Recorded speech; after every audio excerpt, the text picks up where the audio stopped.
losing my motherfucking mind, man.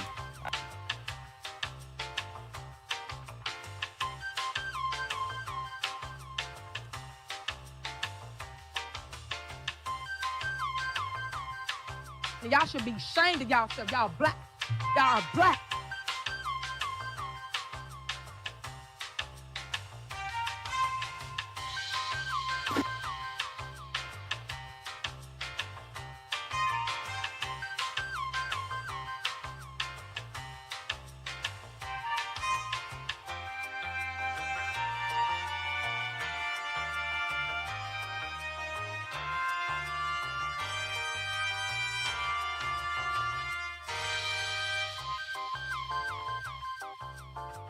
Just asked him how I did it. I got out the limo, grabbed her hand, and went upstairs and fucked her. He was with her. What the fuck are they doing?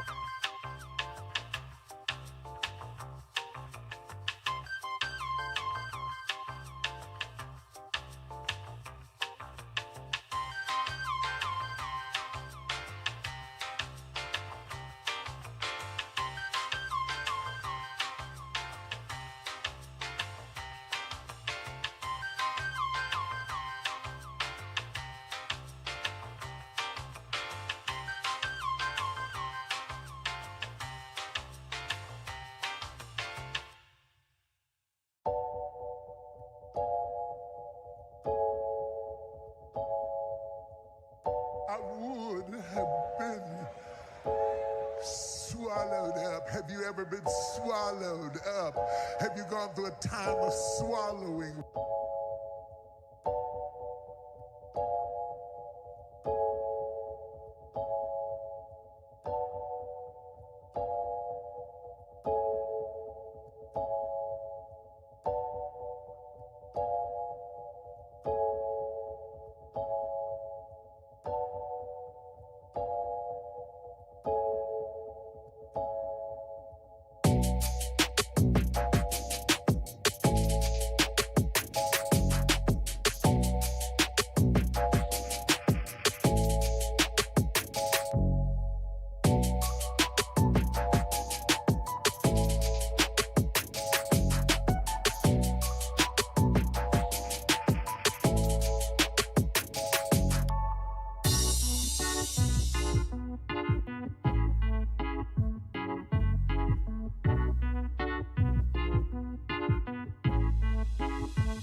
Cheese room, nigga. Dude.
I'm in Miami right now.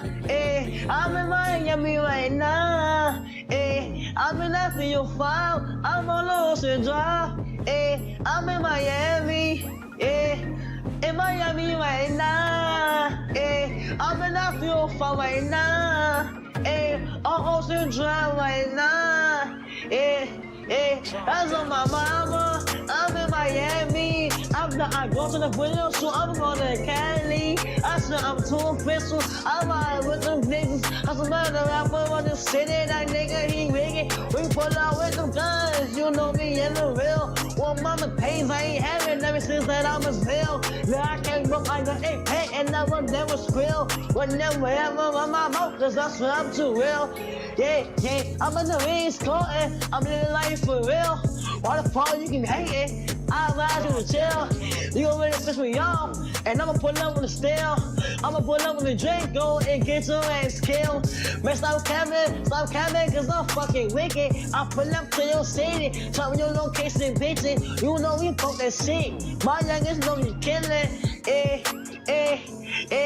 I wanna grind, got money on my mind, no money on my wrist, so I can tell the time. You know I'm rapping and jobbing, I'm trying to eat. All around the world, I'm doing shows, I really come to eat. They trying to play on me, I swear I'm doing my shit. One more time, I was post and I ain't have shit. Every day I'm just riding by the same outfit. I done came up, I'm switching cars, now I'm switching shit. These niggas mad at me, ain't wanna clown me.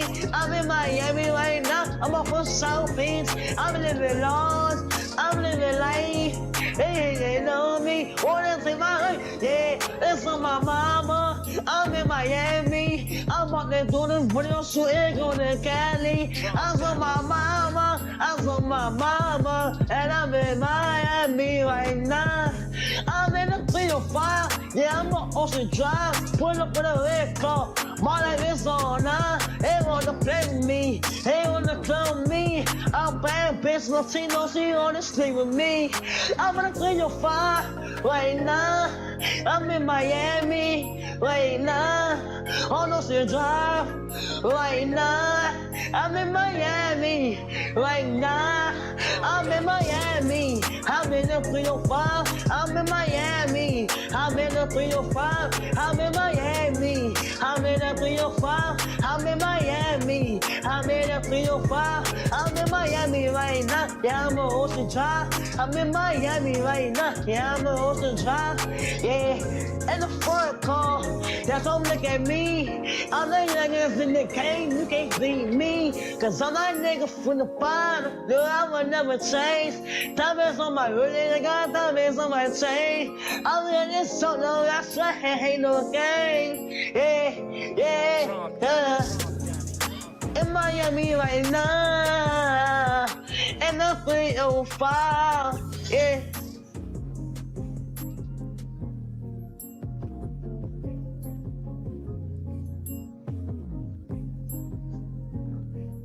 From the streets, bitch.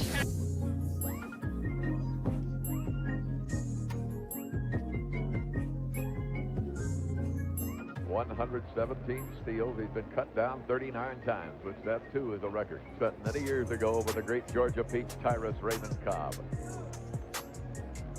There he goes. And the throw down and the he will face number 118 for Henderson. An even 200 with a single he picked up in the first inning and a walk he drew in the third. That one, a towering fly ball to left field. It is deep, it is back. He's repaid him a 3-run homer. You think you know him? Let's see, Rick. Yep, grab the shirt. Yep, style. Style, Ricky. He didn't run too far in foul territory, did he? You know, Blylemon 1 year threw 50 up at the Homer Dome. That's hit to deep left field. Henderson back to the wall. Ricky leaps and makes the catch and takes a home run away from Cal Ripken.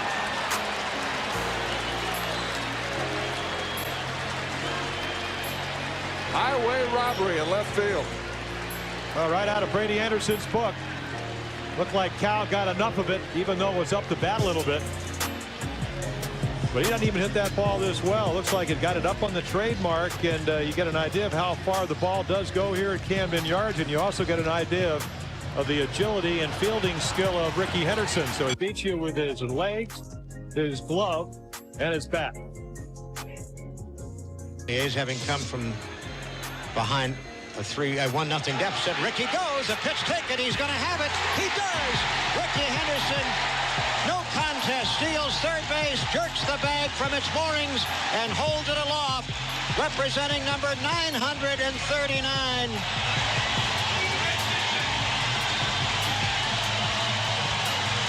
Ricky pounds it with his left fist, hands it to equipment manager Frank Sinchek, who gives him a big hug.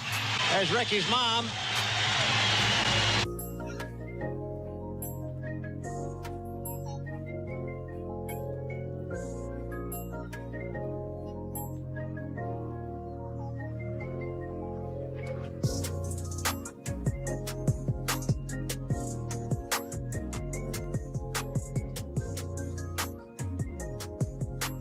Late night crew.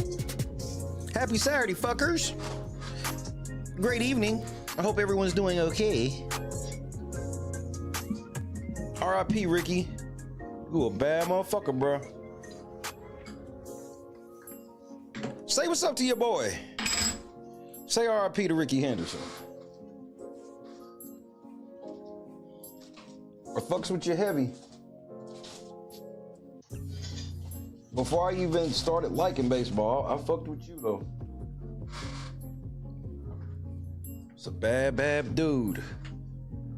KS Dub, hope you feeling better. Kendra, P Love, Katya, Carrie, Janice, Bob, what's happening? Chadrick, make sure y'all say a prayer for Chadrick. What's up, cuz? Scott Johnson, Anita, we here. We got one more before the weekend, or at least my weekend. Some of y'all weekend is today. Some of y'all only work 5 days a week. Salute to you. I hope you stayed out of trouble if you got outside today. I did not see any of y'all on the news, so that's a good start.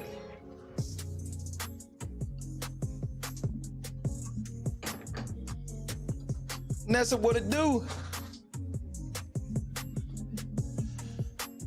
Trending, you laughing like you got into some shit. Here we go. Can't take niggas nowhere, bro.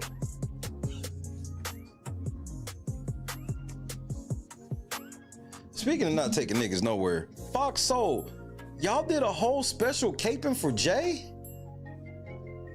Academics, you still on Jay Dick today? Jay, that shit ain't gonna work, bro. This whole thing where you're trying to win the court of opinion, I just need you to hear me and hear me good, nigga. That shit ain't gonna work. They said you might have raped the bitch. And check this shit out though, Jay. Remember what Me Too is supposed to be about. Do we remember what Me Too is supposed to be about? Me Too wasn't just about like women saying that anybody raped them. No, that wasn't what Me Too was about. Me Too was about women getting raped by powerful men and nobody believing them. Is there something I missed? Is there something that I missed? It's powerful men raping women and nobody believing them. So, who best in the Me Too movement? The Me Too movement's been dead, but you know how it really ends?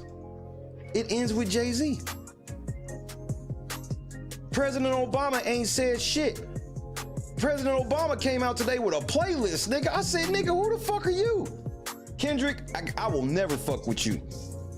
President Obama said one of his favorite songs in 2024 is Squabble Up. I'm done. Kendrick, you paid for that. That's promo, nigga. Hey, man, hey. Don't do that with me. Don't do that with me.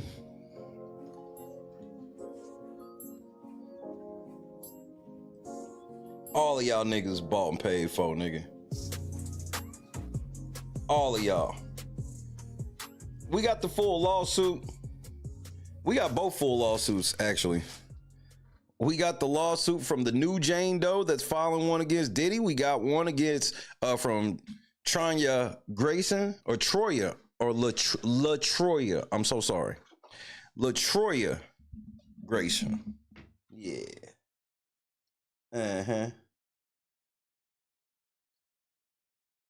Jonathan was happening, cuz. Jonathan in the cut. What time? Ladies, break out the motherfucking Medusa light. Roll up, because it's about to go down. I'm going to even let y'all vote. We got to talk about TD Jakes. I would have been swallowed up. Have you ever been swallowed up? Have you gone through a time of swallowing? Janice with the 5-piece. Let's go. Tomorrow I will be watching Friday After Next. Might even watch that bitch twice. Fuck it.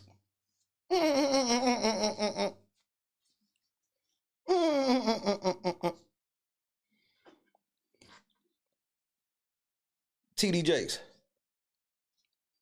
I know you about to be shocked at what I'm about to say. I know this is about to shock TD Jakes. TD Jakes. I got your back on this one. Nope. I got your back on this one. Sue the shit out of these niggas. Sue them. Sue them. Sue them. Nigga, don't sue them then. Don't sue them then.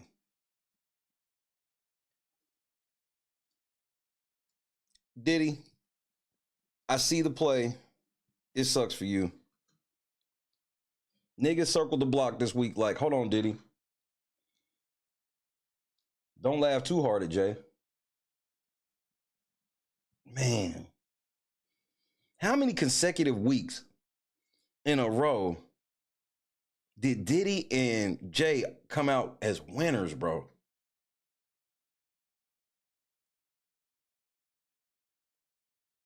I got a better question. Jay, I'll ask you this first. When was the last time you made a sacrifice?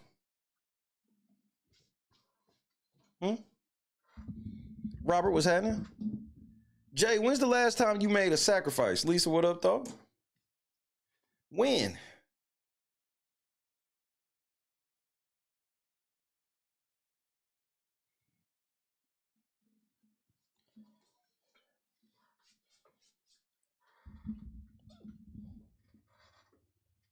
Because it seems like the well's running dry and you got to keep your promises, nigga. Curious observer? So where do we start? Do we start? Okay. LaTroya Grayson, she's the contest winner. If you want to start with her and her lawsuit, press 1. If you want to start with Busby's new Jane Doe lawsuit against Diddy, press 2. If you want to see Fox Soul talk about this Jay-Z case, I have not watched it. I saw the title and I saw the chick they had in the thumbnail and I was like, it's so sad how they do that. They get tokens of all kind. When they really want to go at some white people, they'll get a white person. They want to really go at a white man, they'll get a white man. White woman, they'll get a white woman. They really want to go at a black woman, they're going to get a black woman to do it. They want to go at any woman in general, get a woman. You want to go at a man, get a man. I see this play from a mile away. Nah, her case is 49 pages. We'll see how weak it is.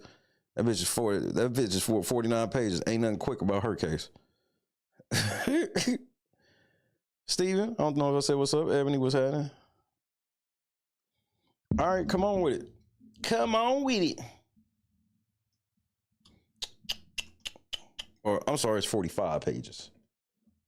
Tactical nuke incoming!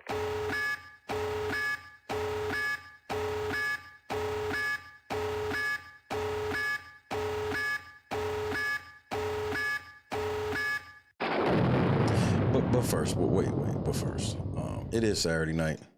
This is the last Saturday before Christmas, so I am excited about that. You know, Christmas is a fun time. For me. For me.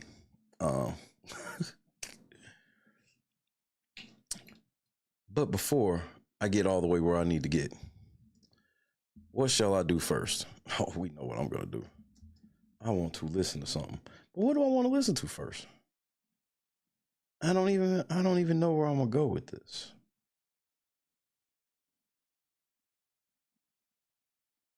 Do I want to do that? I can do that. Or you can come right here. You can do this. Huh.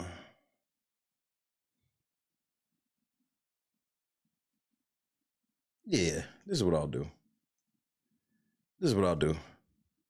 I'm going to go curveball. Curveball.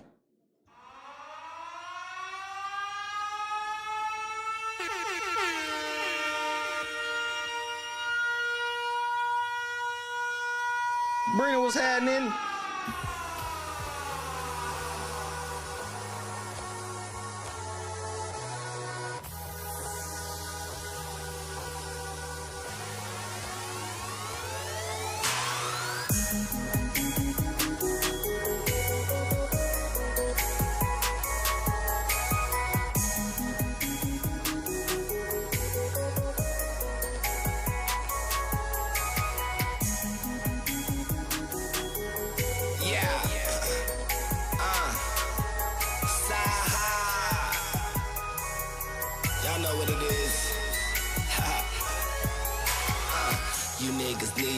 Motherfucking business, and I'm talking to whoever felt offended. I said it with a candy cane in my mouth. So these motherfuckers know I meant it. The car I'm driving is vintage, and I'm sitting on inches. These Atlanta hoes think I'm the bomb. 96 Olympics, but they ain't give me no playback when I was stuck in those trenches. Now they on my Twitter page, all over my mentions, but I don't pay them no attention. Probably cause I don't trust them. I fuck them good, but I don't cuff them. I know they hoes, but I don't judge them. These rap niggas is whack to me. I think I'm better than most of them. Only two fly niggas in the game, and baby girl, I'm both of them. So you should know that I'm always on my grind, 24 hours, cause ain't nothing else to do. So you should know that I'm always on my grind, 24 hours, ain't nothing else to do. So why you niggas chillin' with your feet up? Me and my niggas out in San Fran finna re-up. And I'm getting money out the country. I ain't talking credit cards when I say I need a visa. Call me Mr. International. Status eyes and vaginals. My bitches call me Bob, cause I do the shit a Mac can do. It's gonna cost a few stacks. You want me on the track with you? I came a long way from slinging sacks on the avenue. Prince, I don't do what them other rappers do. I'm stuck up, I gotta get in money type of attitude. Yeah, I rap, but I'm an ex-pimp / trapper too. I had the green, my partner had the cane like the Cappers do. Yeah, so you should know that I'm always on my grind, 24 hours, cause ain't nothing else to do. So you should know that I'm always on my grind, 24 hours, ain't nothing else to do.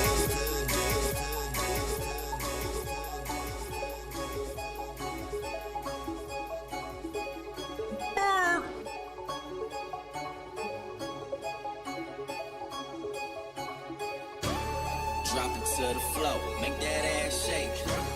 Make the ground move, that's an ass quake. Drop it to the floor, make that ass shake. Make the ground move, that's an ass quake. Whoa, whoa, whoa, whoa, whoa, whoa. Make that ass shake. Drop it to the floor, make that ass shake. Make the ground move, that's an ass quake. Yeah, work, make that ass sweat. From my aspect, your ass is your assets. I put 1,000 on it, I can fuck. That's an ass bet. If you was from Mexico, bitch, you would be an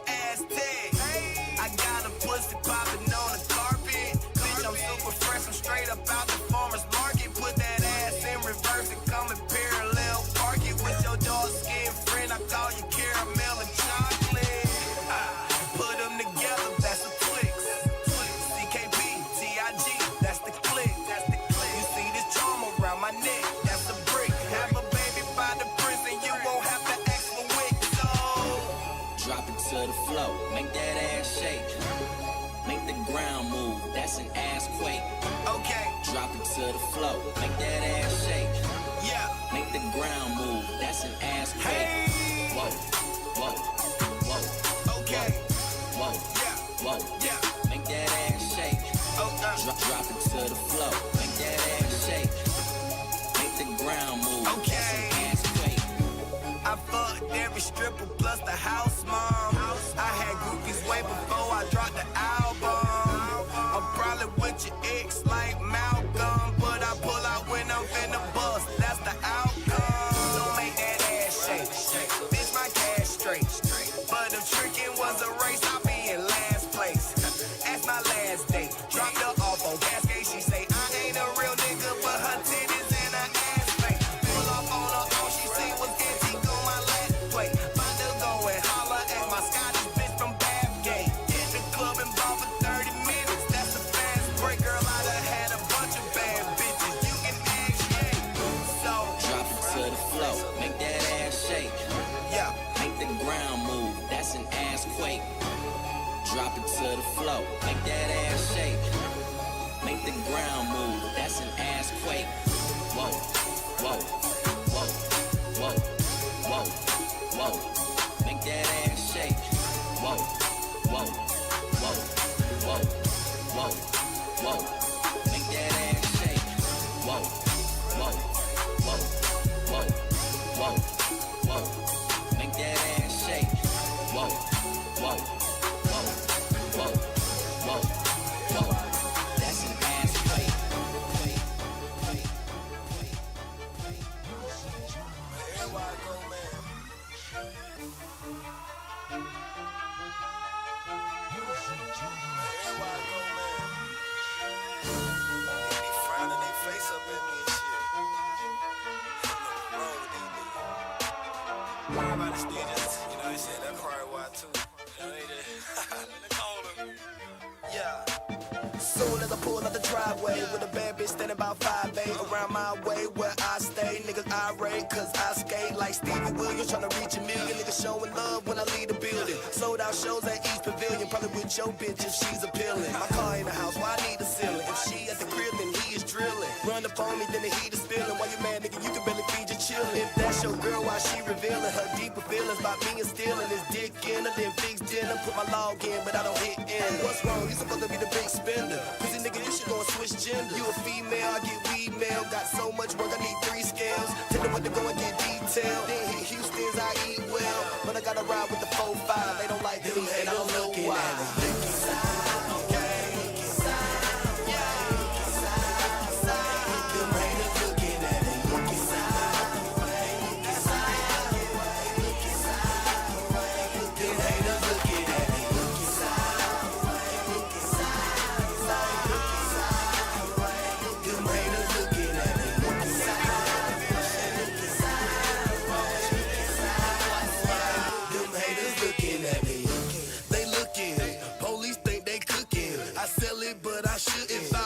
Trust me, I wouldn't. I'm not a woman beater, but Keisha is who I'm pushing. Sold 100 pounds, only one of them was tookin'. If I see him, then I'm booking like I got a show in Brooklyn. Found some powder and some cushion, and a pistol in the glove department with a loaded fucking cartridge for cowards that's woofing. If they paid me $1 million to be you for an hour, I wouldn't. I'm just a boy in the hood who got that Cuban gooden. I sold it for the 5, even though they said I couldn't. Mr. Taxa Block, Prince not cause I rap a lot. I see that I can rap and burn way faster than I rap a block. Plus this thing on my hip force a nigga to have to hop. My partners like mechanics, you should see how bad they jack a car. They try to tap my phone, so I threw my celly out. And when I leave the crib, man, can somebody tell me why?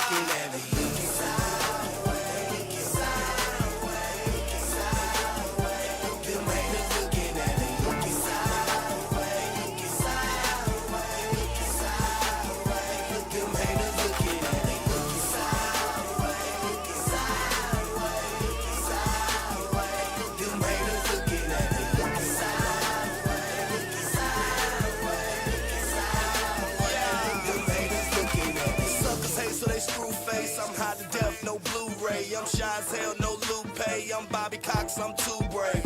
Ride around in my new shades, Glock 2 tray for my crusade. All my bullets fly with tips, just like T.I. do Clay. I'm on the way to the UK, niggas do say I'm the new J. I'm so polished, low mileage, I'm a freshman, but I don't go to college. And I don't own the stylist, I was on the ballot when I'm on the pilot of your DVD. When I feed the streets, my songs is burning like Eazy-E. Now you mad cause your girl wanna leave with me. And you know I'm a bang like a Jeezy B. I can see you hate me, don't need to speak. You can have her back, I don't need the free. Before a little nigga even get a chance to reach his peak. Them haters looking at me.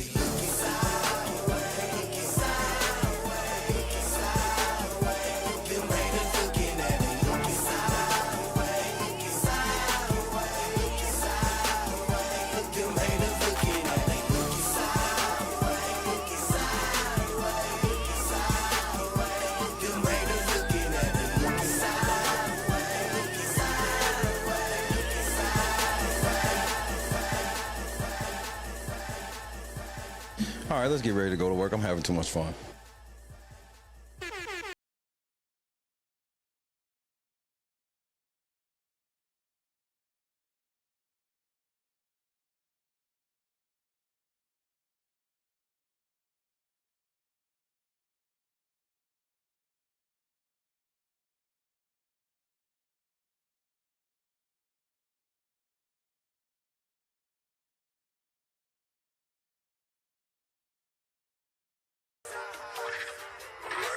It started around 1976, back when white folks was the only ones selling bricks. A little Mary Jane was the most you got arrested with.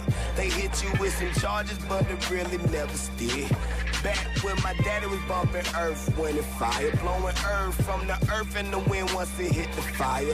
We wasn't selling then, shouted we was just the buyers. This was back when blacks first started getting higher. Then something conspired. In the early 80s, this when Ronald Reagan introduced her to that perfect lady.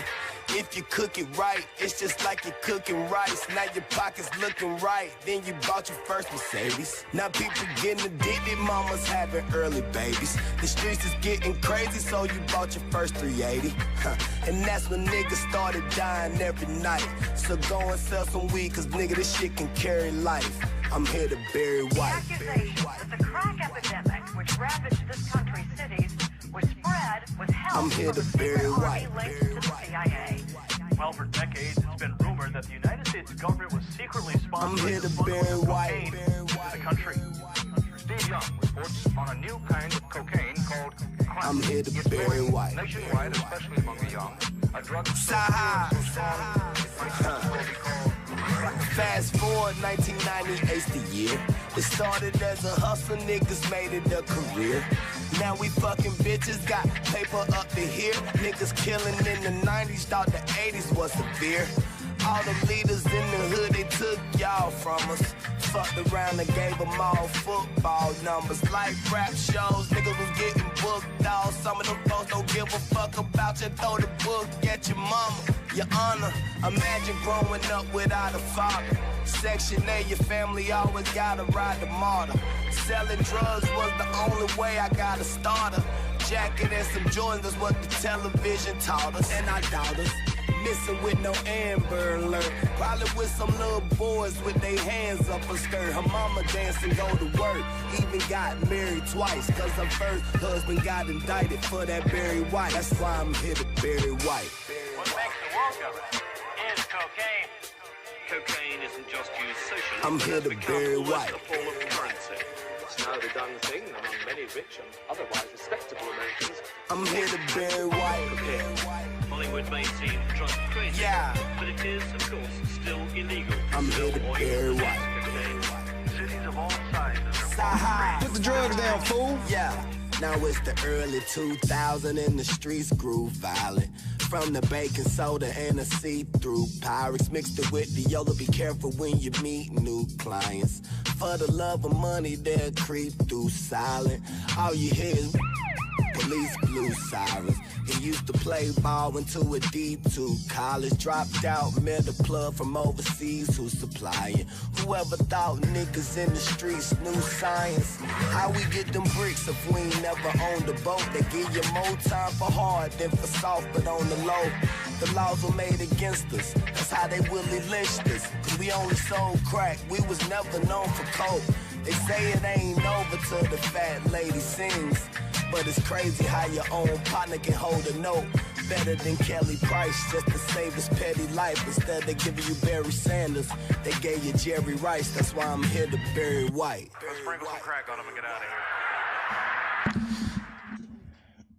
That's why I'm here to bury White. Your boy can hold a note better than Kelly Price. Instead of giving you Barry Sanders, they gave you Jerry Rice. That's why I'm here to bury life, or bury White. Lamar, what's happening? Welly, what it do? Stoner, we in this bitch. Midnight, what up though? V12. Mark, was happening? Cuz. That's why I'm here to bury White. Man, Saha he's one of the greatest rappers. He's definitely the greatest rapper that nobody respects. He's written for every one of your favorite artists. Everyone.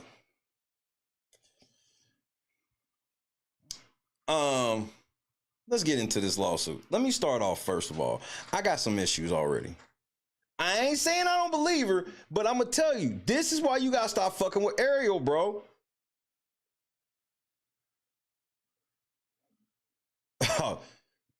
Anita, no, fuck it. Nah, fuck that. Fuck that. That all I needed was a reason. The call is going out, responses have come, and we bless God for our brother who's Blame Anita. Blame Anita. I came not to call the righteous, but the sinners to repentance. Luke 5:32. They say gangsters don't pray. I beg to differ. We pray every night. We pray every night to make it out of these struggles. We pray all the time to make it out of this hell that we stuck in. Real gangsters don't want to be in the streets. We just stuck out here because we ain't got no truth. Yeah, no dope on Sundays. That's only if you really out here getting money. No dope on Sundays. We off tomorrow. You know the trap back booming Monday, but no dope on Sundays. When you out here dirty, this the day you do the laundry. No dope on Sundays. But any other day it's rain, sleet, or sunny. Nah, I ain't a street nigga, just a nigga in the street. Any other day than Sunday, I can get you what you need. I'm talking like a couple keys. Want the men, come fuck with me. Pounds of kush, come hustle these. The cars we push is luxury. Oh, I heard you want the lean. Nah, that's not my cup of tea, but I can pull a few strings. Let me work my puppetry. Anything from crack to puppy food. Why you think I bank with Chase? I'm everywhere the money move. My Hyundai Cruise making plays, my operation running smooth. Brother two, just in case these niggas in the grumpy mood. Oh, I heard they bout that gunplay. Cool, we bout that gunplay too. My rendezvous made the front page news. I like my hunters blue. Chunky juice, taking strippers out of town on honeymoons. Leave their kids with their grandma so they go to Sunday school. My nigga hit my phone and said he need 100. Cool. I said let me hit my folks, but you know the only rule: no dope on Sundays. That's only if you really out here getting money. No dope on Sundays. You know the just look at the screen right now and take your time to figure out if you understand where the problems are already. Dirty, this the day you do the laundry. No dope on Sundays. But any other day it's rain, sleet, or sunny. I've been in the streets 616, you dig? How many zips in the elbow is 16, you dig? Niggas seem to forget how much clean I done hit. Remember sneaking in the club with the thingamajig. My OG pulled up on the scene in the wig. When you running from the feds, you can't be seen by the pigs. Y'all don't know all the things I seen and I did. Being in the dope game was never my dream as a kid, but I got better plans though. Ain't nowhere I can't go. Trip to Amsterdam, my Telegram, my Netherland hoes. Boy, I'm living off my art. like I'm selling Van Goghs. I'm all about the cream, I got method mangoes. My dog just left the bando, so hater never stand close. Before my partner up this cig and leave you secondhand smoke. I'ma rain all year, so let the weatherman know. In all the ghettos of America, all the way to Reed and Road. No dope on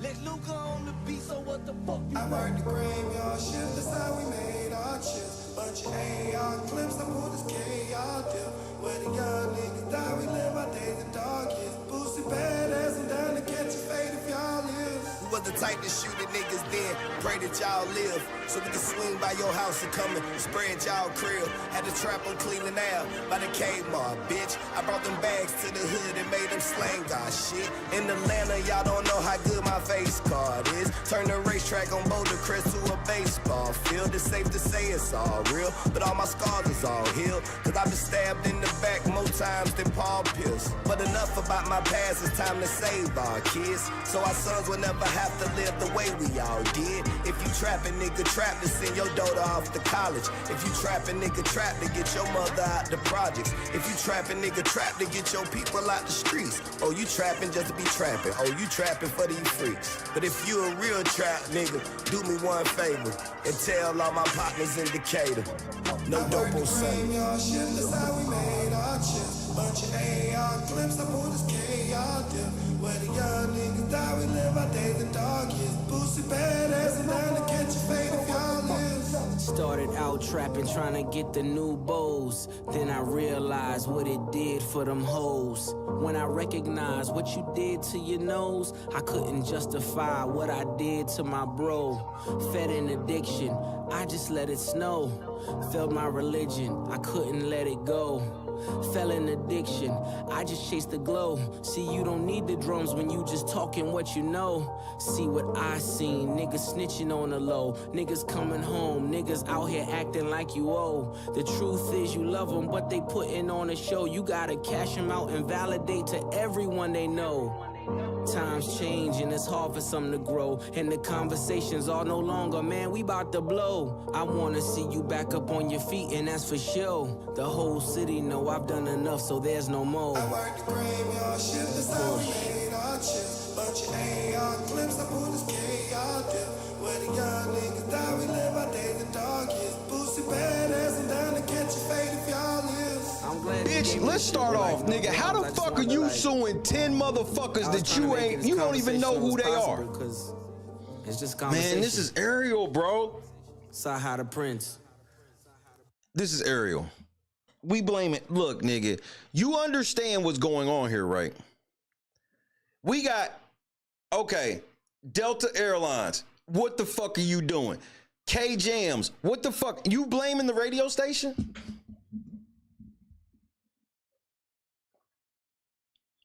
How? See, if I'm gonna believe this shit, y'all gotta be more you ain't even got all of Diddy's companies, but you got who the fuck is Mike Savas? Oh, we'll get to that. You can't sue Delta Airlines, bro. What the fuck did they have to do with that party at all? So now you understand what this means. Don't take no gift card from nobody, or don't give no gift cards to anybody anymore. Because you're going to give a gift card to somebody. They're going to go to the place, slip and fall at the place. They're going to sue the place and your black ass for getting them a motherfucking gift card there, nigga. This is that's what suing Delta Airlines is right here. Joe Sue, what's happening? And this is Ariel. I'm not even getting on the chick. I don't know. I ain't heard none of the chick story yet to get on her. This is Ariel. This is what fucking with her gets you. That bitch just want to get on TV and be trying to thirst trap niggas. I'm like, bro, why you thirst trapping with your bottom grill looking like that? No, you supposed to be this big time lawyer. You literally trying to be a big time lawyer, but you out here looking for a nigga. I've seen her, bro. She looking for a nigga. And if she got a nigga, that's terrible because she's looking for one.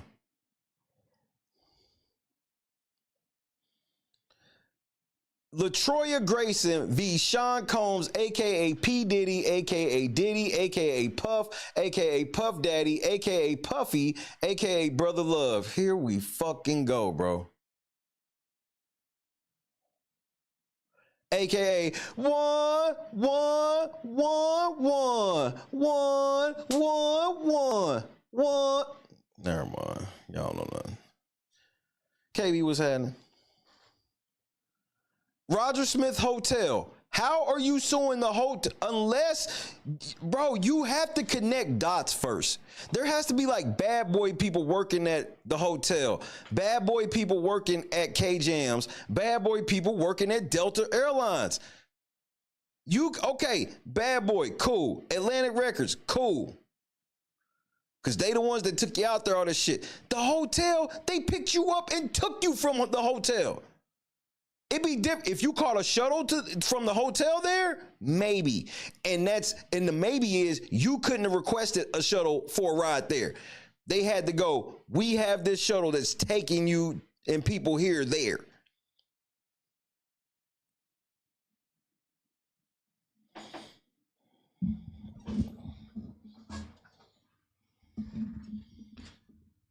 Get away, LaTroya.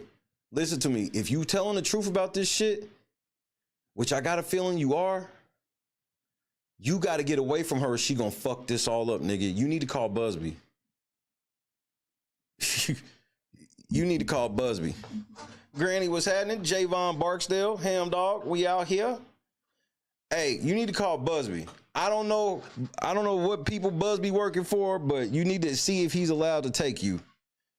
Because Ariel getting ready to fuck. I'm already looking at it. John and Jane Doe's 1 through 10. How are you suing people you don't even know who they are? Like, you didn't. Okay, let me put it to you like this. LaTroya, I don't know what Ariel's told you, but you didn't meet all of Puff's inner circle. If you think you did, I want to see you. Where did you meet Harv? Did you meet Guru? Did you meet Bleak? Did you meet Dame? Like, you was meeting like people like Bone Crusher. This is not a diss. Bone Crusher, Babs, like lower tier people. You didn't meet none of Diddy's top people, none of Jay's top people. The Delta Airlines thing is just, you're trying to get this whole case fucked up. Like, when I see Delta Airlines, I'm like, why are you lying to her? Yeah, girl, we can sue them and get trillions. She sounds like the type of bitch to be telling people they can get $1 trillion. She always want to try to put on that red lipstick, knowing you can't get her to give you no head if you ask for it. The ones who always trying to make their lips look like they give head ain't giving no head. Allegedly. You want to get $1 billion? We can get $1 billion. Delta Airlines, they got Delta. Bro, is KK Jams still? First of all, the fact that y'all niggas was listening to KK Jams, we got to talk about that. That needs to be discussed.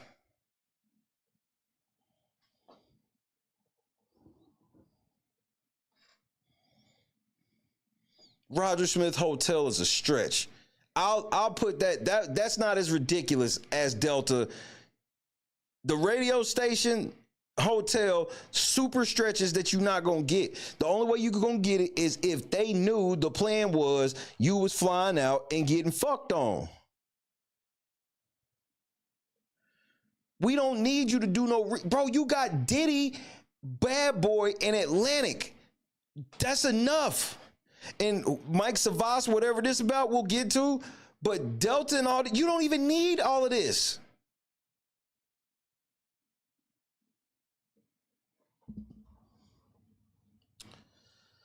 Trigger warning. Oh, my Lord. Oh. This document contains highly graphic information. Plaintiff LaTroya Grayson, plaintiff Grayson or Miss Grayson. Nah, she's not getting all them Diddy AKAs either, nigga. What kind of shit is this? By and through her attorneys, hereby alleges and affirms of the defendants Sean Combs, aka P. Diddy, Puff, Daddy, Puff E, Brother Love. Where's Love? I like Love. Cause that was, bro, that's when I was like, damn, Diddy, you facing some real time. When that nigga changed his name to Love, I was like, nigga, you might be facing a murder. Diddy or Combs, as he'll be referred to, Bad Boy Entertainment Holdings, Inc. See, Busby was way more thorough. Busby had all of he had the bad boy shit I ain't even know existed. Or BBE. Big Booty Ebony. Atlantic Records, also known as Atlantic, Mike Savas, Delta Airlines, Delta, K-Jams 105.3, K-Jams, Roger Smith Hotel, and John and Jane Doe's 1 through 10 Doe's. Why do you, that needs to go?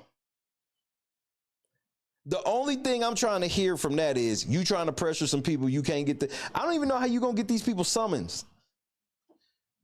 We gonna figure this out. No, come on, man. Ariel, stop. On November 16, 2023, happy birthday to my wife, Cassandra Ventura, aka Cassie, filed a 35-page lawsuit in which she exposed defendant Combs of subjecting her to nearly a decade of physical, sexual, and emotional abuse, punctuated by rape, sex trafficking. He sex trafficked Cassie? And being forced. Yeah, he did. No, he sex trafficked like some niggas to. Never mind. Allegedly. Being forced to engage in drug-fueled, non-consensual sexual encounters with other men. Ordinarily, when a lawsuit such as Ms. Ventura's is filed that involves events that took place long ago, witnesses are few and far between and evidence hard to muster. So for the claims brought against defendant Combs, within minutes of the filing, Ms. Ventura's claims were confirmed by various witnesses, including a rival musician whose car defendant Combs blew up. Shout out to Kid Cudi. Kid Cudi, you a bitch. You let Diddy just blow your shit up, man, and everybody know about it, nigga. I be damn. You got to make a choice. You either have to snitch or you got to do something to that nigga. You can't just let a nigga blow your car up. Various individuals who observed defendant Combs beat Miss Ventura. I observed that as well. Well, not in real time, but later on. And a video released by CNN showing defendant Combs running down that motherfucking hallway in that towel in slow motion to Chariots of Fire. Look, every time I read this, I don't know. I know y'all over the Diddy running down the hall thing. That was the most shocking video for me of all of 2024. That was the number one most shocking thing in all of 2020. The number one shocking video. I turned the shit on. I'm like, okay, there goes Cassie. Cool. Yeah. All right, Cassie. Yep, she's walking to the elevator. Yep. Wait, what the fuck? Is that Diddy running down the hallway? What the fuck is Diddy? And what is this nigga in the towel? Wait, what the fuck? He just snatched that bitch. Did he just punt that bitch? Tell me the video that was more shocking than that in 2024. The first time you saw it. The first time you saw that Diddy video, you was just like, nigga, what the fuck? Ain't no way you wouldn't. Ain't no way you wasn't.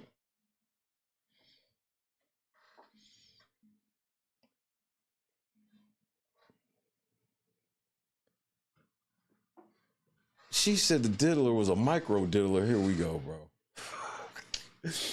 Since Ms. Ventura's brave decision to file a lawsuit against defendant Combs has accumulated numerous lawsuits across the country for the same conduct alleged by Ms. Ventura. The number is growing and continuous. Well, first of all, that's a lie because there ain't no other girls that was as close to Diddy as Cassie. She got the worst. We not gonna sit here and act like these other y'all fucking up other bitches' cases by trying to be like they all like Cassie. There's no way they can be, because we would have knew about you if you was like Cassie.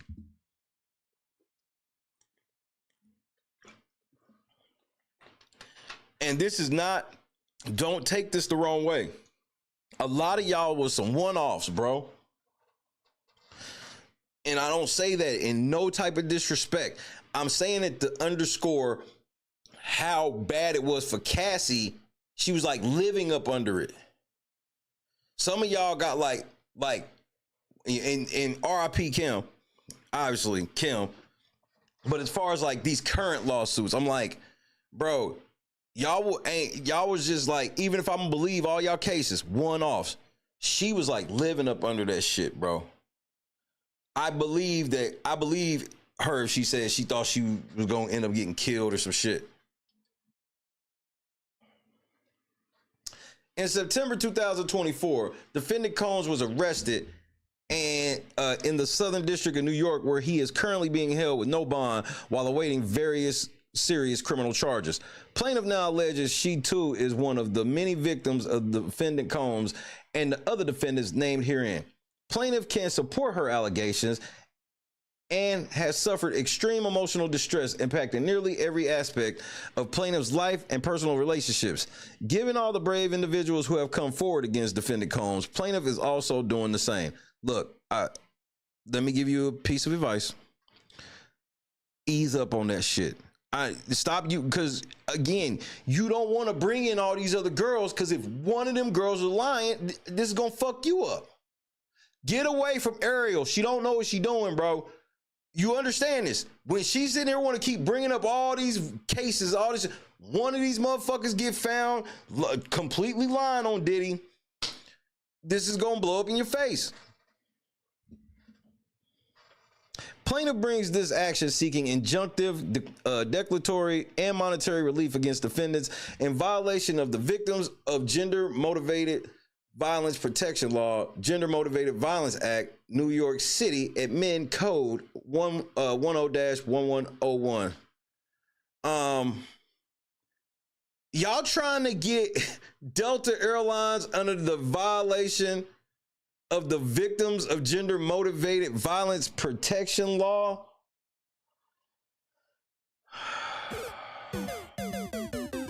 Get rid of Ariel. You're not getting that. They might not even respond, nigga. They might really wait for a court to say something to them, bro. Like, this is ridiculous. Jurisdiction and venue. This court has personal jurisdiction over the defendants under and consistent with the constitutional requirements of due process, and in that the defendants acting directly or through his agents or apparent agents committed one or more of the following: the transaction of any business within the state, the making of any contract within the state, the commission of a tortious act within this district, and the ownership, use, or possession of any real estate in the state or in this state. As of the date of this filing, defendants have consistently and purposely availed themselves of the privilege of conducting activities within New York, thus invoking the benefits and protections of New York law. In return for these benefits and protections, defendants must submit to the burdens of litigation in New York. This litigation arises from or relates to the torturous activities the defendants visited upon plaintiff in New York. This torturous conduct violated United States federal RICO laws and other laws. Requiring defendants to litigate these claims in this district does not offend traditional notions or fair play and substantial justice. Plaintiffs' claims arise from conduct occurring by defendants in New York. This court has jurisdiction over this action pursuant to 28 U.S.C. 1332 for original jurisdiction over civil actions where the matter in controversy exceeds to the sum and value of $75,000 and is between citizens of different states.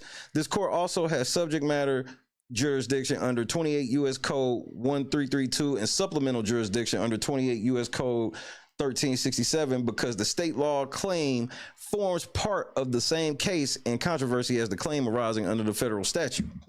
Pursuant to 28 U.S.C. 1391, B, C, and 1400A, venue is proper in this court because a substantial part of the events or omissions giving rise to this action alleged herein occurred in this district.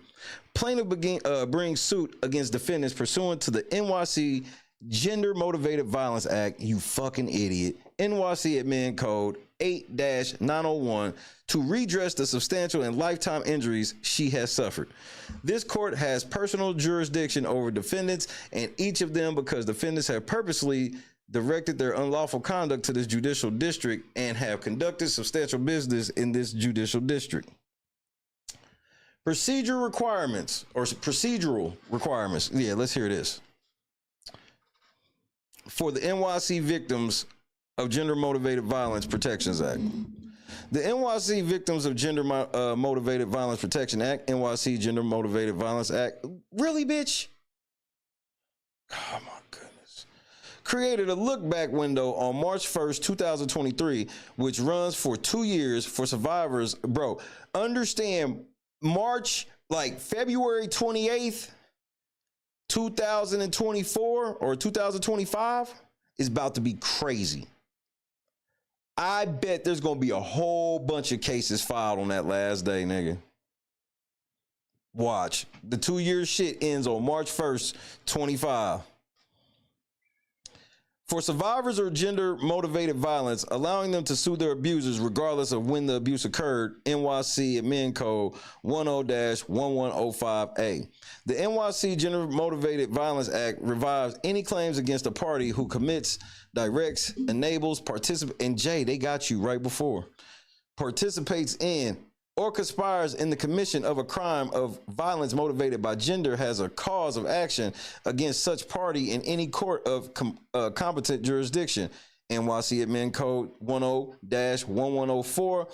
The appellate division has held that sexual assault is an act of gender motivated violence under the law as, quote, coerced sexual activity is dehumanizing and fear-inducing. Malice or ill will based on gender is apparent from the alleged commission of the act itself. Animus and Harris where consent is absent. Brees v. Haggis, 180 AD 3D 8394, Appellate Division, 2019. The conduct of defendants in battering and assaulting plaintiff constitutes a crime of violence and a, quote, crime of violence motivated by gender, end quote, against plaintiff as well as specifically at defendant Combs' direction, enabling participation and conspiring in the commission of a crime of violence motivated by gender as defined by the NYC Gender Motivated Violence Act. Given the extensive media coverage of the criminal trial brought by the Southern District of New York and numerous civil lawsuits filed in both federal and state against defendant Combs, defendants were put on notice of the multiple allegations made against defendant Combs, including drug trafficking, sex trafficking, and racketeering. Oh shit, dude. Let me let this cat out. Shut your ass up,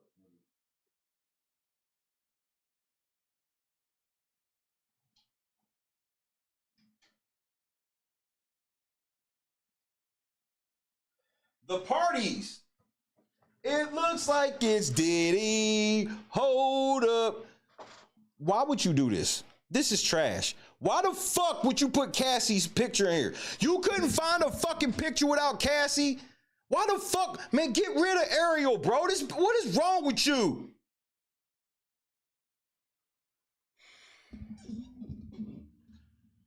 Oh my God, bro.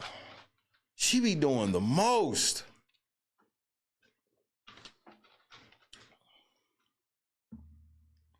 She be doing the most. And it's low res. You put a low resolution. Bro, you so unprofessional, nigga. She's so unprofessional. All she be caring about is what her makeup, hair, and what she got on. That's it.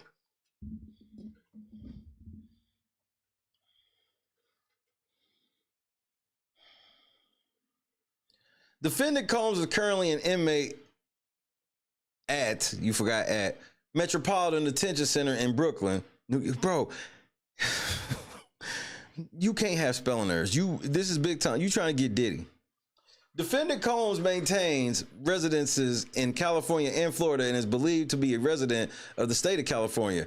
At all relevant times to the occurrences herein, Defendant Combs was a citizen and resident of the state of New York. Defendant Combs is a rapper and record executive, popularly known by his stage names Puff Daddy, Puffy, Puff, P. Diddy, Diddy, Brother Love, or Love. Yes. Hey, it's just love. Love. Love. Hey, nigga, you under arrest. Defendant Combs rose to prominence in the music and entertainment industry over the decades and is regularly referred to as a hip-hop mogul. Defendant Combs was first accused of acts described in this complaint by his longtime paramour and former BBE artist, Cassie Ventura, as pictured above, on November 16, 2023. Don't start this shit. Cassie is not about to be your NBC News. You starting to do this Alex Spiro shit. Will you leave Cassie the fuck alone? Why are you fucking with Cassie? Cassie ain't got shit to do with none of this. Okay, you wanted to lead off talking about how he beat Cassie. I get it. That makes sense. But to keep bringing up Cassie is starting to come across weird, nigga. Again, say it with me. Get rid of Ariel.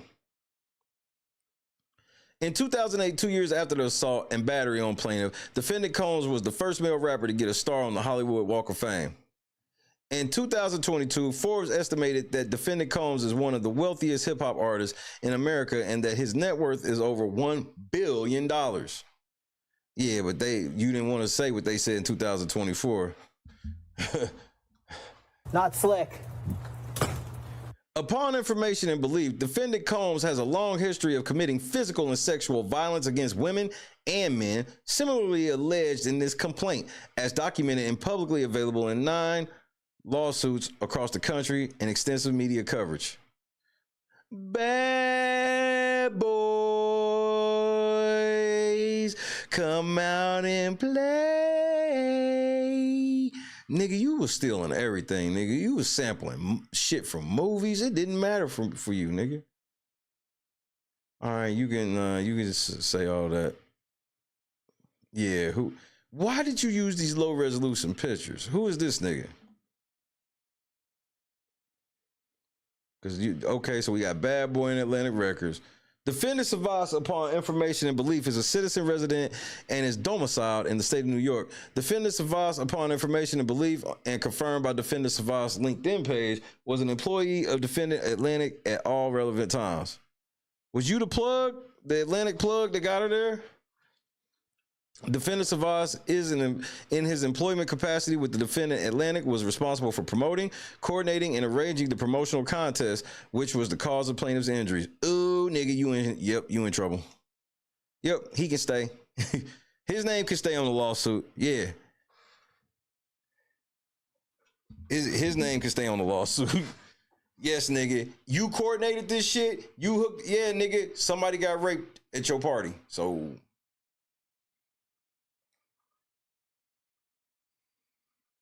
let's holler at you right quick.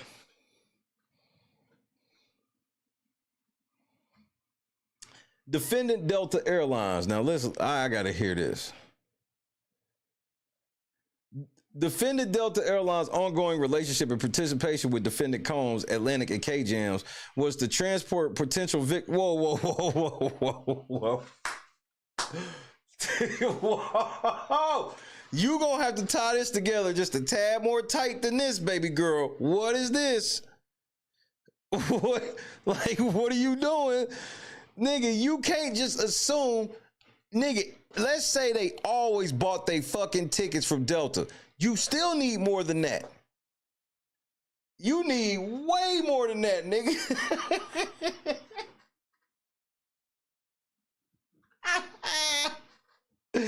This bitch trying to be like they all in cahoots together. Delta Airlines, Atlantic Records, K-Jams, and Diddy. Diddy is in cahoots with Delta, nigga. This is some dirty work, nigga. Get rid of Ariel, girl. I know that she told you that, girl, you know you can sue Delta too? I know how the conversation went on my mama. That's how it went. Put it on your mama right now, Ariel. That ain't how the conversation went. She got to telling you the story. You was like, wait, hold on. Now, who flew you there? What airline? It was Delta. I got the tickets. It was Delta. Girl, don't you know we can sue Delta too?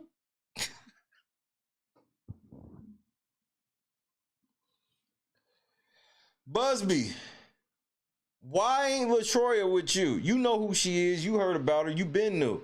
Why ain't she with you? I just want to know. Buzby, I know you somebody for real. We know by now. Defendant Delta, in their capacity as a common carrier, was responsible for transporting and arranging the delivery of plaintiff and possibly all contest winners. No, for them to say they delivered, no, you can't be like them flying you to a city is them delivering you to Diddy. Stop, man. You can't try to play them like they were the DoorDash driver. It's one thing if you got some DoorDash and the shit made you sick. Yeah, you can probably sue the driver too because he might have fucked with it. You don't know. But Delta ain't like DoorDash in this situation. This is loose. Oh, I can't wait to get to the actual story because all of this fluff shit, man, Ariel's fucking this up. I understand why you would attempt to go at the radio station, but again, as somebody who worked at local radio for 3 years, it was longer than that. Well, I was like intern for 2, it was like maybe like 5 years. Couple years, best, whatever.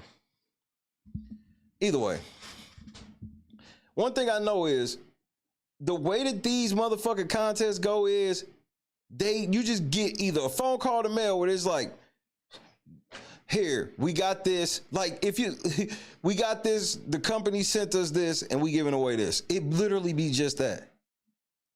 This shit where it's like, you want me to believe that they had a trafficking scheme where it was like, we're in cahoots with K-Jams and Delta Airlines where we gonna make sure that a girl wins a contest and flies out to motherfucking New York City. Why'd you go by yourself? I don't know. I would never accept no fucking free trip by myself anywhere.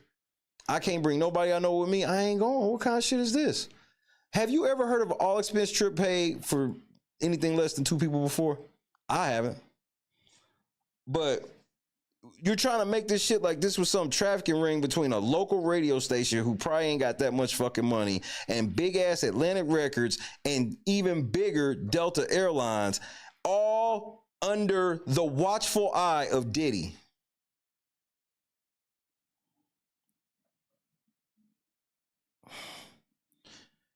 Does that mean she didn't get raped? Absolutely not. That's why I'm like, get away from her, because people going to start being like, there's going to be a lot of people that already like, this bitch is lying. There's people in the chat right now believe this bitch is lying already. She ain't even said nothing. We ain't even got to nothing she said yet. This is Ariel just being goofy.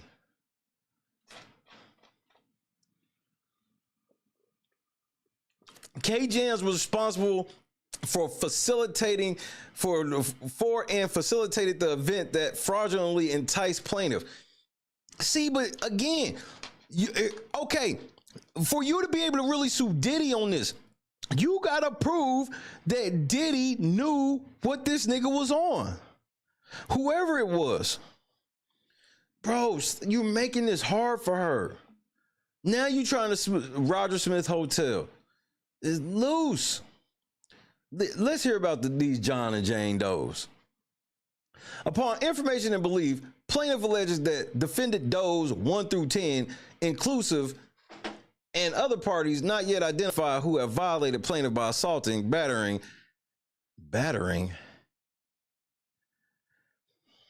and threatening her, conspired and or aided and abetted the defendant Combs and other defendants in their participation in a corrupt organization that caused plaintiff's injuries.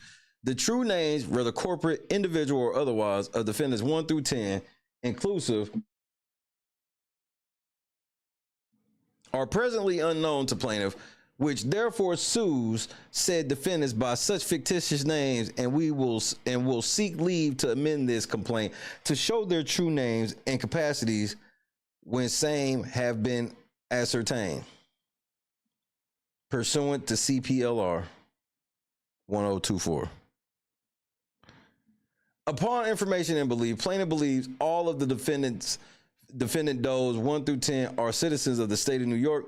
Upon information and belief, plaintiff believes and therein alleges that at all times relevant hereto, each of the defendant one Does 1 through, or what?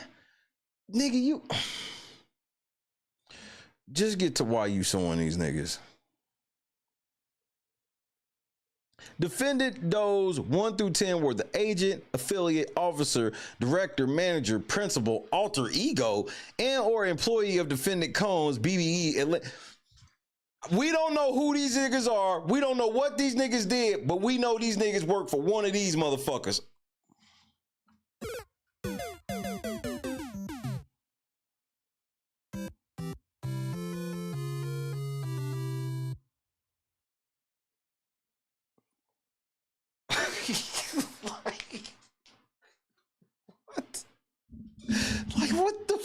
fuck is this, nigga? Like, she can't be serious, nigga.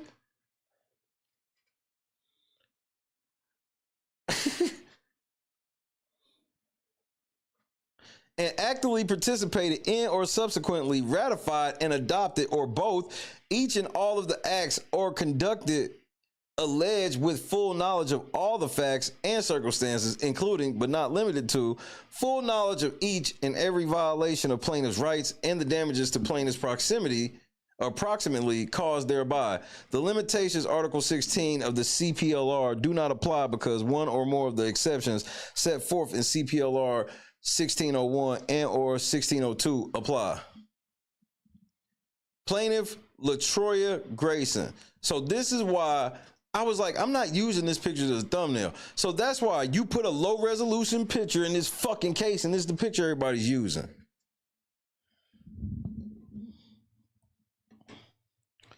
Plaintiff is an individual who is a citizen of the United States and a resident and domicile in Oklahoma. Shout out to Oklahoma. Plaintiff at all times relevant to the action was a resident and domiciled in the state of Oklahoma. Plaintiff at all times relevant to the action was 23 years old. Plaintiff had never traveled to New York City prior to the events described herein and otherwise would not have traveled to New York City without being enticed by the scheme of defendants. Plaintiff was the guest of her half-sibling who won the contest on defendant K-Jam's radio station and agreed to accompany her sibling on what she believed to be legitimate, all expenses paid trip to a Diddy white party. What? You put it in quotes because they misspelled it, not you? Are you sure? In New York in 2006, and her life has been detrimentally impacted ever since. Factual allegations, the radio contest.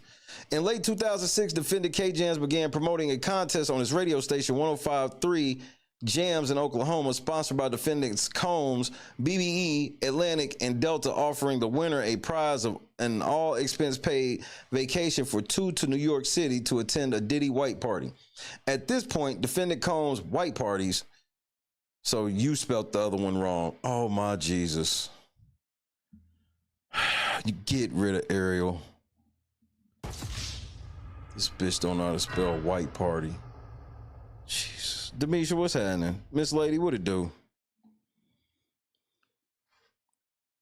At this point, defendant Combs' white parties were legendary and ongoing as they had begun in 1998 and were in full swing by 2006. Eagerly, plaintiff and her sibling tried to win the K-Jams radio contest. Eventually, plaintiff's sibling was able to win the contest. The contest was a round-trip airfare for the winner and a guest. Okay. 1 hotel room in New York and 2 tickets to attend Diddy's white party in New York. Upon information and belief, this was not a traditional white party thrown by defendant Combs, as those typically occurred during Labor Day holiday, but a separate promotional party. Initially, the party was scheduled for October 6, 2006, but was then rescheduled without warning or explanation. Plaintiff received an initial letter from Atlantic providing instructions on how to attend the party and the details of the party, dated for the original date of the white party. This shit low res as fuck. Let's see. Oh my goodness. She is so stupid. Here's the information for today's party. Please make your way down to the lobby at 8:45 p.m. this evening, dressed in your black outfit. So it wasn't white. Oh, jeez. We will be heading over in 2 vans to the party at, I can't tell what that is. The party goes until 2 a.m. where you will be responsible for your own transportation home.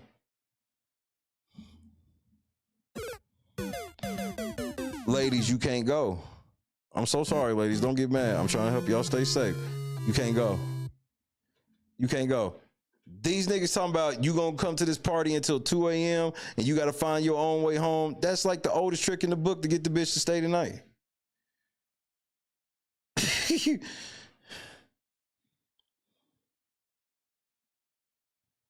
I can't read that shit, bro.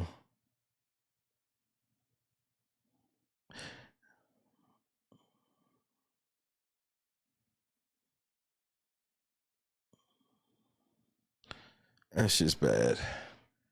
Ariel's a fucking idiot. I'm gonna have to get AI to read that shit. So yeah, ladies, you can't do that shit. These niggas talking about we gonna give you a ride, but we ain't giving you a ride back. You gotta stay your black ass at the hotel. Never mind. Even if you got bread to get yourself back, everything. Never mind.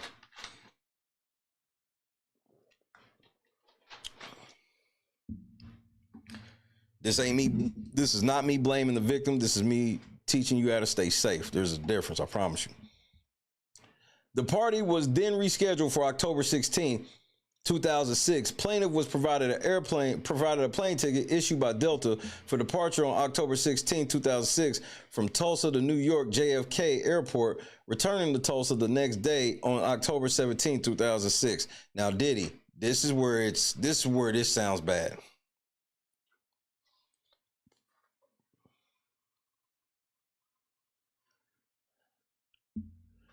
Y'all taking her that night. She gets there the 16th. Soon as she get there, she gets to the hotel. Like, she ain't even there for 24 hours, nigga. So this all expense paid shit is just like a couple $100 at the end of this hotel room, which could have been paid for with some fucking points. You get her there on the 16th, and she goes to this party at 2 a.m. and she got to find her own way back because she got to go to the airport in the morning. Now, this is the same shit old girl from the girl from like Detroit or Michigan. I don't know if she was from Detroit. The one that she had the receipts that she was there in the studio with Diddy and all of that shit. Like, this is basically the same shit she said. She met them niggas, like some of Diddy's handlers, basically. Instead of winning a contest, she met Diddy's handlers. They flew her ass to fucking New York, gave her to work, and then flew her ass right back the next morning. Diddy, the fact that this is one day makes it look bad, bro. Because this is like the second, third time that a motherfucker is described. Somehow, y'all get them to New York, and then within 24 hours, y'all get them right back to where they was from. Do you remember the case I'm talking about? The one with the chick with the light. Hold on, let me see if I can find the picture. The one with the light-skinned chick.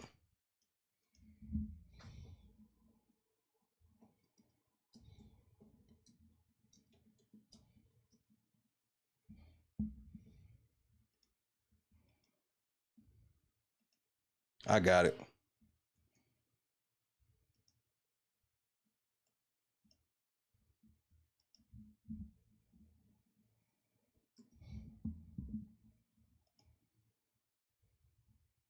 I got it.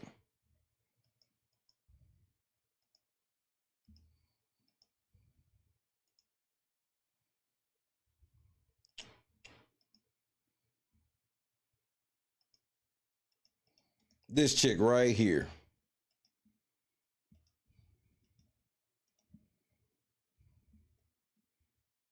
This was her story. We read her whole paperwork, and her paperwork was like it was some niggas that was in her town. So imagine this shit. You go to club in your local town, you meet a bad boy nigga. He called Puff, and Puff like, yeah, bring her. You fly right now. This bitch straight out of the club, nigga. Fly straight to motherfucking Diddy's house or to the studio. And she said that it was like Diddy and the other nigga, what was it, Harv? I think she said Harv did something to her. And then her story was they put her right back on the fucking plane the very next morning and flew her ass back home. They got different type of money, bro.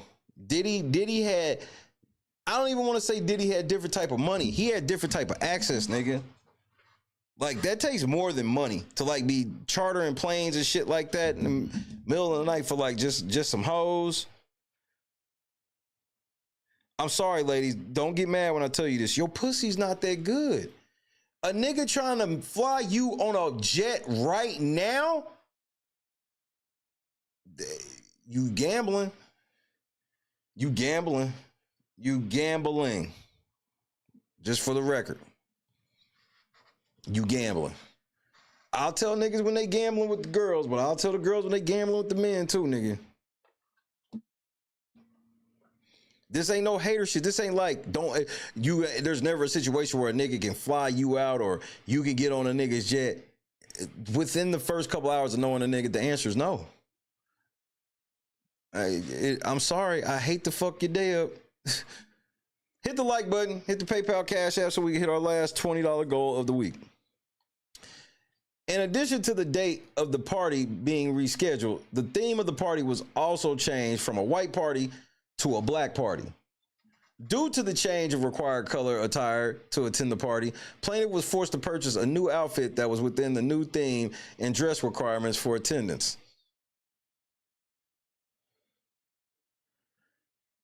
Plaintiff and her sibling had never been to New York City and were very excited about their trip and their attendance at a celebrity party hosted by defendant Combs.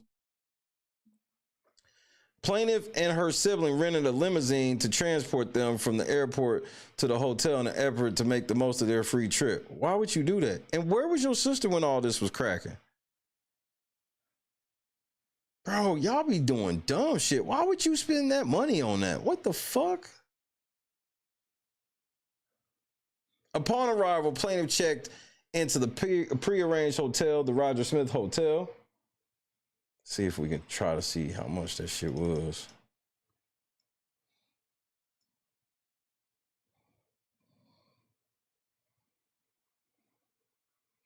Exactly. Y'all should, if y'all was talking about renting a limo, y'all should have rented a limo to go to the fucking party. Plaintiff was required to pay a cash deposit to the hotel, which was provided and paid by Atlantic. Okay, good. Good. The black party. Plaintiff changed into her requisite black outfit and met transportation van arranged by employee Mike Savas downstairs at the hotel. Wait, hold on. Where's your sister or whoever was with you? Along with plaintiff in the transportation van arranged by Atlantic employee Mike Savas were several other contest winners who won the same contest in their home cities. How many of them were girls? And were subsequently flown to New York as radio contest winners for this Diddy Black Party. Upon arrival at the location where the black party was thrown, plaintiff and the other contest winners were forced to wait in line for entrance into the party. Right, because y'all just some niggas, some hangers-on. So, okay, there's at least some dudes. Plaintiff and other contest winners were approved for entry by security based on their appearances and their attire. Individuals were not let into the party based on their position in line, but based on their attractiveness and attire. Nah, you ugly. Nope. What is this raggedy? What are those? Nope. After waiting in the line for approximately 45 minutes, plaintiff was finally granted entry into the party. Even though plaintiff was granted entry, her sibling was not, and plaintiff was.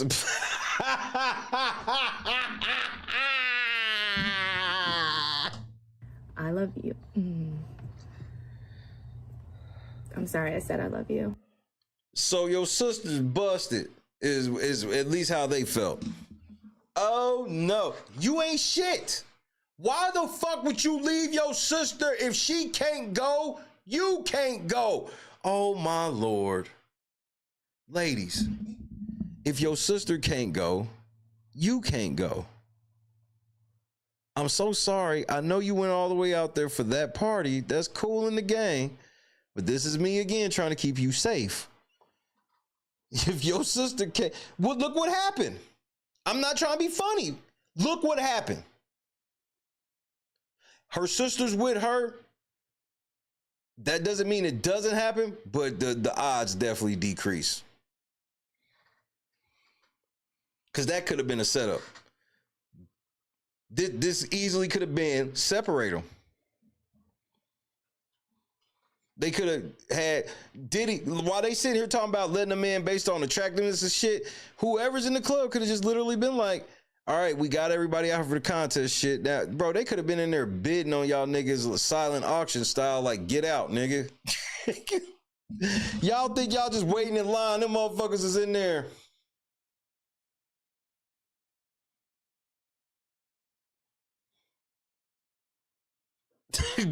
Bidding on y'all motherfuckers like this shit is get out.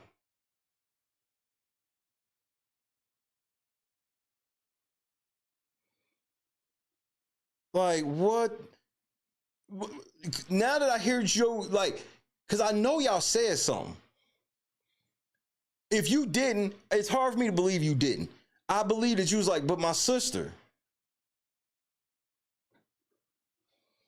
Fuck your sister. Come on, Diddy in there. Okay. Plaintiff did not see, nor does, and for the record, even though I think that is very stupid for her to have done, that does not mean she should have been raped or sexually assaulted or anything.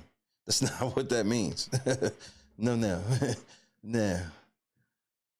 Plaintiff did not see, nor does she remember seeing her sibling at the party during more grammatical errors. During plaintiff's time inside the party. While inside the party, plaintiff took pictures with some of the other celebrities in attendance, including rappers Babs from Making the Band, boom, boom, boom, boom, boom, boom, boom, boom, boom, boom, boom, boom, and Bone Crush. Attention! Remix. At one point, plaintiff met an individual who purported to be defendant Combs' assistant, and he befriended plaintiff, who was alone. While at the party, there was no bar for partygoers to get drinks. Instead, pre-made drinks were being circulated throughout the party by waitresses.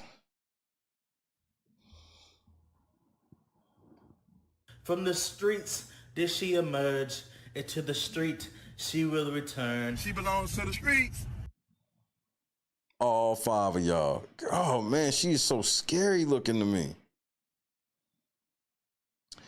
After less than 2 pre-made drinks provided by the waitresses, plaintiff began to feel sick and tried to go to the restroom.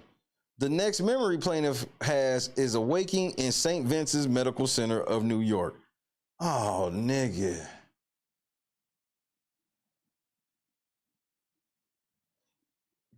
Plaintiff has no memory or no recollection on how she ended up at the hospital. When plaintiffs regained consciousness at the hospital, she noticed her shirt was ripped, her underwear was missing, she was not wearing any shoes, and the money she had traveled with was stolen. It's not funny. I'm just like, they ran your pockets too? Like, this is outrageous. Plaintiff was admitted to the St. Vincent Hospital, treated and released. Upon her release, at least that's a high-res picture. It's the best picture you've had on this whole thing. Upon her release from the hospital, plaintiff, a tourist, had no way of knowing how to return to her hotel as smartphones were not commonplace at the time. Plaintiff remained in the waiting area of the lobby of the hospital after her release for so long she was eventually forced out by hospital security. Plaintiff was able to find a book of matches in her purse bearing the name of the hotel she was domiciled. Plaintiff then hailed a taxi and returned to the hotel using the $20 bill she had left in her purse. But you just said they took all your money. I read right past that and it just really hit me. They stole her money, but she had a 20 left. Oh, Jesus. I guess, bro. When plaintiff returned to her hotel, she called a friend and explained she was not sure what happened to her, but plaintiff believes she was drugged, assaulted, robbed, with no memory of how she arrived at the hospital, as her last memory was being at Diddy's black party. Plaintiff had virtually no time to process or further determine what happened to her, as her flight back to Oklahoma left at 3:50 p.m. October 17th, 2024, less than 24 hours after plaintiff arrived in New York City. That just sounds like a setup. I ain't gonna lie.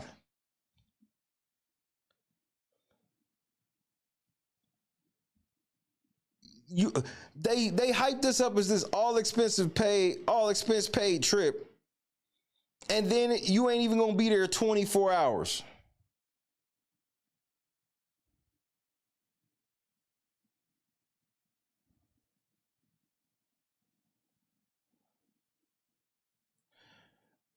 Miss Lady, I will give her at that time. That's not like a common hotel. I don't even remember the name of it already myself, and I ain't even lying.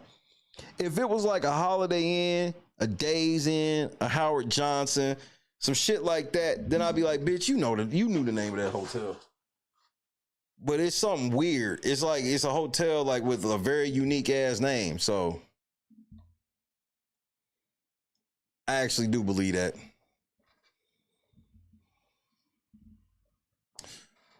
Or at least think it's possible. Is a better way to put it. The day after plaintiff returned home from New York, she received a call from a New York area code with an anonymous female caller. The anonymous female caller asked to speak to plaintiff. The anonymous female caller then threatened plaintiff, telling her that any attempts to pursue anything about plaintiff's assault would be futile because defendant Combs was a celebrity and that plaintiff would just be wasting her time. Wait, no. That's...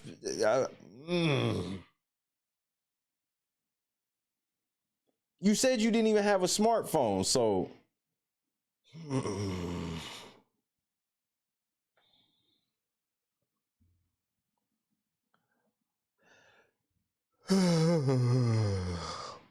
Yeah, she's suing the hotel too, and I saw the pictures of the hotel. I literally just forgot. I just gotta scroll up or wait till the name come up again. It's like Roger something. Plaintiff was confused and scared as she did not know what happened to her. Plaintiff hearing from this anonymous female caller was further jarring and traumatizing as plaintiff learned that not only was she viciously assaulted, leading to her waking up at the hospital, but the defendant Combs was involved and plaintiff would be unable to seek justice for her injuries because of defendant Combs' celebrity status. When plaintiff tried to ask the anonymous female caller her name and how she obtained plaintiff's phone number, the anonymous female caller hung up. When plaintiff tried to call the number back, the number was disconnected. For approximately a week after plaintiff returned home, she felt constant pain in the inside and outside of her vagina. What did the hospital say? Did they do a rape kit or anything? What did your hospital, where's your hospital papers in high res? Pain she believed was from rough intercourse. However, plaintiff had no memory of engaging in intercourse with anyone. That is a very good statement. That's very good. That's very good for you to admit you have no memory of it. That will help you in the long run for sure. Especially if you're telling the truth. This will definitely help you.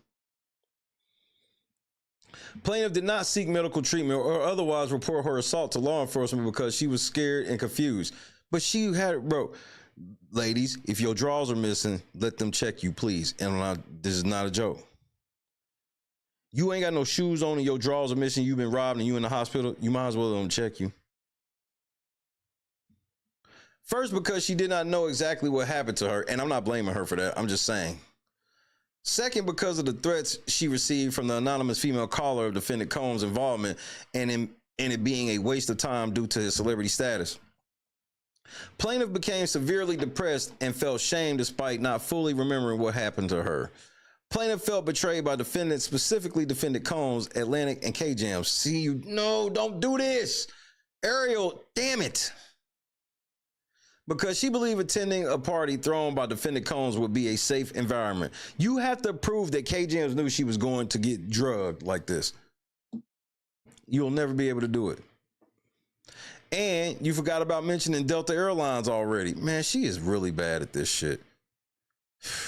You can tell when it's like factual shit and then it goes into, girl, you know we can sue all these people too. You can tell exactly where it takes that turn.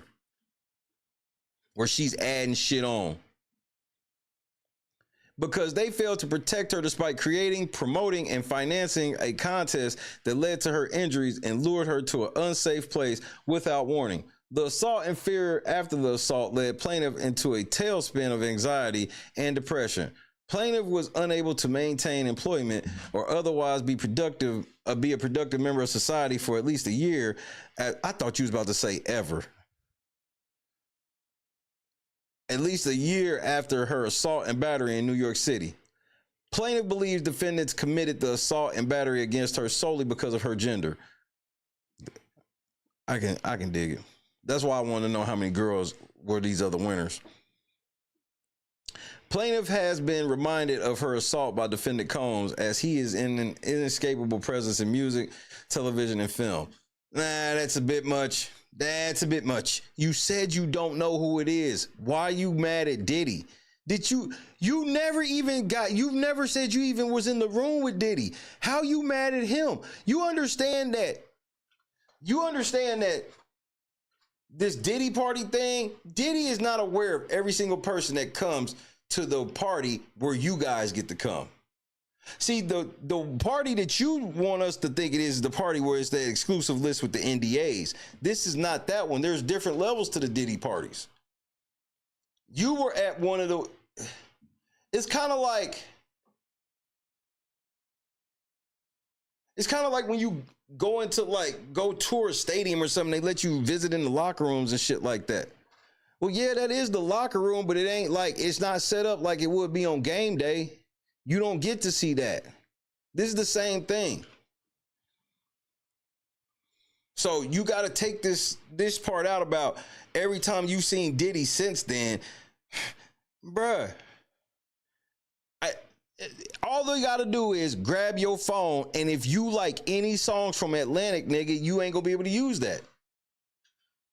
Because Atlantic is the one that... You didn't even get a letter from Bad Boy. Good night, Chadrick. Praying for you, bro.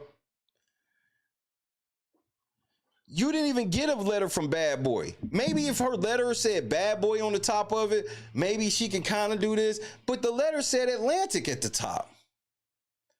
So that means you better not have been listening to T.I. back then. None of that shit. And I'm being serious. Plaintiff has also experienced intimacy issues, struggling to maintain emotional and romantic relationships. Defendant Combs has altered the trajectory of plaintiff's life. That's a bit much. You not even accusing him of shit.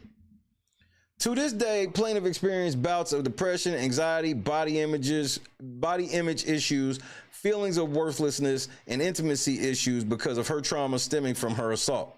Plaintiff feared further violence and or retaliation from defendant Combs in filing this lawsuit, but since defendant Combs has been incarcerated with no bond, plaintiff feels safe to seek redress for her injuries. Very believable. Plaintiff seeks justice for herself and for any other defendant Combs or any of other defendant Combs victims, including the countless victims who have already filed suit against defendant. Please stop bringing up these other girls unless you want to go down if they go down. You have to do this by yourself. Miss George, what's happening? You got to do this by yourself, girl. First cause of action, conduct and participate in a RICO enterprise through a pattern of racketeering activity, a violation of Racketeer Influence and Corrupt Organization Act, codified at 18 U.S.C. 1962A CD against all defendants. Plaintiff incorporates by reference all preceding paragraphs and realleges them as set forth fully herein. Defendants, RICO orchestrators are 100% liable. No.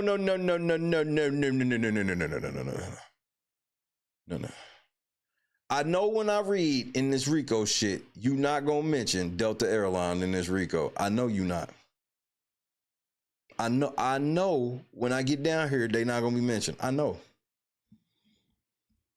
The RICO orchestrators provided defendant Combs with unfettered access to resources and failed to adequately investigate, supervise, and or monitor how those resources were being used. Who was using those resources and the purpose of use of those resources. The support provided by the RICO orchestrators to defendant Combs was a lifeline that spearheaded and maintained the defendant Combs' depraved actions. Upon information and belief, the establishment of a business relationship with the prominent record label, Atlantic, prominent common carriers, Delta and Roger Smith Hotel. You know, Rick is so wild, went so far off the meter. It's shit that I can't even tell you on TV. I mean, you know, for the sake of our friendship, you know what I'm saying? I'm not even gonna bring it up. But trust me, he's went there. He has went where it's like, yo, Rick, man, what the fuck is wrong with you, man? You done took this shit too far. And his response is like this: there's no such place. Darkness. Let's go to the abyss, nigga. I'm not with it, man. I don't want to go to the abyss, man. You know what I'm saying? Rick wants to go to the abyss. In fact, he dwells in the abyss.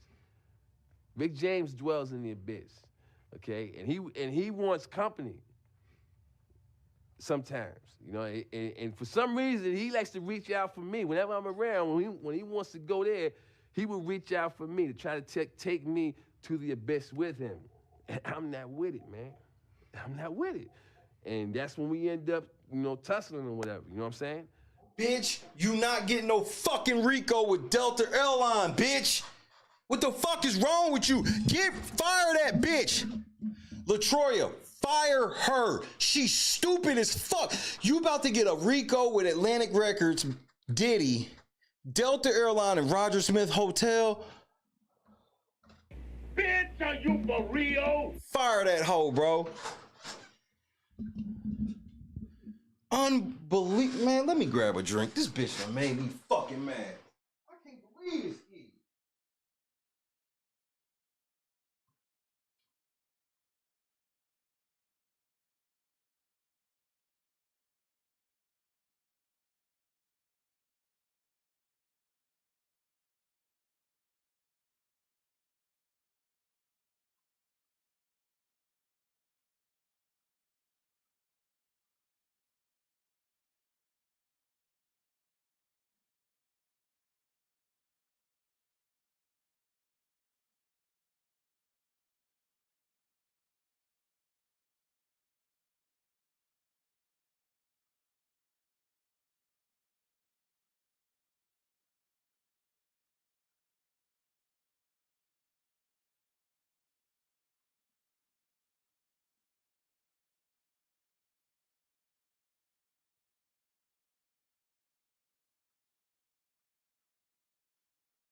Tell me this goofy ass shit.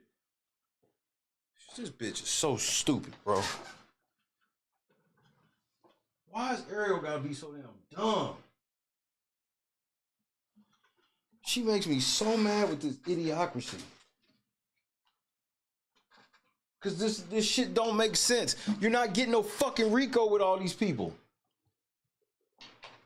She trying to get a RICO, nigga.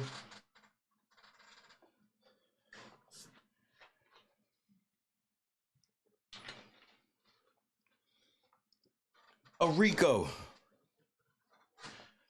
Fucking stupid. And she want me to believe that Delta Airline is working up under Diddy. Diddy don't work for them. They work for Diddy. For a distribution platform for all defendant Combs business endeavors to disguise his true intentions with overly broad and vague in nature description of activities. Defendants knew or should have known that defendant Combs had no intention to utilize the resources he received for business-related purposes, and they did not put any mechanism in place to ensure that their resources, specifically their publication, were not being used for any illegal activity. Defendants' willful blindness resulted in plaintiffs suffering the harm detailed herein. Defendants are individuals and entities within the meaning of person as defined in 18 U.S.C. 1961-3 because each is, look, I'm done. Oh my goodness, this is absurd, bro. Jesus, what is this? Because each is capable of holding and does hold a legal or beneficial interest in property. The RICO Orchestrators Association was composed of defendant Combs, BBE, Atlantic, Savas, Delta, K-Jams, Hotel, and Doe's. In the relevant part, 18 U.S. Code 1961 defines a racketeering activity as any act or threat involving murder, kidnapping, gambling, arson, robbery, bribery, extortion, dealing in obscene matter, or dealing in controlled substance or illicit chemical as defined in section 102 of the Controlled Substance Act, which is chargeable under state law and punishable by imprisonment for more than 1 year. Any act which is indictable under any of the following provisions of Title 18 United States Code, Section 933 relating to trafficking in firearms, Section 1341 relating to mail fraud, Section 1343 relating to wire fraud, Sections 1461 through 1465 relating to obscene matter, Section 1511 relating to the obstruction of state or law enforcement officer or law enforcement, Sections 1581 through 1592 relating to peonage, slavery, and trafficking in persons, Section 1952 relating to racketeering, Section 1956 relating to laundering of monetary instruments, any offense involving fraud connected with a case under Title 11, the felonious manufacture, importation, receiving, concealment, buying, selling, or otherwise dealing in a controlled substance or listed chemical. Bitch, did you read what the fuck you wrote? This shit don't fall into that.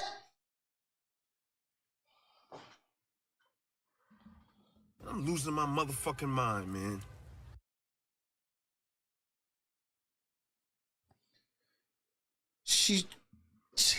They getting ready to throw this shit the fuck out. I ain't even about to lie to you, bro. Good night, KS Dub. Good luck tomorrow.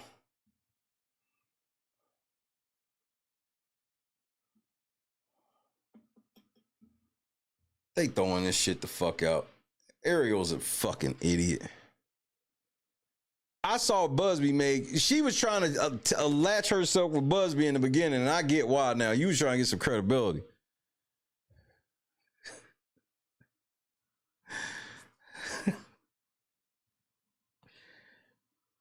If you can't get gun manufacturer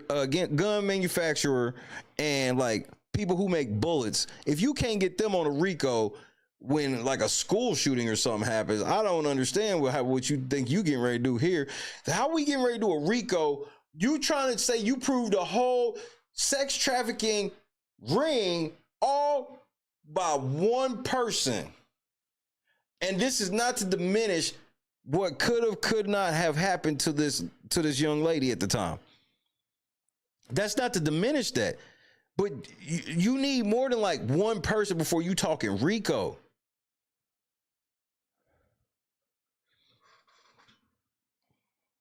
Section 1962A makes it unlawful for any person who has received any income derived directly or indirectly from a pattern of racketeering activity. Where's the pattern? It's just her. Everything was sounding believable until Ariel put this extra shit. Apparently she got a bad story about the hospital that she don't really want us to know about. Ariel didn't want her to answer even. Remember, we watched the interview last night where the nigga said, "Can you just tell us what happened?" And Ariel stopped the interview to be like, "Look, she's been through a lot today." The nigga's like, I just asked her to tell us what happened. Look, we don't want to pepper her with questions. Pepper her? I just asked her what the fuck happened. I didn't know I was peppering her with questions. This bitch is, oh my goodness. Because she knew that she was going to fuck. She don't know how to, because old girl just know how to tell you what happened. She don't know how to say it in a way that makes it sound like a RICO. That's why she don't want her to talk. Because she's got to be able to tell you how this shit was a RICO. She can't.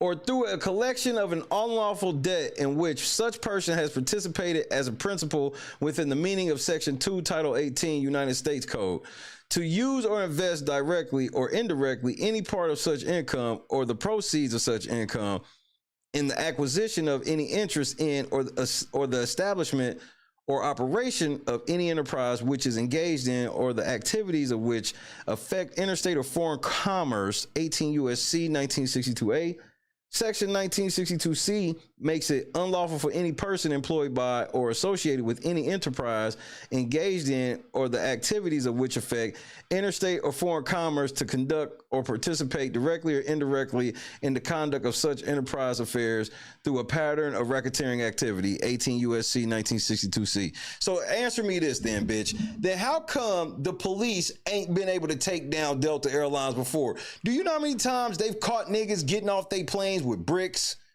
of coke, weed, all types of... Do you know how many times niggas have come off of a Delta airline plane and got right off the plane and got locked up, caught with some illegal shit?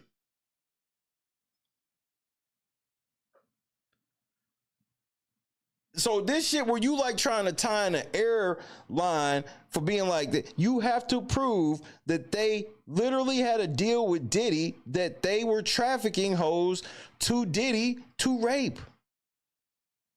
Like this, you doing too much. It was all sounding believable. Then she comes in at the end. Yeah, and that's why we want to file a RICO. Oh, fire this bitch. This ain't no 45. This should not be no fucking 45 pages. Her story is long over. Story short to the motherfucker. She was there. She was in New York less than 24 hours. This chick had basically the same 24-hour story, and it wasn't this long. And she actually was with Diddy. She actually remembers being with Diddy. She actually remembers like shit. That's not saying no girl's lying.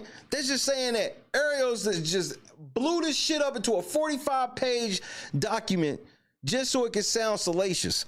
Just so, ooh, it's 45 pages. And then you read the shit and it's like, well, the actual event is she got to New York. She got to the hotel. They told her they was going to pick her up. She wasn't going to get a ride back.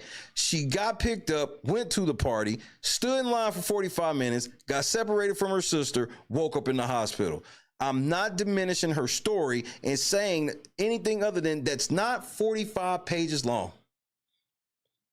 You're spending this rest of this time trying to tell me that not only should you be able to sue, but you should be able to sue under a RICO because you've uncovered that this local radio station and Delta Airlines are all in cahoots with Diddy to have contests where they get girls in Oklahoma to fly out to Diddy via Delta Airlines because they don't understand how Delta Airlines probably was just the cheapest tickets that they bought. They probably went and looked, it was like Delta's cheaper this time, to be honest with you.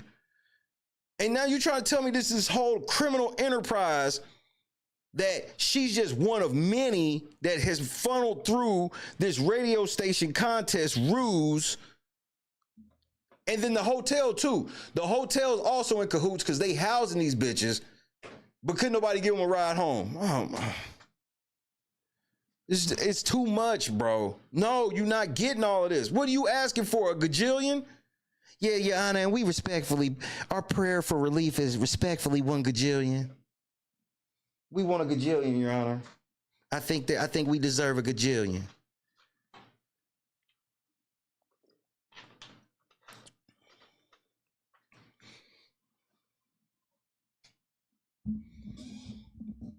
Dre, you ain't lying. Every time I see Ariel, I'm like, man, if you telling the truth, that's the last person you should ever call. You should only call her if you lying.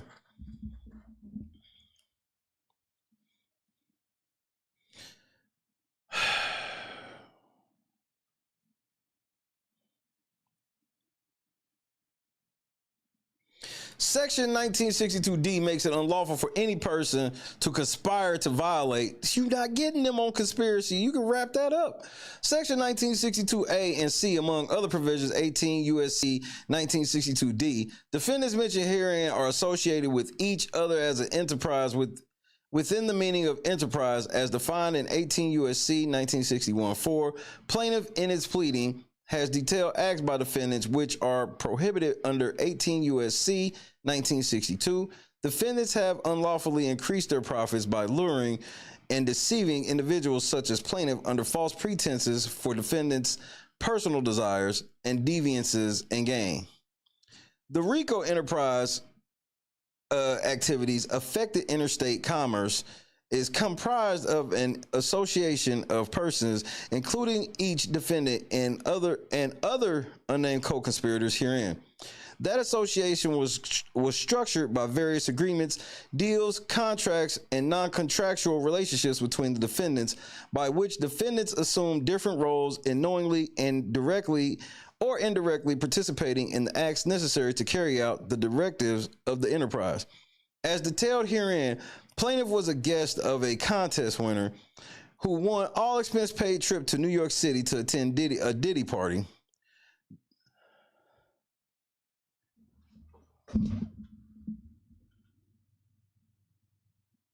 I'm still waiting to see a piece of paper that says you were invited to a Diddy party. I seen where you was invited to like a white party or something. I haven't seen the word Diddy party yet, just for the record. Defendant Atlantic further arranged the transportation to the party while providing no transportation from the party. Defendants all share a common purpose: to use deception, coercion, force, and the threat of violence to enrich themselves at the expense of individuals like the plaintiff. As set forth herein, although all defendants may not have directly threatened, coerced, forced, or violently threatened plaintiff, they financially benefited from the scheme. It is reasonable to believe defendants would not have engaged in these acts or of threats, but for the existence of the RICO scheme and their understanding that they would have unfettered access to engage in their illegal and corrupt enterprise without question. As evidenced in plaintiff's complaints herein, defendants all orchestrated, participated, managed, and executed the RICO enterprise. Defendant Delta transported victims, including plaintiff, on commercial airlines to New York City to be guests of the, quote, black party, end quote. See, that's not the same thing. And or to defendant Combs directly. You have no proof of that. The RICO enterprise has functioned as a continuing unit and maintains an ascertainable structure separate and distinct from the pattern of racketeering activity. This jurisdiction has criminally accused defendant Combs of engaging in racketeering, and both cases have similar fact patterns and descriptions of racketeering activities. Defendants disseminated their concealed scheme to plaintiff in Oklahoma using interstate telephone wires and radio waves. The true nature of defendant's enterprise was left undisclosed, was omitted, and or was affirmatively misrepresented, all to the fraudulently increased defendant's profits, at least some of which were used to expand the enterprise, causing further injury to plaintiff and possibly many others. What the fuck are you talking about? Upon information and belief, defendants profited from the enterprise and used the proceeds from the enterprise to advance the enterprise by funding and operating their marketing machine, including through the use of the mail magazine coverage, word of mouth, and interstate wires to sell the illusion that defendant Combs was a serious and legitimate businessman who held exclusive parties and networking events that were safe and fun to attend. Who the fuck ever said... What? Safe and fun to attend? Nigga, this is outrageous, bro. You thought that it would be as safe as possible with people there drunk? I guess, bro. No, you're doing too much. When nothing could be further from the truth. So every girl at that party woke up at the hospital? Defendants Atlantic, Savas, K-Jams, Delta, and Hotel were a direct participant in the marketing aspect of the scheme, as it was Defendant Atlantic's contest promotion executed by its employee, Defendant Savas, the promotions coordinator, with Defendants Delta and Defendant Hotel providing travel and lodging. Defendant K-Jams provided the general public at large misrepresentative information, including over interstate wireline communication systems via their radio program on, man, stop this, 105.3 FM radio in Oklahoma. Upon information and belief, defendants obtained venue revenue via what? Are you fucking for real? You're not getting this.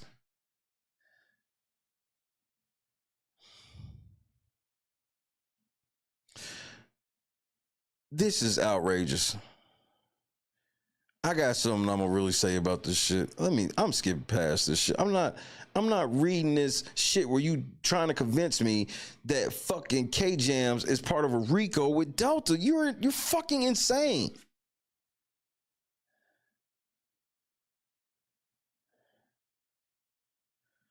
Oh, you make me so sick. Upon information and belief, defendants each had specific intent to participate in the overall RICO enterprise scheme, and each participated in the enterprise as follows. Oh, my Lord. Here we go. Upon information and belief, defendants control and participate in the activities of the enterprise in various variety of ways as set forth herein, including but not limited to development market campaigns to legitimize defendant Combs parties to the general public. The general public thinks that wild shit goes on at Diddy parties. What are you talking about? This has been rumored for well over 20 years that wild shit goes down at Diddy parties. Upon information and belief, throughout the relevant period, defendants Atlantic, K-Jams, Delta, and Hotel, notice she ain't mentioned the John and Jane Does no more. That's a massive L. Entered into a partnership agreement with defendant Combs and BBE as general business partners. Each member is responsible for the partner's actions in the partnership. Defendants have an ethical obligation to ensure their business partners were not using the partnership to engage in illegal activity. Defendants Atlantic, K-Jams, Delta, and Hotel provided resources to their general business partners, defendants Combs and BBE. Cap! Defendants Combs and BBE use the resources provided by their general business partners to entice the public to desire to attend these lavish and exclusive parties. Get the fuck out of here. Defendant Combs and his co-conspirators. His co-conspirators, you've got to put a hyphen. So his co-conspirators relied on the mail, World Wide Web, and telephone to disseminate the misleading information described herein. Defendants did not disclose to the individuals they solicited the fact that they would be drugged, assaulted, or battered while attending events sponsored by and starring defendants in their business. Defendants authorized the resources to their general business partner, defendant Combs, in furtherance of the goals of the conspiracy. Defendants used the contest promotion and party as a ruse to provide defendant Combs and BBE cover to disguise their RICO enterprise. Bitch, are you fucking kidding me? Throughout the relevant period, defendants used their collective resources, relying on the mail, email, radio, and World Wide Web to disseminate the misleading information described herein. As the general business partner of defendants Combs and BBE, defendants are equally liable for the commission of these acts. No, they're not. They're just not. So sorry. Defendant Atlantic ensured cash payments to plaintiff were executed. Plaintiff does not recall receiving appropriate. Okay, so why would Atlantic have to pay $50 deposit in your name when they are in cahoots with this hotel to rape you?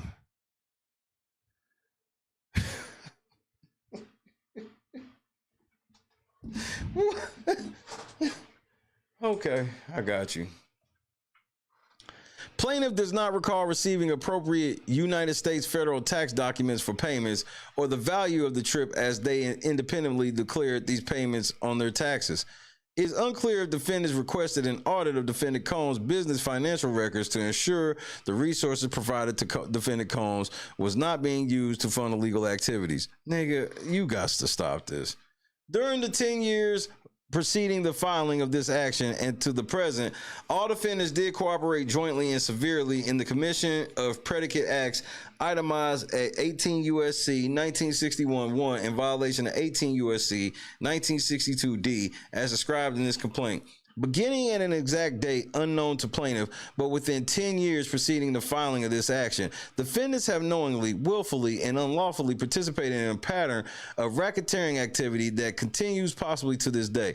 The racketeering acts followed the same pattern and purpose: to defraud the plaintiff for the defendant's benefit. Each racketeering act involved the same or similar methods of commission and participants. Defendant's business would not have succeeded without the repeated predicate acts and the ability to conduct their fraud using mail, telecommunication wires, interstate travel, and possibly money laundering. The racketeering acts all relate to each other. This is ridiculously stupid. The racketeering acts all relate to each other in the way they were part of concerted actions by defendants to use the endorsement and channels of the enterprise to operate their business to solicit potential victims as detailed herein. The separate racketeering acts all relate to each other in that they were part of concerted actions by defendants to use the endorsement and channels of the enterprise to operate their business to fraudulently induce plaintiff. Defendant's wrongful conduct has injured plaintiff and continues to threaten plaintiff and the public. Defendants' association with the enterprise enabled defendants to conduct, direct, and control a pattern of fraudulent illegal activities over a substantial number of years, which continues to this day. Oh, so you know. To further their collective goals, defendants work in concert to engage in various forms of criminal activity at the discretion and demand of the defendant Combs. Defendant's ongoing racketeering activity has injured and continues to injure the plaintiff. Nigga, no. Mail fraud? No. I'm not even reading that. Fuck you. Another mail fraud? Wire fraud? Fuck you. I ain't hearing that shit either. The fuck is wrong with you, you fucking idiot?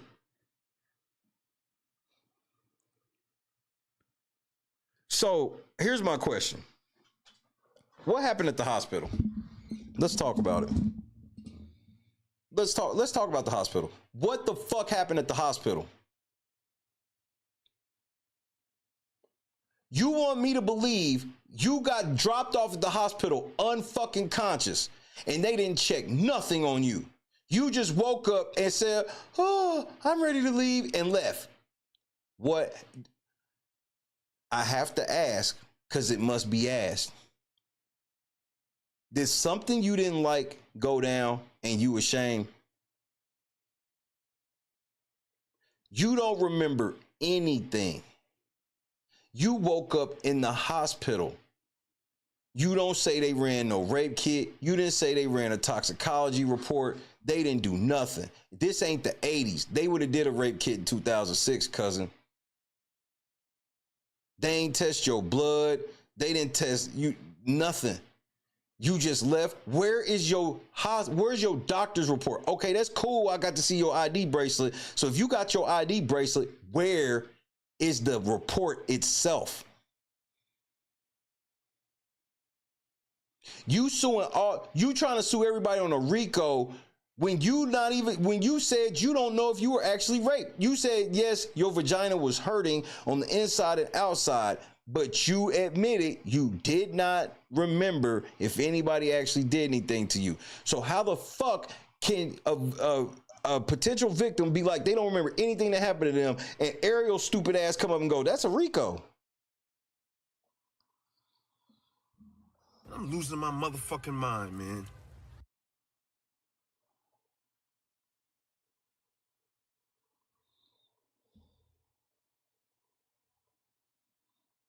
What happened at the hospital? You remember that part.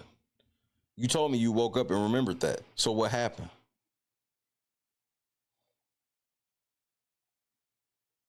This case is getting thrown out. I just want y'all to know this ain't the one that's gonna get Diddy. This shit getting thrown out. Because even though girl's story, if I'm gonna believe it, no, it's hard for me to go, all right, well, you said you never at any point said you even had eyes on Diddy. So why the fuck is he the first name on this lawsuit? You didn't even, Bad Boy didn't even fly you out. This was Atlantic.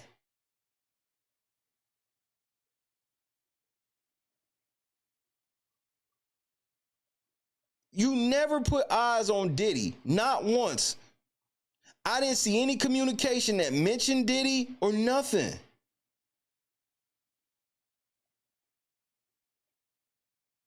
Yeah, that's why Ariel didn't want her to tell her, because her story wasn't going to sound fucking right. She wouldn't let, bro, let's pull that shit up from last night right quick. That shit's going to hit a little different for me right about now.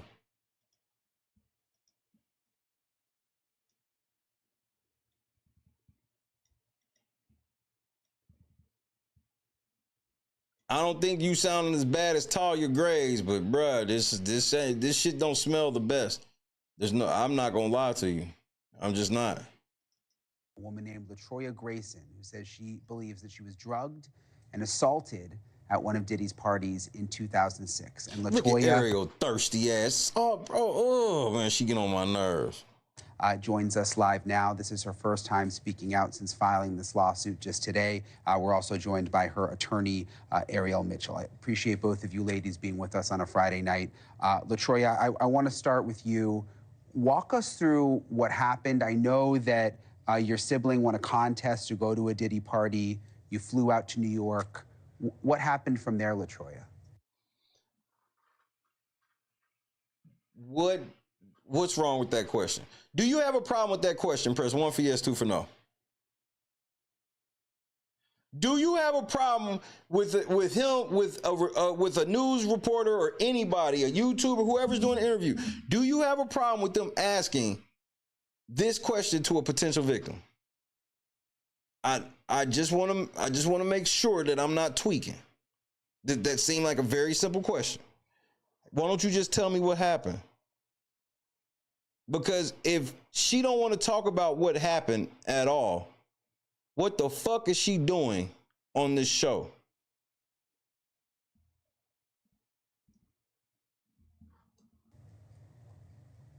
Well, pretty much everything that happened is in the lawsuit. So I would encourage any and everyone that would like to know the information to read it. So what the fuck are you doing? Yeah, I understand. And we've looked at the lawsuit today. I just wanted to hear from you what happened. I mean, because I can imagine. So this is when she made that noise, kind of like, caw-caw. She made a noise trying to signal to that bitch to shut up. Here it comes. Imagine you guys won the tickets to go, which must have been pretty exciting. You were in Oklahoma, right? Yes, sir. And so you flew to New York. Was it with your sister? Yes, sir. And were you excited? I mean, what were you thinking it was going to be like? Fun, hanging out. You hear that little sound right there? Did you hear that little, whatever the fuck that was? Yes, sir. And were you excited? I mean, what were you thinking it was going to be like? Fun, hanging out. The normal parties, getting to take some.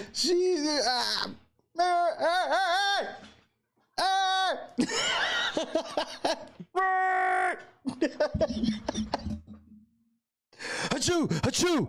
Achoo!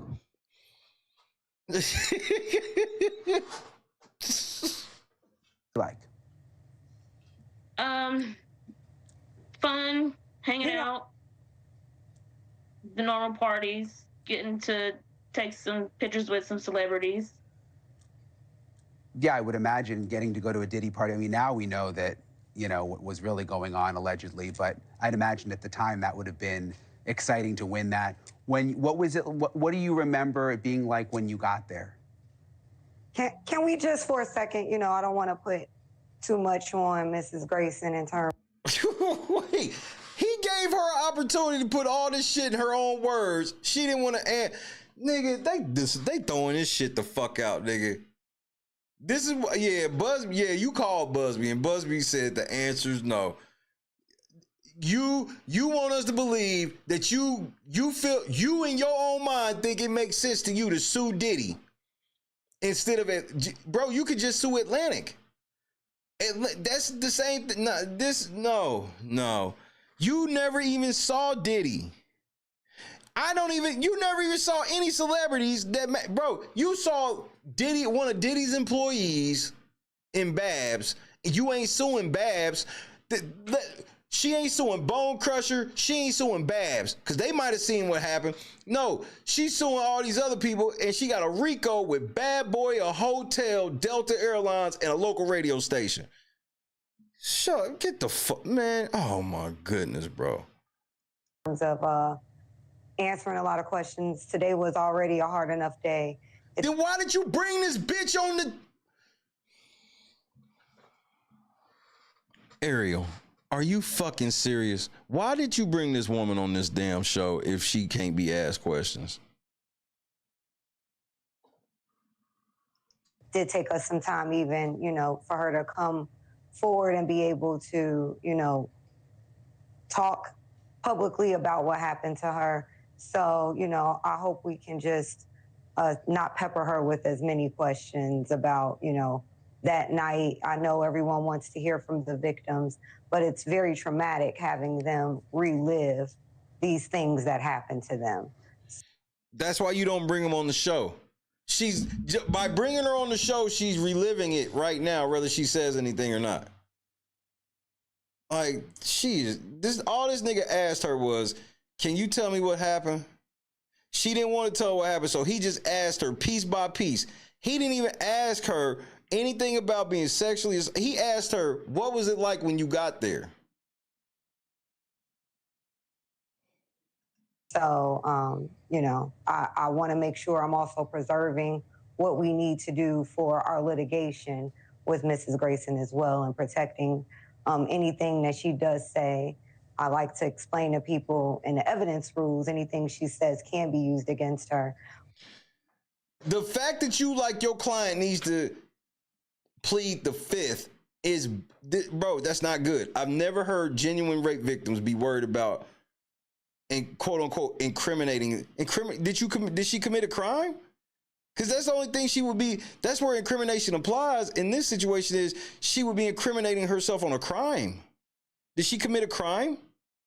What was she in the hospital for? Rhonda, what's happening? What was she, Jerome, what up? What was she in the hospital for? Sam D? Because as far as I know, you said you drank and, bro, we can't act like girls ain't lied like this. Girls ain't got too drunk and then try to lie about what happened after the fact. That's not saying that it always happens, but we got to be careful when a motherfucker be like, I passed out. I was standing in line. Remember, she left her sister. She left her. Was this your way of explaining to your sister why you didn't come back? Let's talk about it.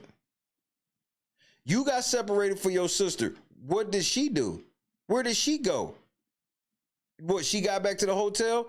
What happened? You left her. You told her you was going to be a second and never came back. I've seen that happen so many times. I've seen dudes do it to their friends. I've seen girls do it to their friends. Oh, I'm just going to run in here right quick and do a lap. I'll be right back. And never come back.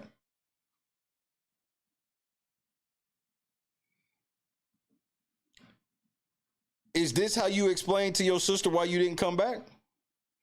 I got to ask. You got a shyster ass lawyer who's sitting here trying to make a RICO happen from an event you don't even you have no recollection of if the fact you were even, if you even had sex with anybody, as far as you know, of any kind, whether consensual or not. You don't have any memory of this, but you think that you got enough of a memory of just, since you got proof that you went out there for a party, that's enough evidence that you now have a RICO. What were you in the hospital for? Where the, man, again, she's talking about incriminating herself, so I know what time it is.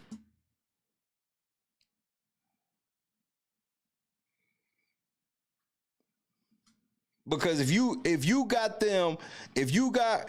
because here's the thing, how easy it is. If she can prove that she got raped at that party, then she got a lawsuit against Atlantic for sure. She don't need Diddy. Atlantic got more money than Diddy. Just so you know. Atlantic has more money than Diddy. Always have. So you don't even need Diddy. But you got him at the top because that's what's going to get somebody to talk about it. But you don't want somebody to talk about it if they're going to feel like it's bullshit, nigga. But she did want to come forward with all the allegations, with all the individuals that are making, very rarely are you seeing any of the victims actually coming forward. So today she was very brave and through her, you know, her doubts wanted to come forward and do this program here today. Yeah, I understand, and I wouldn't want to put her in an uncomfortable situation, and I understand she just filed the lawsuit. I was just wanted her to explain what she remembers from that night. Maybe you... Yeah, I was about to ask her no questions like that, nigga. I just wanted her to tell me, like, you know, what the fuck happened when she got there, like... Ariel, since you not everybody's seen the lawsuit. I've seen the lawsuit, but people watching haven't read the lawsuit. Maybe you can explain what you are alleging in the lawsuit. So essentially, it's pretty easy facts. There was a nationwide contest that was promoted where you called in and won an all expenses trip paid to New York, which for anybody, a free trip to New York, even in today's time, will be a great value, a great trip. And then on top of that, the trip, you got to go to a P. Diddy party. So calling. Where did it say that? Radio station. I've called the radio station to win tickets. Not a great prize like you would think she won back then. And this was, back in 2006 during the height of Diddy's career, during the height of Bad Boy Entertainment and the white parties. So that was part of the enticement, was to bring people who knew about these parties, who desired to go there, which is why it was. When has a Diddy party never been known for being on demon time? Huh? When were Diddy parties famous for not being on any type of demon time?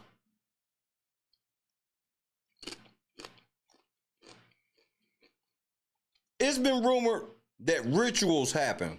Satanic rituals happen. Such a successful contest. She went to the party. There was transportation that was arranged, hotels that were arranged. Everything was all paid for, even transportation to the party. What I found to be concerning was that there was transportation to the party, but not from the party. Which is why she shouldn't have went. I'm not blaming the victim. I just want people to learn from this. Because I agree with Ariel. That is problematic. And then at the party, Ms. Grayson alleges that, as you see in the lawsuit, and I want to start encouraging people to go read these lawsuits instead of hearing these sound bites. I always read the lawsuits. That's how I be knowing who's telling the truth for the most part and who bullshitting. You don't want none of Alex Spiro. They don't even acknowledge you, bitch. They ain't said shit about Ariel. They've been going in on Buzby. And we all know why.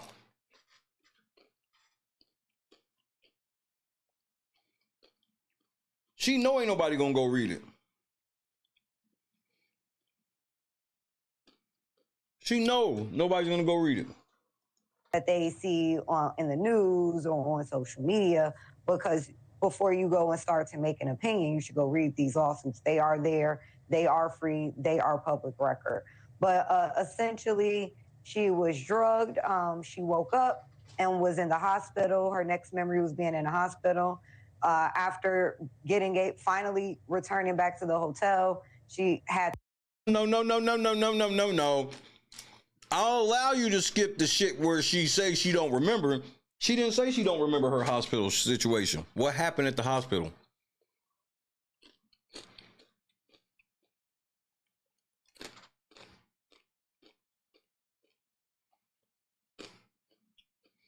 Did they offer you a plan B or anything?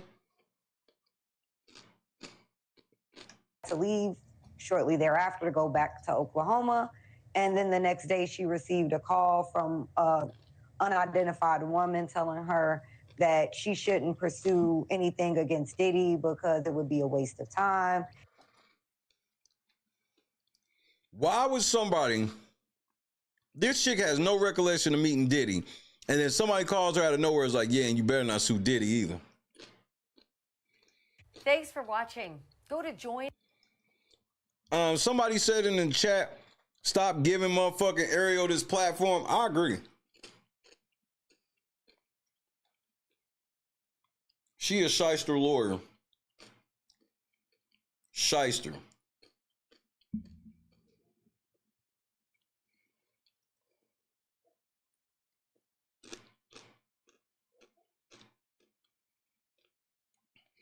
Personal responsibility has to be had. This is what happens when you go clout chasing. You were so thirsty for clout that you left your sister outside. And as far as I know, this could just be a story that you told your sister forever. Girl, I don't even remember what happened. You see, her sister's not part of this case. Her sister's not like, yep, I had to go to the hospital and shit too. You see that, right?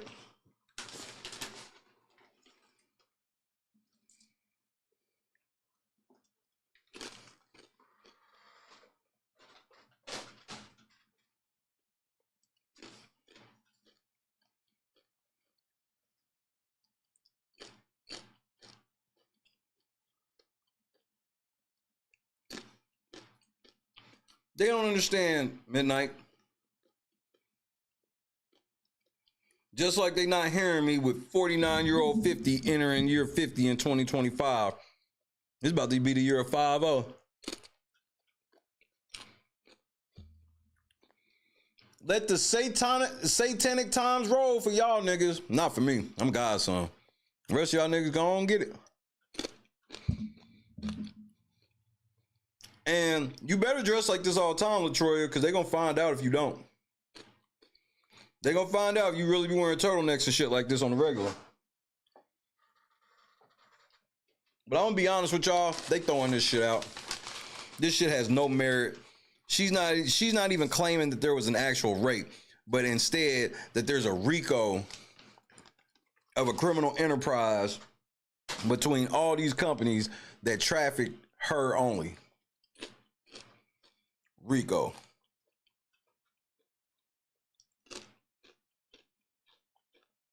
Ariel, I read what? 20-something pages of that shit. And it's the biggest crock of bullshit you've ever heard. No, we actually read 33 pages. Biggest crock of bullshit I've ever heard.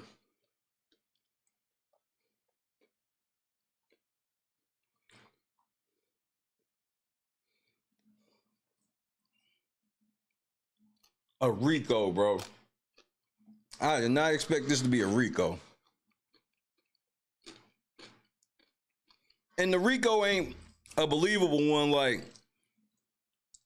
Jay-Z and Diddy type of RICO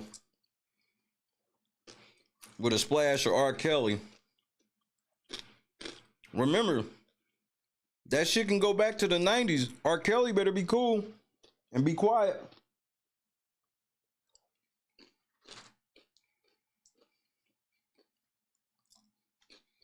Hold on, man. Let's vote on this, bro.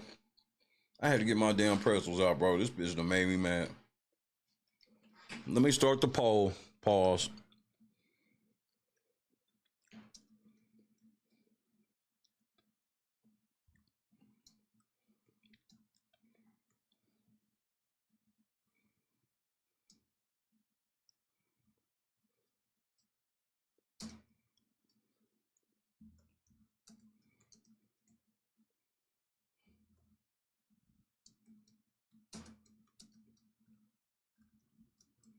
All right, here we go. Start the poll. Do you find LaTroya's story credible? 1 for yes, 2 for no. Everything in the beginning was sounding credible up until you don't remember anything at the party. See, a lot of girls remember going to lay down and shit. She don't remember nothing. She took a sip of 2 drinks.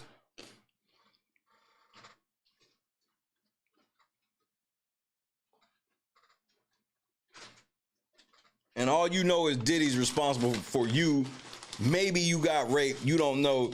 Your vagina was sore. You're not saying if it was from consensual sex or not. Remember, they didn't say that.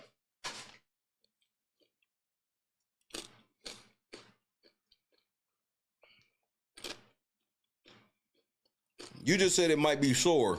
And I'm not trying to be mean. I'm repeating what was said to me.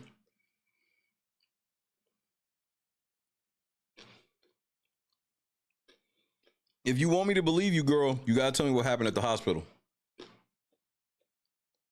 I mean, you ain't gotta tell me shit as a victim, you know what I mean? But I don't have to believe you either. With what you've let me know, I don't believe you. I'm sorry. I go case by case with this shit. And I'm not gonna sit here and pile on Diddy just cause. God don't want that. God want me to keep shit a buck, regardless.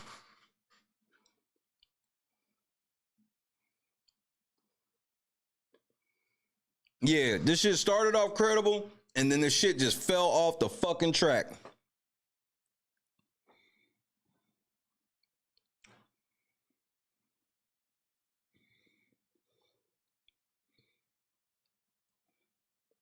I don't see the feds amending their shit to add this.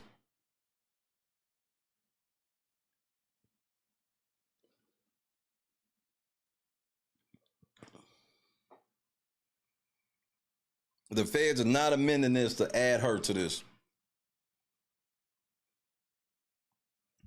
But again, I'm trying to give you the benefit of the doubt too, Ariel, where it's just like, I want to believe that some of the people that fuck with you could be gullible, but here we are again.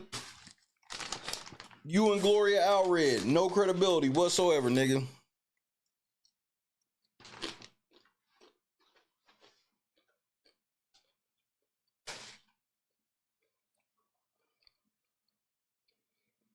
Stephanie, what's happening? Holly Spice, what it do? He said, first of all, I don't even believe that name. Latroya, nigga. I done spelled, bro, I had it Latronya. I done fucked her, but behind the scenes, I done fucked her name up so much.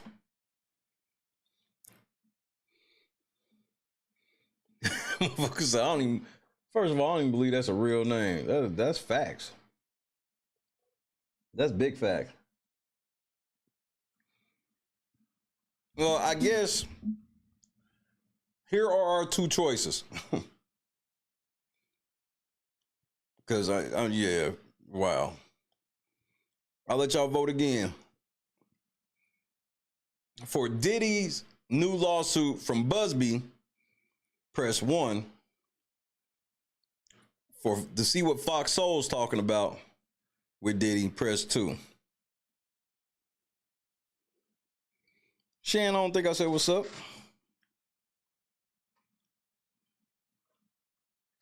Eat my last pretzel while y'all vote.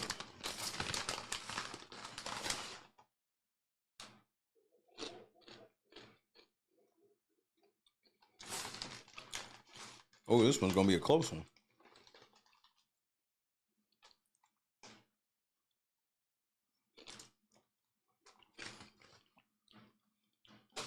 Ten more seconds.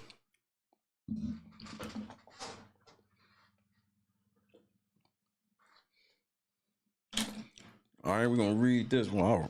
I'll roll up after. I can smoke during Fox Soul.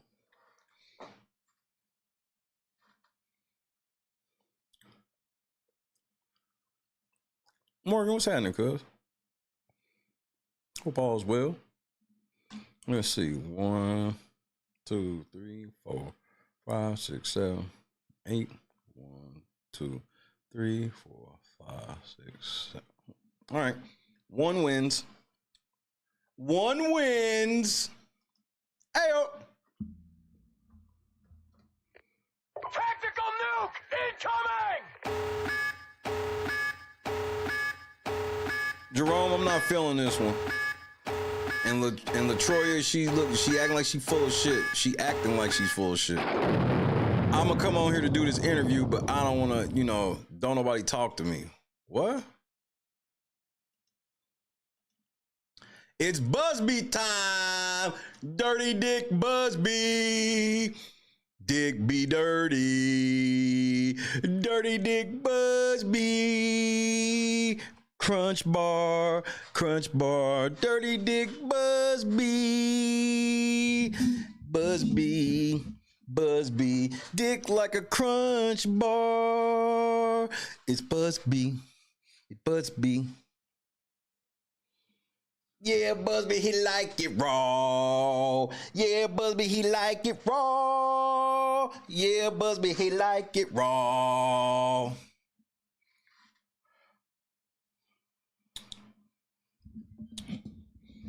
The United States District Court, Southern District of New York, Jane Doe, plaintiff versus, now look at the difference between Busby and Ariel's just like, Bad Boy Entertainment Holdings. This nigga said, Daddy's House Recordings, OPCO, LLC, doing business as Combs Global, Combs Enterprises, LLC, Bad Boy Entertainment Holdings, Bad Boy Productions Holdings, Bad Boy Books Holdings, Inc., Bad Boy Records, LLC, Bad Boy Entertainment, LLC, Bad Boy Productions, LLC, organizational does 1 through 10, and individual does 1 through 10. See, the shit be hitting out rip. I told you when I was playing the song, I was like, look at the screen, and the shit just different. This bitch is like Delta Airline. Bro, this nigga, he had more lines just putting Diddy shit. And the nigga said, and we not doing all that love and shit this time, up on, at least up here.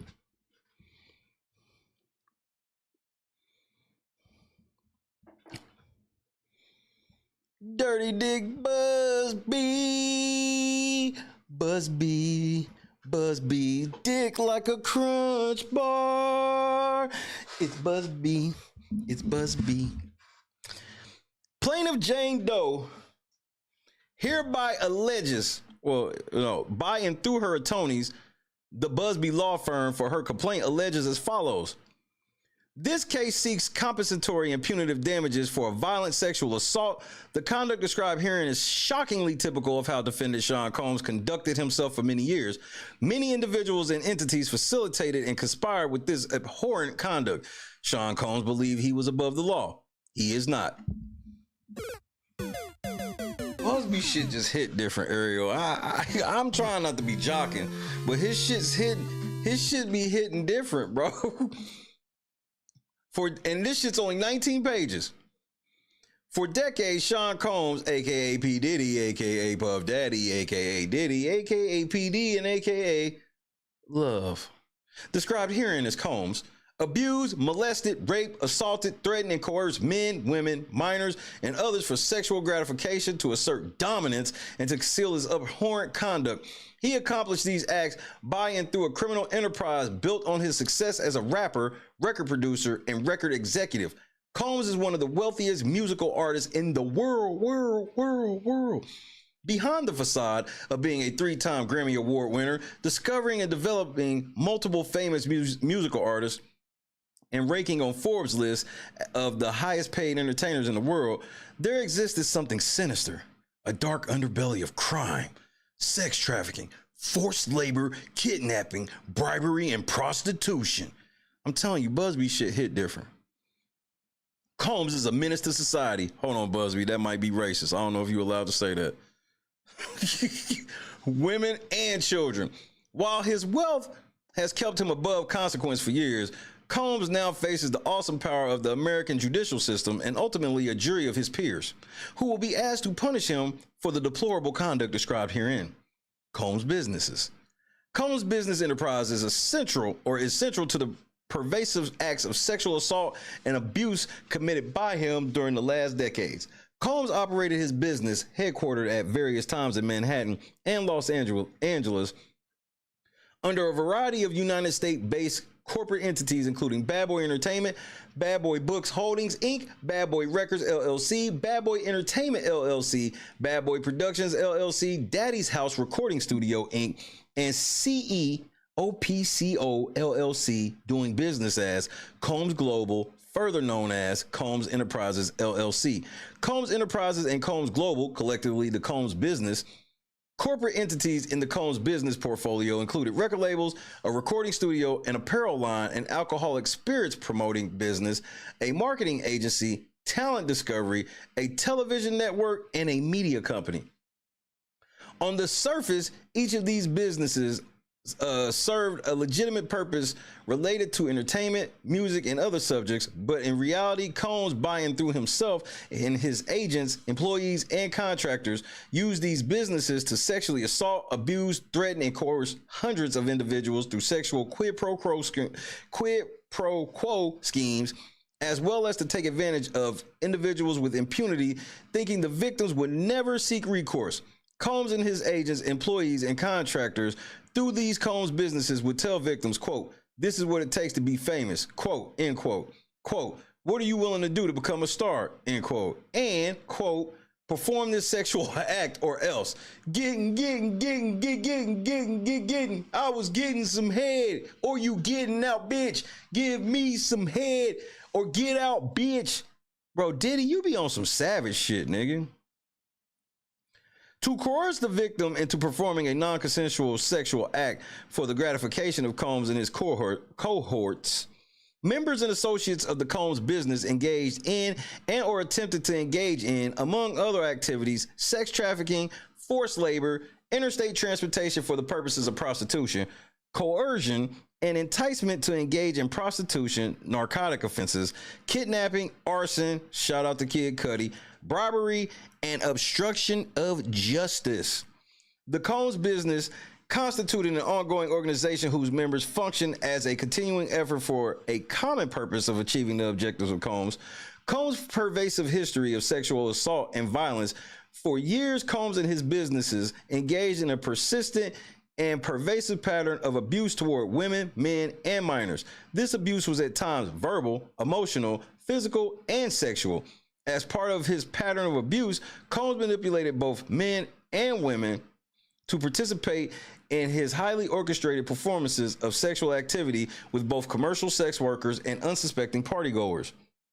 In some cases, these were individuals who were contractors or vendors. In other cases, they were random individuals pulled from a hotel lobby, a show, or off the street.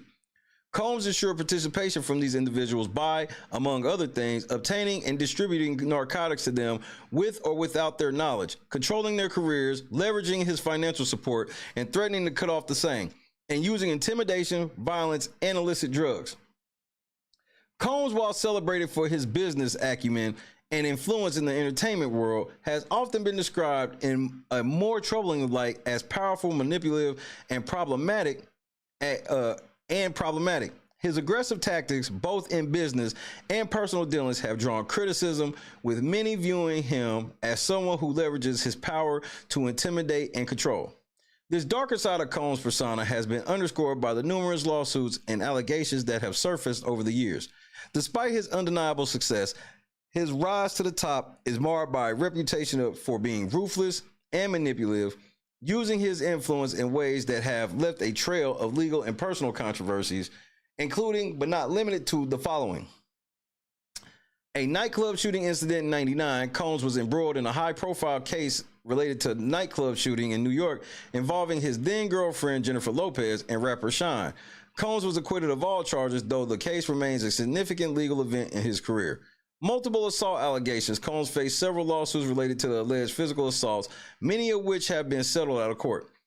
Business disputes. Combs has been involved in various business-related legal conflicts, particularly surrounding his Sean John clothing line and other ventures. These disputes are often involving contractual disagreements and trademark claims. Claims by Cassie Ventura. Combs' former girlfriend, Cassandra Cassie Ventura, filed a lawsuit accusing him of years of physical, emotional, and sexual abuse during their relationship. Cassie alleged repeated instances of assault, coerced sexual acts, and drug use, all contributing to an environment of fear and manipulation. You see, that's how you hit Cassie. Little sentence or two and move the fuck on, nigga. Combs particularly fancied the use of the popular date rape drug Rohypnol, or GHB, to commit heinous, non-consensual acts of sexual violence and rape unto countless victims. Combs often would secretly use the drug in an alcoholic beverage served at his parties, typically champagne or, quote, lemon drops. Partygoers were forced to consume the alcoholic beverage containing GHB, either prior to entering or while at Combs' party. There are also allegations of Combs dousing victims in lotions or similar body oils, also laced with GHB, so that the drug will be absorbed through the victim's skin and make it easier to assault them. That, you know how rich you gotta be to get some GHB lotion, nigga? GHB baby oil. I think that the baby oil, like, he might have did that shit, but I think that baby oil they found was all uncut. I believe he may cut some of that shit, but Shiny Suit Man had 1,000 balls of baby oil, and y'all surprised. Combs' recurrent and pervasive physical abuse took place for multiple decades. His tendencies of violence and sexual assault were no doubt well known amongst his colleagues, employees, agents, and businesses. On numerous occasions from at least on or about 1996 and continuing for years, Combs assaulted women and men by striking, punching, dragging, throwing objects at, and kicking them. Combs also assaulted children both physically and sexually. In 1996, Combs was found guilty of criminal mischief for threatening a photographer from the New York Post with a gun. In 1999, he was arrested and charged with second-degree assault and criminal mischief in connection with assaulting a record executive. Combs was arrested again the same year for his involvement in a shooting at a club in New York. Another instance of violence occurred at a Los Angeles hotel in or about March 2016, which was captured on video and later publicly reported, where Combs kicked, dragged, and threw a vase at a woman. Bro, that's how you be tactful. That's how you be tactful. We all know who he talking about. At a woman as she was attempting to leave his hotel room. When hotel security staff intervened, Combs attempted to bribe the staff members to ensure silence. In the past year, numerous civil complaints have been filed by plaintiffs who allege that they have been sexually abused by Combs between 1991 and 2009. In November 2023, 3 lawsuits were filed against Combs under the New York Adult Survivors Act. Cassie Ventura, an artist signed to Bad Boy, sued Combs in New York for rape and physical abuse. She alleged Combs facilitated these acts by and through supplying Ms. Ventura with copious amounts of drugs and urging her to take them beginning in 2006. Joy Dickerson Neal also sued Combs in New York, alleging Combs drugged her, sexually assaulted her, and secretly recorded the assault in 1991. Liza Gardner, whom Combs met in an event hosted by a record label affiliate with Bad Boy, sued him for allegedly raping her and a friend in 1990 or 1991 when she was only 16. In December 2023, an anonymous plaintiff sued Combs in New York for allegedly drugging and gang raping her in 2003 when she was only 17 years old. This victim alleged that employees and business associates of Combs, through their affiliation with the Bad Boy enterprise, lured her to Combs' home, where Combs then raped her.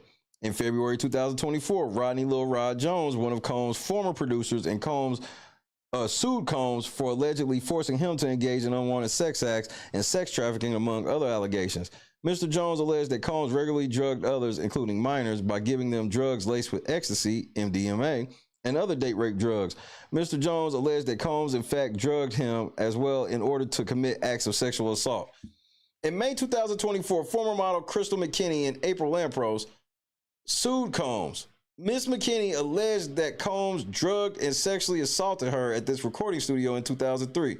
Mimicking what has now become a known pattern, Combs promised Ms. McKinney to help her with her modeling career in exchange for engaging in sexual conduct with him. Ms. Lampros, an intern at Arista Records, which was an owner of Bad Boy, also sued Combs in May 2024 in New York County Supreme Court for raping her on multiple occasions, secretly filming these acts and showing the recordings to multiple people. Ms. Lampros also alleges that Combs ordered her to take drugs on one occasion before he raped her. In July 2024, the former adult film star Adria English, who was employed by Combs as an entertainer at his famous white parties that brought together the biggest names in the music and entertainment industries, sued Combs in the Southern District of New York for sex trafficking, alleging that he required her to consume drinks laced with ecstasy and secretly recorded the sexual acts. Diddy, this shit is just long as shit, the amount of shit they trying to get you on. In September 2024, singer and songwriter Dawn Angelique Richard also sued Combs. Richard was employed by Combs as part of the girl group The Nitty Kane, formed by Combs and later as a key member of Combs' band Diddy, Dirty Money. She sued Combs in New York for sexual assault, false imprisonment, and for subjecting her to hostile working conditions due to her gender, including degrading comments and threats. Ms. Richard has alleged that Combs regularly supplied others, including minors, with copious amounts of drugs and alcohol and subjected them to sexual acts while they were sedated and or unconscious due to the drugs and alcohol. In September 2024, a federal grand jury in Manhattan indicted Combs and charged him with sex trafficking, racketeering, and the creation of a criminal enterprise in which he abused, threatened, and coerced women and others around him to fulfill his sexual desires, protect his reputation, and conceal his conduct. See United States of America versus Sean Combs, a.k.a. Puff Daddy, a.k.a. P. Diddy, a.k.a. Diddy, a.k.a. PD, a.k.a. Love. Index number 24, Crown 542, indictment, Southern District, New York. at paragraph 1. The indictment explains that Combs' abuse of women and minors are enabled and conspired with by the employees, resources, and influence of the multifaceted business empire that he led and controlled, creating a criminal enterprise whose members and associates engaged in and attempted to engage in, among other crimes, sex trafficking, forced labor, kidnapping, arson, bribery, and obstruction of justice. Combs' long history of violence unequivocally establishes that his actions are motivated by gender, both men and women. Combs has a profound contempt for women and a desire to dominate both minors and men. His conduct shows a long-standing practice for denigrating, defeating, and attempting to humiliate men, women, and children. His practices and desires are different from men, women, and children, but his actions are unequivocally motivated by the victim's particular gender and age. Plaintiff's allegations herein substantially mirror Combs' prior conduct as established through criminal indictments and other lawsuits. Through this case, plaintiff seeks a full measure of justice from a man who thought his power, money, and influence rendered him untouchable. Plaintiff joins many other victims by filing this complaint in hopes their common voice makes it impossible for Combs to assault another person ever again. Plaintiff Jane Doe is a female who resides in Louisiana.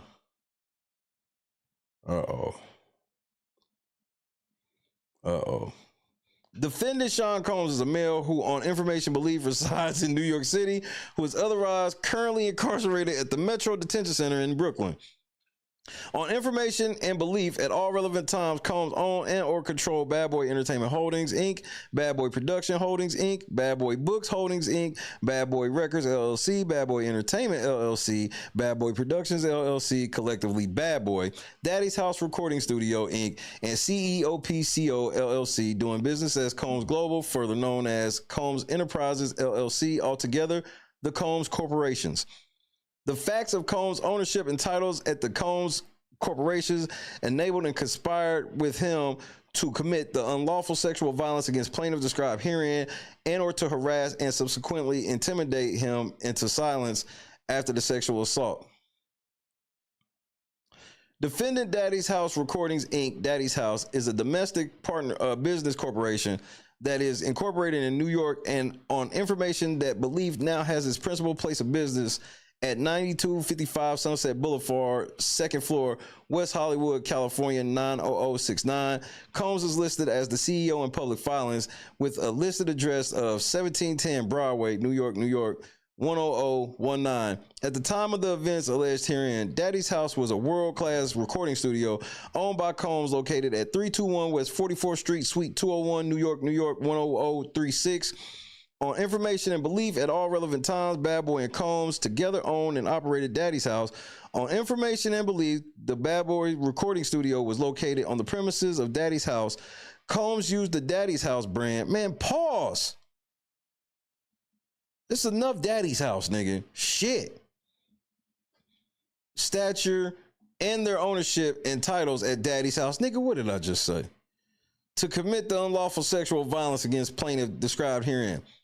Defendant CEOPCO LLC, Combs Global, Combs Enterprises LLC, Combs Global, is a limited liability company incorporated in Delaware that has its principal place of business at 9255 Sunset Boulevard, second floor, West Hollywood, California, 90069.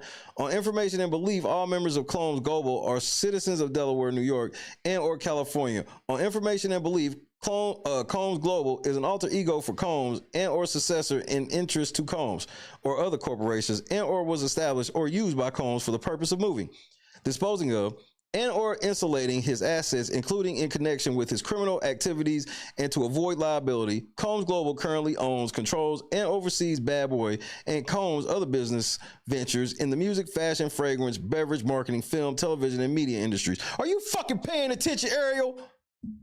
Goofy motherfucker. This is how you write this shit. What are you doing? He getting ready to tie Diddy in his own RICO. As part of his renowned Bad Boy record label and brand, Combs has established several corporate entities under the Bad Boy name over the past few decades, including but not limited to Bad Boy Entertainment Holdings, Inc., Bad Boy Production Holdings, Inc., Bad Boy Books Holdings, Inc., Bad Boy Records, LLC, Bad Boy Entertainment, LLC, and Bad Boy Productions, LLC, together, Bad Boy. On information and belief, all bad boy corporate entities are alter egos for Combs, are controlled and or directed by Combs, and or were established or used by Combs for the purpose of moving, disposing of, and or insulating his assets, including in connection with his criminal activities, and to avoid liability. On information and belief, all active bad boy entities are now owned and or controlled by Combs and or by Combs Global. Combs used the bad boy premises, recording studio, and their ownership and titles at bad boy to commit the unlawful sexual violence against plaintiff described herein, and or to harass and subsequently intimidate into silence after the sexual assault. Defendant Bad Boy Entertainment Holdings, Inc. is a domestic business. Yeah, we already read those. Nigga. Where these niggas at? Organization. Oh yeah, let's read this. Those are current organizational does 1 through 10 are currently unknown entities who were owned by and or employed by defendant Combs and enabled and conspired with the commission of the conduct complained of herein. As the parties engage in discovery, plaintiff retains the right to amend the complaint to add these entities by name. Defendants individual does 1 through 10 are currently unknown celebrities and or persons of interest who enable and or conspired with celebrities 1 through 10, nigga. Busby, who are you, nigga? Who sent you? As the parties engage in discovery, plaintiff retains the right to amend the complaint to add these individuals by name. Jay, is he getting ready to put your name on another one, nigga? Hold on, Jay-Z. Jay-Z. Come, hey, step to the front, Jay. Is Busby about to remember? Spiro told us this was coming. That's why he was telling other motherfucking celebrities, hey, when they call you, tell them niggas no. Is his name Jay? Is your name getting ready to go on something else? This is the same shit he said when it was celebrity A and B. Now it's celebrity A, B, C, D, E, F, G, H, I, and J.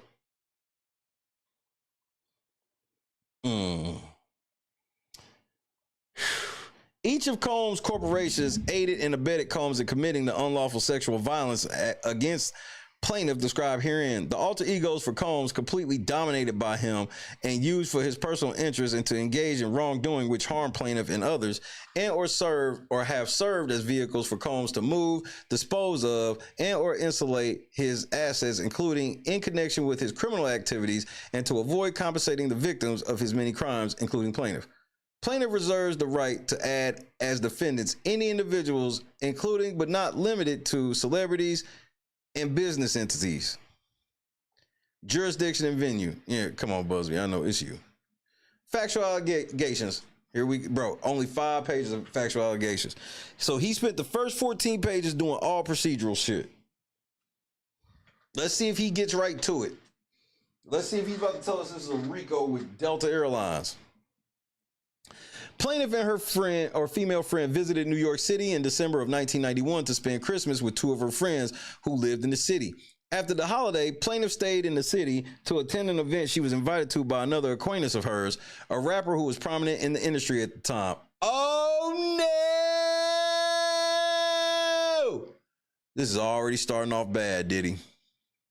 The event was a charity basketball game occurring at City College in New York City on December 28, 1991.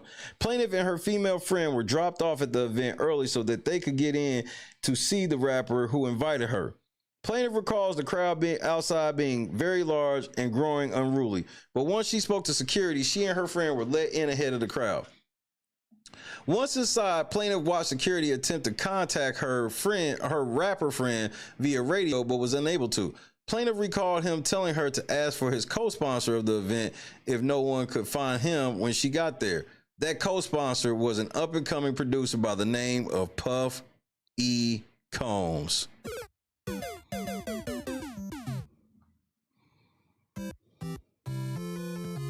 I've never even heard of him. Plaintiff asked to be directed to Puffy, despite not knowing who that was. This was 91. She and her friend were taken to an office at the back of a locker room where Combs had a makeshift dressing room set up. He introduced himself and his bodyguard, who then stood outside the door while they talked. Plaintiff's friend told Combs how excited she was to be there and how much she wanted to meet some of the other celebrities there. After mentioning her favorite rapper, Combs said that he could take her to see him and that plaintiff should stay and keep waiting for Myers.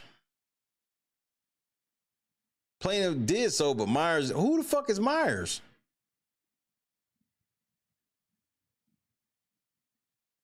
Who the fuck is Myers?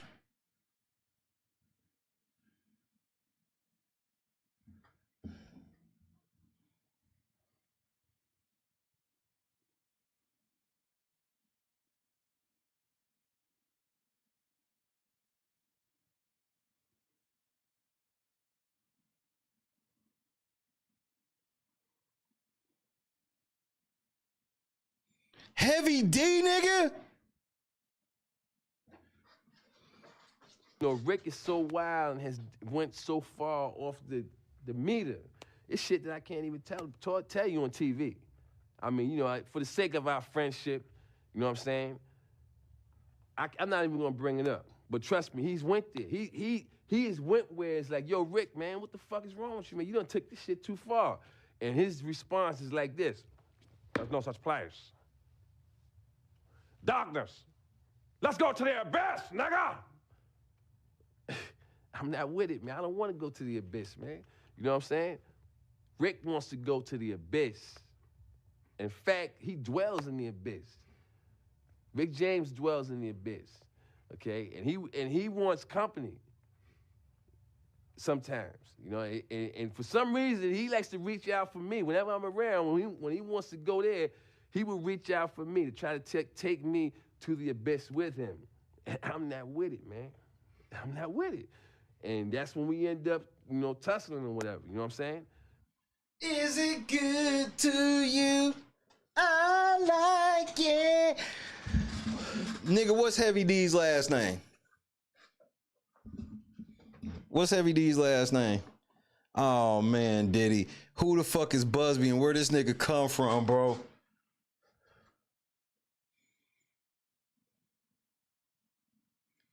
The last thing Heavy D did on this earth was perform at one of them fucking music awards. I don't know if you remember that. I watched live Heavy D. It was a random night. I just so happened to catch one of them shits. Watched Heavy D perform live and he died the next day. Maybe even that night. Uptown Music Days, 90s. Heavy D. That's Myers.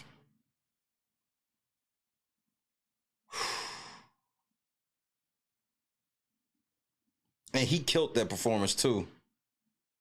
Y'all do something to that nigga after Diddy. What you do to him?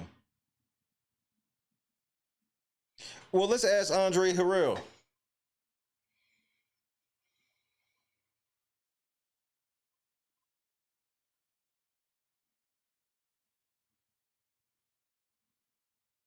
Heavy D did do a Living Color theme song. Heavy D, I don't remember him ever dropping a song that was whack. Which one of the what Heavy D single dropped that was whack? I don't ever remember it.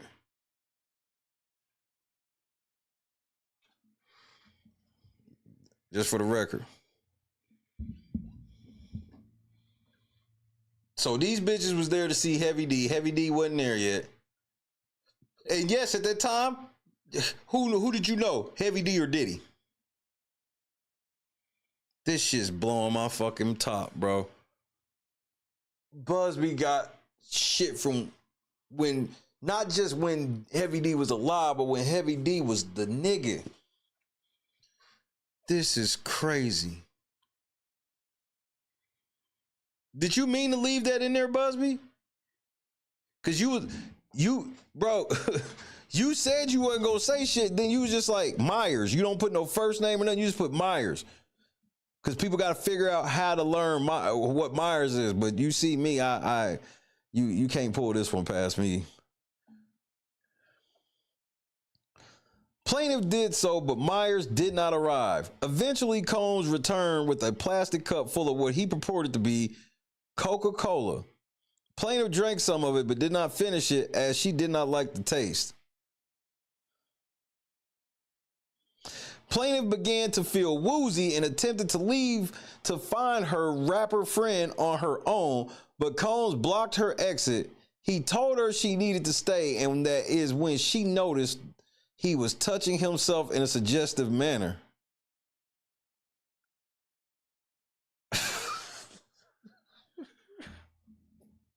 I like when you like this, Daddy. Daddy, I like when you scrambling and scraping for shit. No, I like that.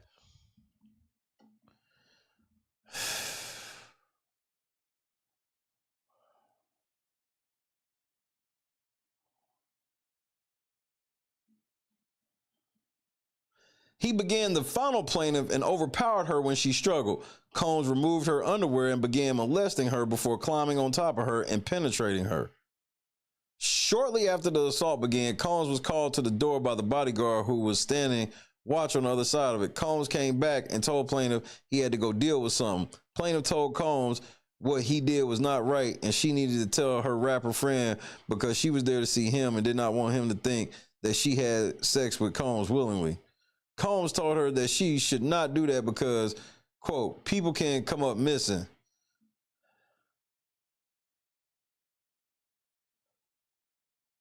End quote. And that he would never know. Plaintiff waited in the room for a short period. So you raped one of some girl that was waiting for Heavy D. Oh, that's some next level savage shit if this is true, nigga. Plaintiff waited in the room for a short period to gather herself and make sure Combs was not returning, then took the opportunity to leave. The scene outside was chaotic. There were people packed into the building and running in every direction. Plaintiff spent about half an hour looking for her friend before finding an exit. Plaintiff eventually found her friend and the two of them made it to a phone to call for a ride home. First cause of action, violation of New York City Victims of Gender-Motivated Violence Protection Act, all defendants. Plaintiff hereby incorporates each of the foregoing paragraphs as fully set forth herein. By forcing sexual contact on plaintiff, defendant Combs committed a crime of violence motivated by gender under the Victims of Gender-Motivated Violence Protection Act, as defined in New York City Administrative Code 10-1103. The requirement that the crime of violence be committed because of gender or on the basis of gender due at least in part to an animus based on the victim's gender is satisfied because defendant Combs forced plaintiff to engage in a sexual interaction without consent. The Combs business enabled and conspired with Combs to commit the crime of violence motivated by gender because Combs sexually assaulted the plaintiff at a party related to or referencing Combs' business. On information and belief, Combs' businesses routinely committed sexual assault and gender-motivated violence as detailed in other civil lawsuits. To further the business proposed purpose of Combs' enterprise, given Combs' long-standing pattern and practice of committing sexual violence against young men, the Combs business had and or should have had knowledge of Combs using such parties and venues for this unlawful conduct and did nothing to stop it. The Combs business enabled and conspired with Combs to commit the crime of violence motivated by gender by failing to, among other things, protect plaintiff from a known danger and or have sufficient policies and procedures in place to prevent sexual assault and or train their employees on identifying and preventing sexual assault. Given Combs' long-standing pattern and practice of committing sexual violence against young men, including on premises owned and or operated by defendants, the Combs Corporation had and or should have had knowledge that Combs was a danger to plaintiff and did nothing to stop Combs. The Combs business enabled and conspired with Combs to commit the crime of violence motivated by gender by failing to properly supervise. The Combs business had knowledge and or should have had knowledge of Combs' widespread and well-known practice of committing sexual assault and gender-motivated violence, including on premises owned and or operated by defendants, and did nothing to stop it. Jesus, Puff. They coming for you for real, nigga. Busby's not playing. The nigga was like, you thought I was just fucking with Jay? I ain't forgot about you, nigga. The Combs Corporation further enabled and conspired with Combs to commit the crime of violence motivated by gender by actively placing, maintaining, and or employing Combs in positions of power and authority. And just for the record, was that security guard at the door Gene Deal? I'm just asking. Despite the fact that they knew and or should have known that Combs had a widespread and well-known practice of committing sexual assault and gender-motivated violence, including on premises owned and or operated by defendants, Combs used his titles and authority conferred by the Combs business, including as CEO, founder, and chairman, to facilitate and perpetuate the violent assault on plaintiff and to intimidate and force plaintiff to keep quiet in subsequent years. On information and belief, plaintiff alleges that defendant organizational does 1 through 10, inclusive, are other parties not yet identified who have enabled and conspired with Combs to commit the crime of violence motivated by gender in the ways articulated above in other ways. As a result of defendant's actions, plaintiff suffered damages in an amount to be determined at trial and pursuant to the fee-shifting provision of the statute. This legal action has been commenced within the statutory time frame provided by the 2-year look-back window for the VGMVPA claims. See New York City Administrative Code 10-1105. Wherefore, plaintiff respectfully requests the judgment be entered against the defendant as follows.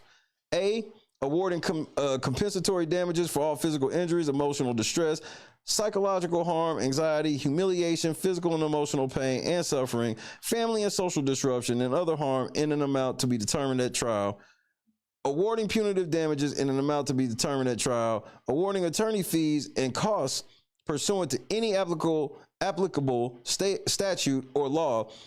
Awarding pre and post judgment interest on all such damages, fees, and or costs, attaching any and all of the defendant's real property and other assets located in the state of New York pursuant to Federal Rule of Civil Procedure 64, and awarding such other further relief as this court may deem just and proper, dated December 20th, 2024, respectfully submitted.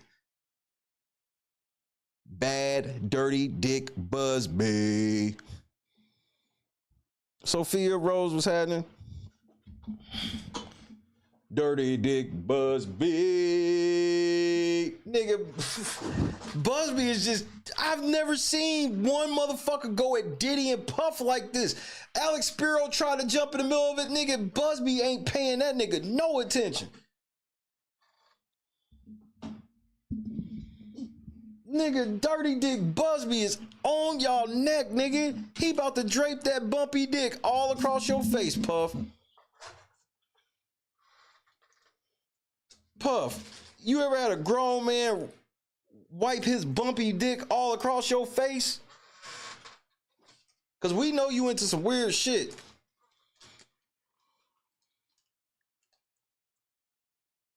Oh, we gonna get into that Damon Dash video right here shortly. Thank you for reminding me, Welly. I appreciate it. Busby gonna pull that Star Crunch looking dick out and rub that motherfucker all on his face. Busby dick look like a payday right now, nigga, and he's still gonna rub that shit all across your face, Puff. No condom. No condom. No nada. Dirty Dick Busby.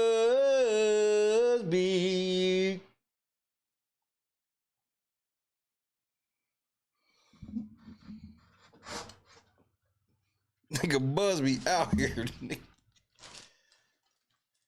Nigga, he might as well sign that shit said Merry Christmas, you filthy animals. Nigga, he should just went full disrespectful. Nigga, you got Puffy sitting in the motherfucking cell trying to get his hut together for Christmas, nigga. He probably got some illegal Christmas lights and shit in there. He just trying to get ready for there. He got a motherfucking Christmas tree made out of empty ramen noodle packages. And then here come Busby fucking this nigga Christmas up.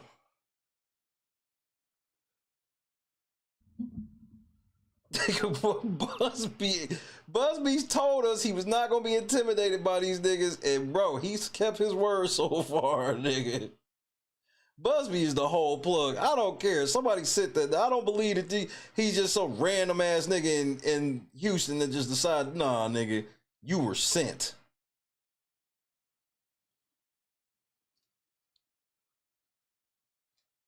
Jay, you better be careful before you find out that Alex Spiro was sent too.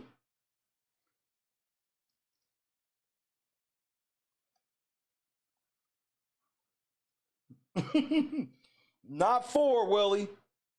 You not getting Busby with 4 Infinity Stones. You need all 5 of them bitches, nigga. And you better hope when you snap your finger, he in that 50% or he gonna fuck you up for that.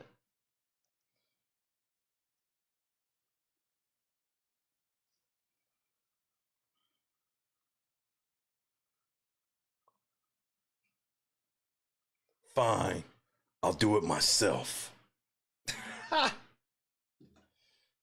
Nigga, Dirty Dick Busby out here winning. Hold on, let me get this. We gotta watch Dame right quick, and we'll watch Fox on Monday. We gotta watch Dame, and we gotta watch the shit on motherfucker TD Jakes.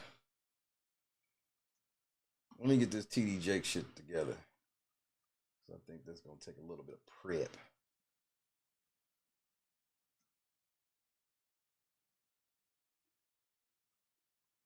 No condom. No, nada. And did you know that Ricky Henderson, his birthday is on Christmas? Did not know that until, today. R.I.P. Ricky Henderson. Prayers to the family. That nigga was good, bro. That nigga, he was tough.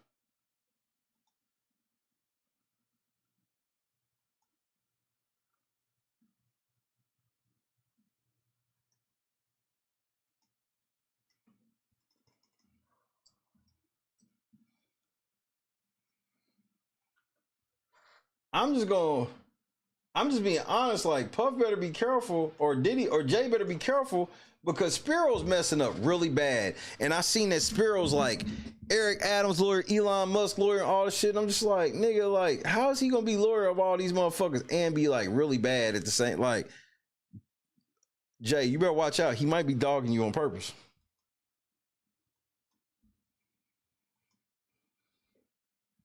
I ain't trying to scare you or no shit. But, Let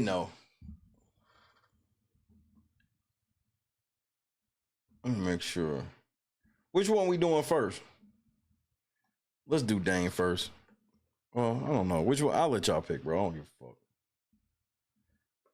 fuck. TD Jakes 1, Damon Dash 2. TD Jakes 1, Damon Dash. It's you.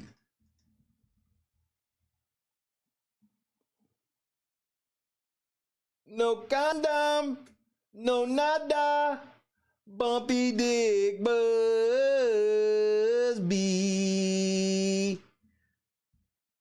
Like a crunch bar, bumpy dick. Busby, I can't believe you hit that bitch in the face with a glass with a dirty dick, bro. That's the story of 2024. I knew you was a gangsta ass nigga, but that took it over the top for me. You told a bitch, hey, you better not tell nobody that I gave you this dirty cock. But guess what? Here goes some lawyer coupons, bitch. And when you call the cashier man, I'm gonna make sure you lose, ho. Niggas a whole ass savage.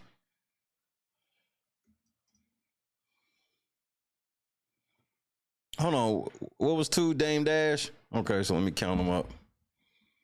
1, 2. Exposing the truth was happening. 3, 4, 5 to 1, 2, 3, 4, 5. Next vote wins. Next vote, it wins.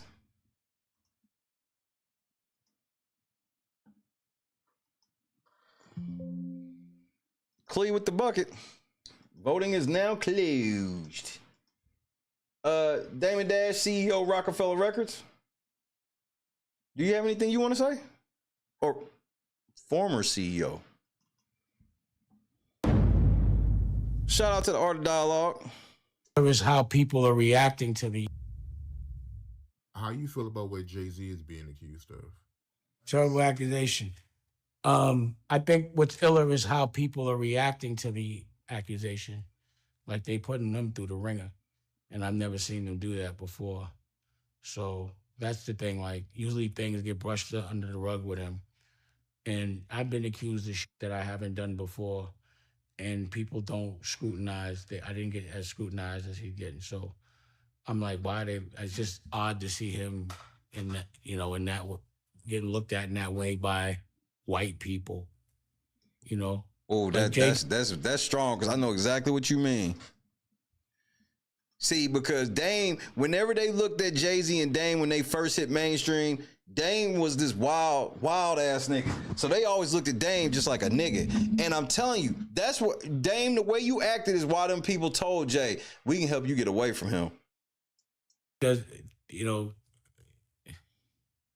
yeah, like I hope that shit didn't happen, but I'm like, damn, they turned the world real. Like, people on a certain level have been fucking with him a certain way where he couldn't do no wrong for like 25 years straight.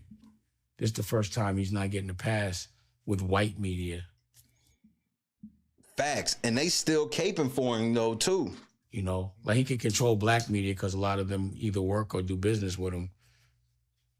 But like, drink champs can't get him out of this one. And neither can Charlemagne. Oh, Nori, Charlemagne. That is a direct shot at both of y'all niggas. Damon Dash just told us we can't trust nothing you niggas say on Jay.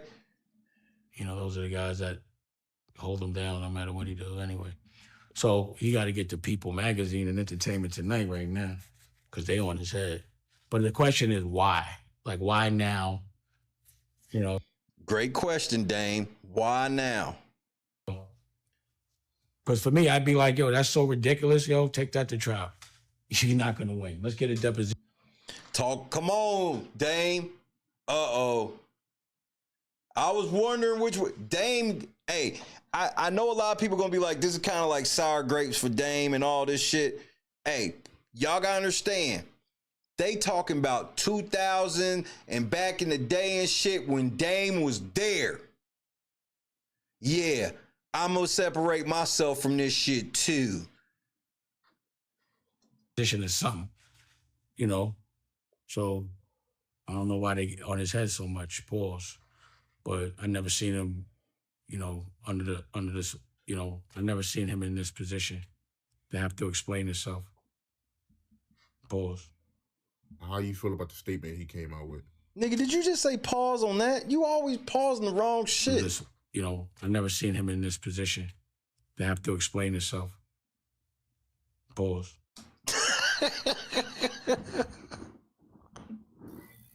Pause. How you feel about the statement he came out with? I mean, I didn't hear him say anything. I heard a piece of, like I said, I'm doing an interview, so I talk. I thought it was long. For a statement, I thought it was long, pause. That shit was long, nigga. But, I think right now, his silence is the worst thing for him. Yikes. Yeah, but he let that shit pass. He said in that position, then he said something else after, and then said pause. Nah, nigga, you missed it. He is innocent. He needs to let people ask him questions, and he needs to be able to say his side of the story, as opposed to letting that lawyer talk. Because that lawyer, I don't trust that lawyer because I went to court with him. So to me, everything that guy says is, allegedly a lie. Just wowzers. Based on my experience with going to court with him, I don't trust that. This nigga sitting here dragging Spiro. Alex Shapiro, dude, he's ill. He's an ill dude. He'll say anything. Oh no! Oh no! This nigga sitting here in this old man jumpsuit giving y'all niggas the beats right now, Jay. Like he crazy. You know what I'm saying? So I wouldn't have him talking for me. If he wants, I'm not gonna sit there and say nothing bad or good or defend or anything because it'll all play itself out. I just think it's kind of ill that they're on his head like that, and if he's, he should probably come out and say something. Like I believe right now, everybody needs to be transparent. Like back in the day, not saying something could have been like the wave, but that was before social media. So now that there's social media and transparency, if you got an issue, you don't let people speak for you. You should speak for yourself. let people ask you questions. And damn, Jay, that nigga's like, if you innocent, nigga, if you ain't raped no bitches, like, why can't you speak on it? That's a good question. You know, go from there. That's what I would do. So you don't think it was a good idea for his lawyer to speak for him? Mm-hmm. It's been too many things said for too long. So the nigga said that the moment that nigga said him and Diddy ain't never been friends, nigga, that's when I was off the lawyer completely. Hit the like button.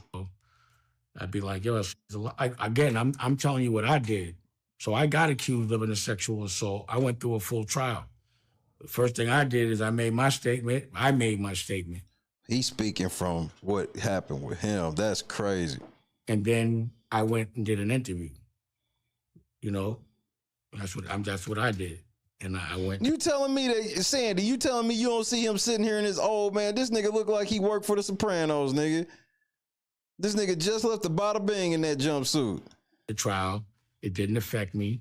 I can't say it didn't completely affect me, but what I could say is they didn't do that shit they doing to him, to me. You know, and then when I won the trial, no one said a word. Saying that, it's. And that's where you can't really clap back at him. He like, because if you clap back, like, nigga, that's easy for you to say. Well, nigga, I actually did that. That's what I did. It's hard. Like, I don't think I would have said that he didn't know Puff at all or wasn't his friend. I thought that was a little extreme. That was, Dame Dash was there. He said for this nigga to say that Puff wasn't his friend is extreme. So all y'all motherfuckers that be sitting here talking about some motherfucking they were just pictures, and that's just the nigga that was actually there that you seen in every Jay-Z music video, who was actually a better character than Jay-Z, you know, off the music. This nigga's like, bro, for this nigga to say that is extreme. We're done here. That was the wrong choice of words. I think that's going to trigger a lot of backlash. It did. But the thing is, I never seen him get backlash at all. So that's what I'm saying. Now he getting backlash. Like, when did you know Jay-Z to be on his heels other than when he got beat up in the elevator?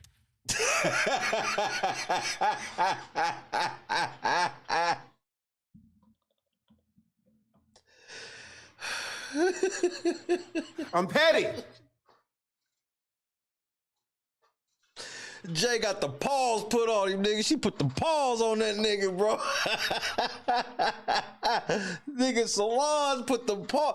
I'll never forget to this day when that shit happened. I was like, what the fuck did you... It's like, Jay, what did you do, nigga? I ain't never seen that nigga on his heels except the time he caught that fade in the elevator, nigga.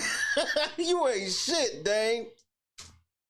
But the thing is, I never seen him get backlash at all. So that's what I'm saying. Now he getting backlash. Like, when did you know Jay-Z to be on his heels other than when he got beat up in the elevator?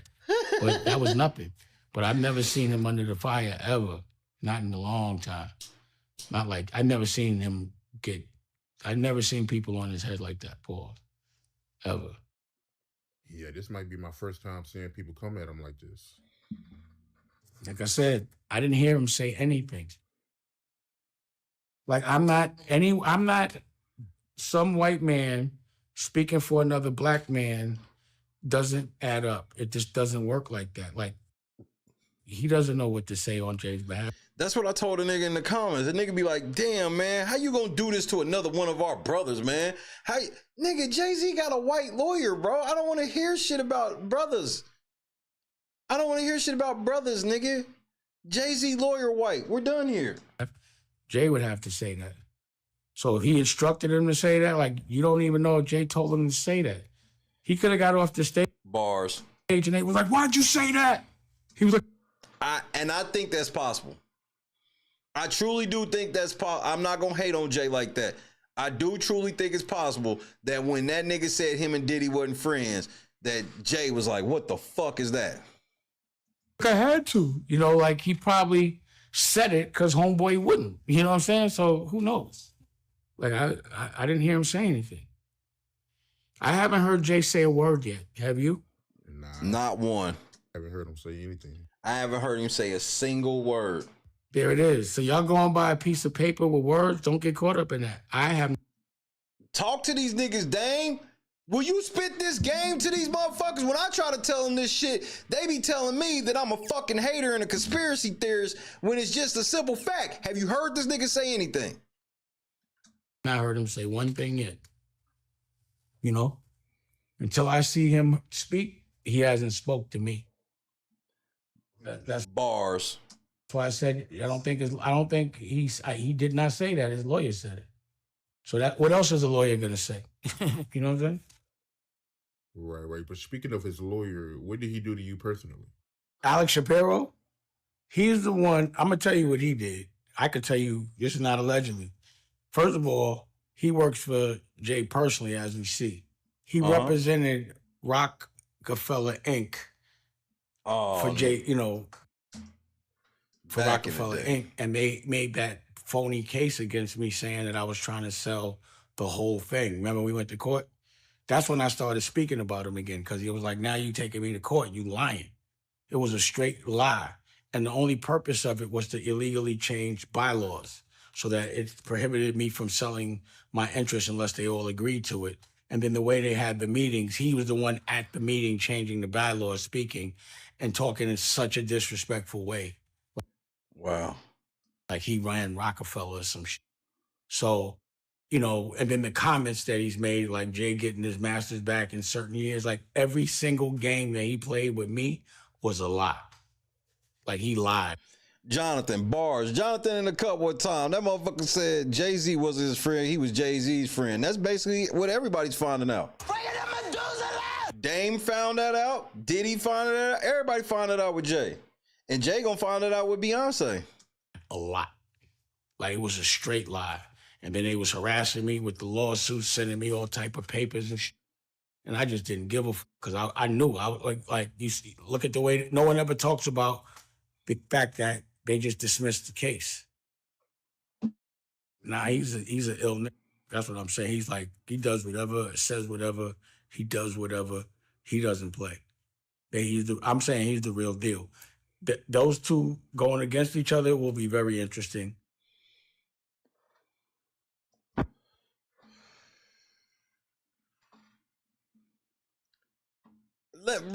Okay. Let me say something before I play this TD Jakes video. Remember I was telling y'all last night when we was laughing at academics on his knees, right? What did I tell y'all? Remember academics kept saying Jay-Z's lawyer, right? Jay-Z's, remember it said Diddy's accuser lawyer. And then remember Act kept saying, man, nigga, that's actually Jay-Z's lawyer. That's Jay-Z's accuser too. Remember when I told you, I said, nigga, Rock Nation gonna call that nigga after this show and get his mind right. Do you remember that? 1 for yes, 2 for no. Do you remember me telling you that? Do you remember a nigga telling you that last night?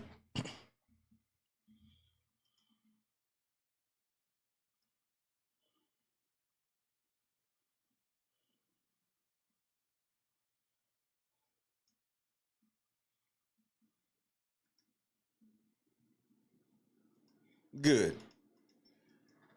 Here goes the title of his stream from tonight.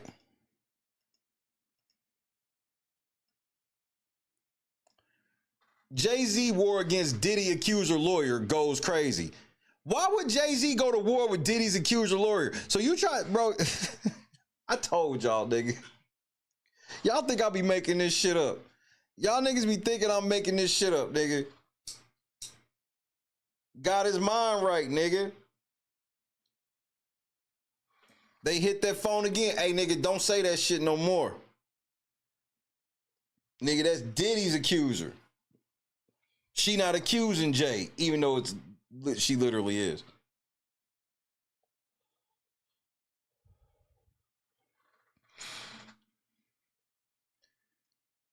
My last story of the evening. TD Jakes, nigga. This shit crazy. I can't wait to see the plot thicken on this one. I'm not even bullshit, nigga. I can't wait. Tactical nuke incoming!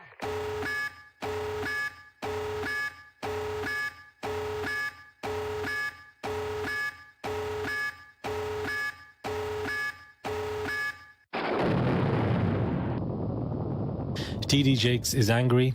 TD Jakes is not having it. TD Jakes has filed new motions. Court updates. Hey guys, this is Murad Morali reporting on this. Somehow I want other, but a lawyer representing Bishop TD Jakes, the celebrity pastor within itself, but okay, is going to new lengths to try to combat artificial intelligence generated misinformation posted about his client TD Jakes on YouTube, saying the platform has failed to effectively uphold its own policies. On Thursday, Dustin Poosh, an attorney for TD Jakes, filed a motion in the Northern District of California seeking to subpoena Google, YouTube's parent company, to share information concerning the identities of 4 YouTube account holders. They are based in Pakistan, South Africa, the Philippines, and Kenya. These are the 4 YouTube account holders, according to the account's About section on YouTube. The motion said that... I'm with him. As much as I be trolling the nigga, whatever, this is out of bounds. We've all seen these videos be on YouTube. If you've been on YouTube enough, you've seen these garbage ass videos getting 500,000 views because everybody thinks that they really about to click that video and see TD Jakes butt naked with Diddy. But TD Jakes got a point, nigga. You can't be using my image like this. I didn't think I would have to be on TD Jakes' side for this nigga, but I am. These accounts have made false claims about TD Jakes, citing previous NBC News reporting about AI-generated misinformation on YouTube, and adding that elements of the video were likely created with AI tools, including images used in thumbnails and voiceovers. YouTube videos utilizing AI have been popular for years, and YouTube recently introduced AI initiatives to dramatically increase the amount of AI-generated content and material on the platform. And to be honest, some of that shit ain't AI. It just be them niggas making thumbnails at the crib.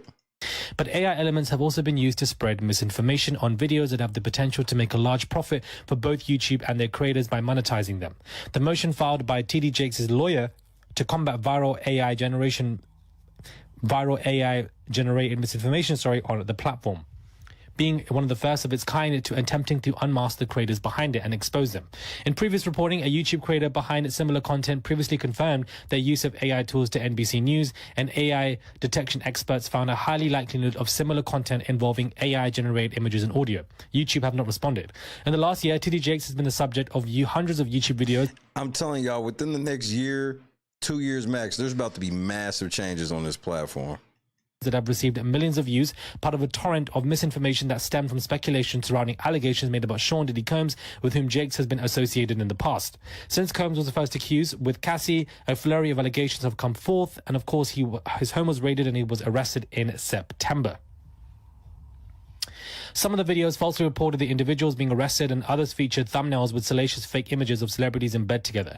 NBC News found that some of the videos were created using AI tools, and YouTube took action on some of the videos and channels NBC News identified. But TD Jakes' attorney wrote in his motion that YouTube has failed to take action on many of the videos he's flagged for the company. TD Jakes is a senior pastor in a non-denominational Christian megachurch. That picture was fake. Potter's house in Dallas, for those who don't know. See, so this was some bullshit too. This is the fucking Fed that in charge of Diddy getting indicted.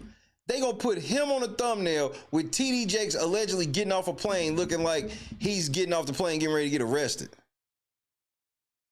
And then they quote, left with church money, end quote. What the fuck is that? Like, I got my issues with them niggas, and I don't, agree with they own, but again, you can't lie on people because they do evil.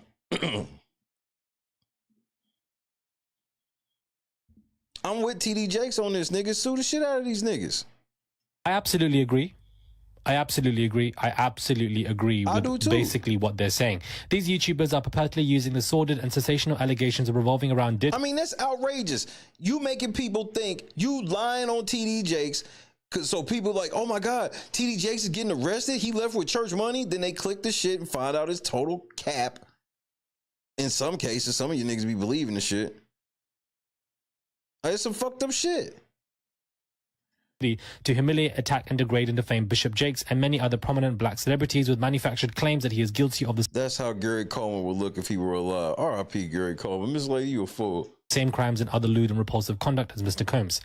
In other words, YouTubers are using Bishop Jakes' prominence as clickbait to attract unwitting users to view their knowingly false videos. As described in the motion and in the screenshots of YouTube video titles and thumbnails viewed by NBC News, fake images show TD Jakes in a prison jumpsuit, in handcuffs, and actually even in sexual scenarios with other male celebrities. Look at this shit.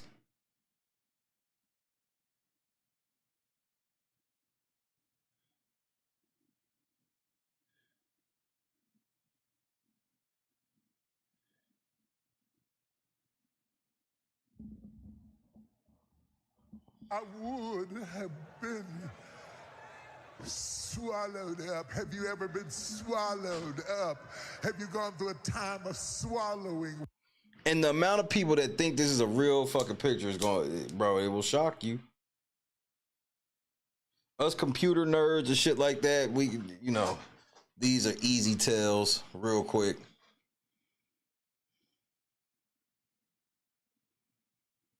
This is out of bounds, bro. Yeah, if I'm him, YouTube, what the fuck is up with this nigga? Because here's where it gets interesting. I was like, well, how are you doing this? Did you just run? Nope. They reported all these videos and these motherfuckers still be up. Oops. The biggest change that's coming to YouTube is their support system for complaints. They're getting ready to get a whole new customer service system because it's becoming, they're racking up lawsuits from just literally having bad support. There's like no support, and when these niggas commit crime, fucked up errors, you try to contact them. Only way you can contact them is sue them. Shit gonna start racking up. Because you're not protected under Section 230 for this type of slander and shit on your platform when you notified about it. It ain't his fault that you didn't go read the notifications. You should have gave somebody a real phone number to call you niggas at. You decided not to, so this is the price of it. See, that's gaslighting. That's full-on gaslighting. Why are we bringing up... This has nothing to do with whether or not TD Jakes did anything. Because unless you saying that this is a real picture of him. If this ain't a real picture of him, then everything regarding what he has done or could have done or hasn't done, irrelevant, unfortunately. We're not talking about that in this case. That's why it's like you got to put your emotions to the side and just see. Again, this goes back to the thing where y'all be feeling like when y'all don somebody as evil, that it's okay to do evil to them. It's not. That is a trick from Satan to get you to be just as dirty as them, while tricking yourself into believing that yours is different because you're quote unquote justified. No, unfortunately, it's not how it go. You gotta keep shit a buck on everything, regardless if motherfuckers have past shit or not. It's the same thing as like sitting here and saying that R. Kelly music is trash now that we done found out shit that we done found out. No, the music is still good and he's a fucking cretin. You see how that works?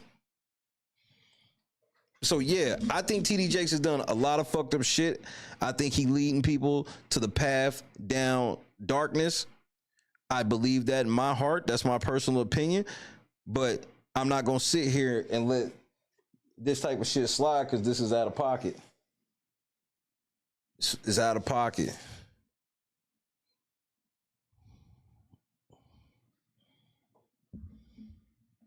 AI ain't that scary to me because this shit be easy for me to tell. Okay, let me break it down to you. First of all, hair don't grow like that. Diddy don't have no mark on the side of his head like this. Diddy is not towering fucking TD Jakes, and Diddy is not buff like this. What is this chain? This chain is like half of a star because the other half ain't get developed properly. You see what I'm saying? Like, I notice a lot of these things instantly.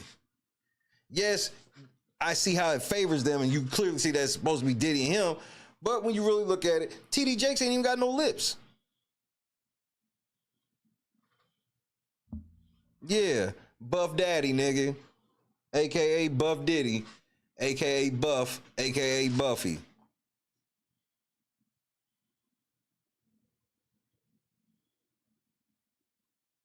And the pictures that they really want you to believe are believable, you never really gonna see limbs, like hands and shit like that, because that's when it really start getting dicey. It's trying to get digits and shit involved, it starts getting dicey.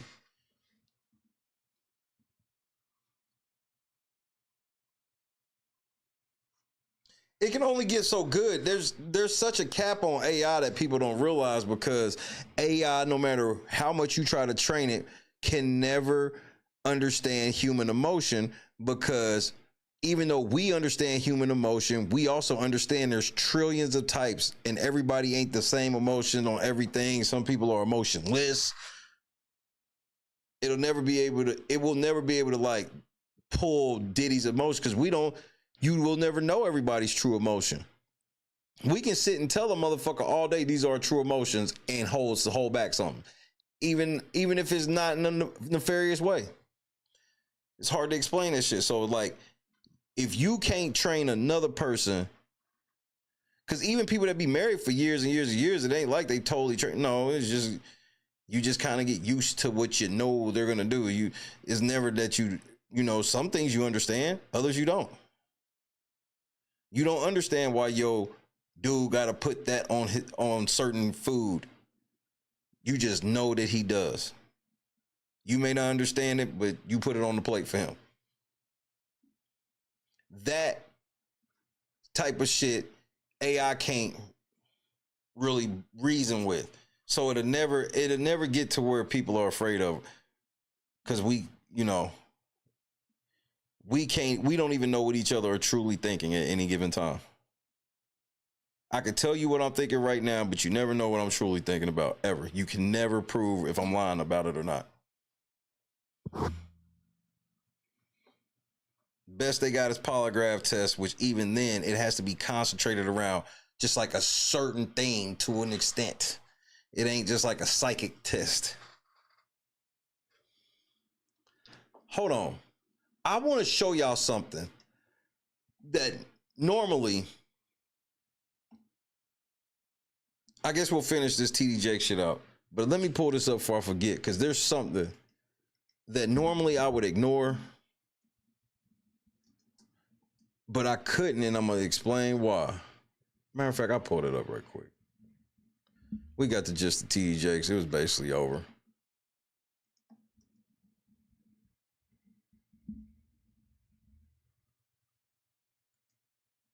I want y'all to see this, bro.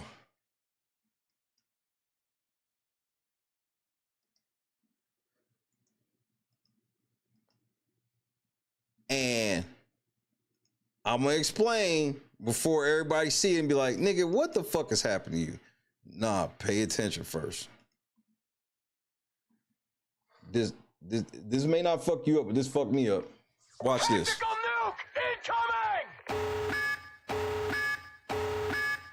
This came out yesterday after I got off the air. I believe after I got off the air yesterday.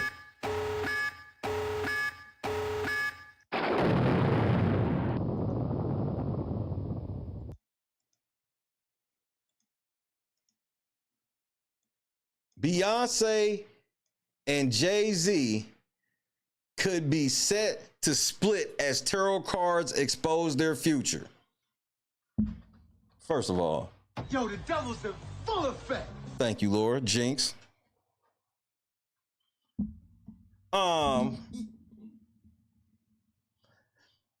You know me, I don't fuck with none of this shit. But they do. But they do. But they do. Is it getting ready to happen, bro?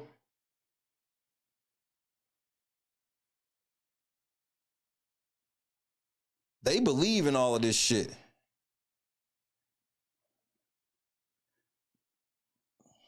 Here we go. Beyonce and Jay-Z could be set to split as tarot cards expose their future. And this isn't the only place this is written. This is written in multiple spots. This is just the one I pulled up. Jay-Z has been in the grips of controversy recently after he was accused of raping a then teenager with P. Diddy, but his woes could be about to continue according to the cards. Oh no.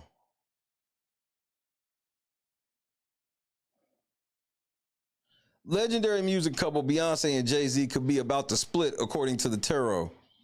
Jay-Z has been at the heart of controversy in recent weeks after he was named by a woman who accused him of raping her while she was a teenager together with P. Diddy. Jay-Z has strongly denied all of the truly heinous claims, no he has not, made against him, with Beyonce's career going from strength to strength and Jay-Z's being rocked. The pair have seemed strong as the Texas Hold'em singer continues to stand by her man, but according to the tarot cards, their relationship may be rockier than the first thought. Remember, I told you this bitch is a witch, nigga. She's a fucking witch.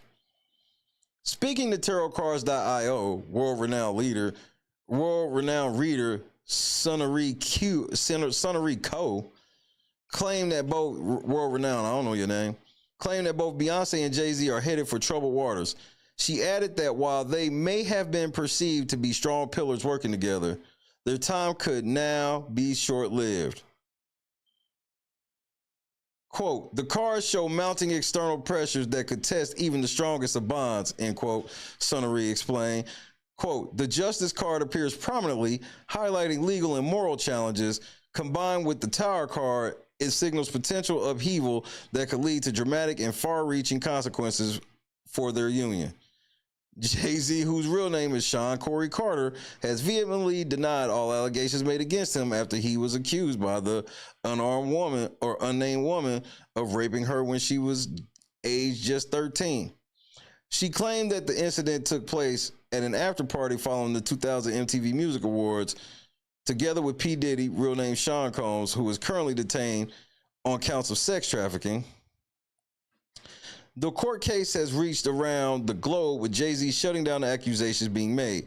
His legal team has also requested that the identity of the woman who made the claims be made public, as, quote, it is only fair, end quote, for the woman to be brought into the public eye to take on the public figure. Meanwhile, Beyonce has stayed silent on the ongoing debacle with her husband, but has not left him amid the claims being made. Sonnery says that her determination and commitment to her husband is to be admired, but changes could be on the way. She added, quote, the energy surrounding Beyonce suggests resilience and inner strength. She's shown, though, through past challenges that she values her family and privacy, but these cards reveal significant decisions on the horizon, end quote.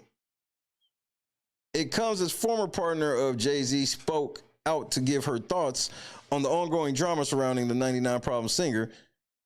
Carmen Bryan, who had been in a relationship with Jay-Z from 1995 to 2000, shared a number of snaps to her Instagram, which appeared to shade the rapper's predicament. Sharing a quote from his track Monster together with Kanye West, Brandy wrote, quote, kill a block, I murder the avenues, I rape and pillage a village, women and children. You really said that in that song, nigga. And the song is called Monster. Sage, what's happening? She added a second snap to her story, which read, and remember, everybody was, everybody overhyped that Monster song. I remember when I heard it. I was like, this shit whack. Choose compassion was happening, cuz. She added a second snap to her story, which read, quote, these days people don't defend what is right. They defend who they like. And that's why we call you groupie. Wow. End quote. So look, normally I don't, I don't get into all of that shit, but they into all of that shit. They are into all of that shit.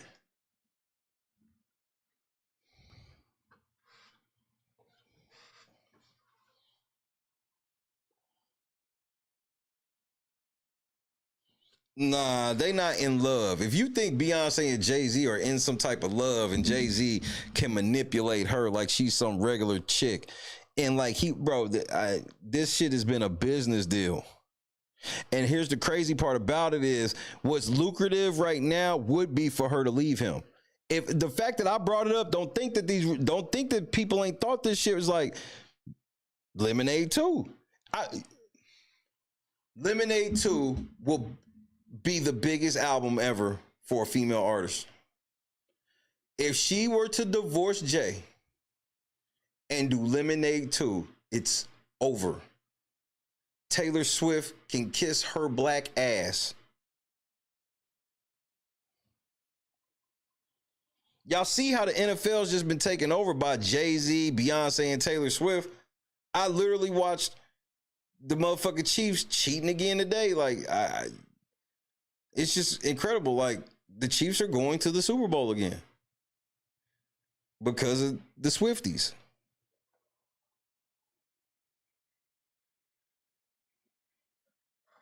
And you think I'm bullshit. Some of y'all laughing.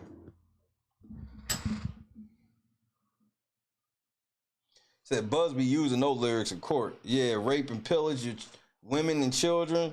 Like, why would that ever be in a line you would use?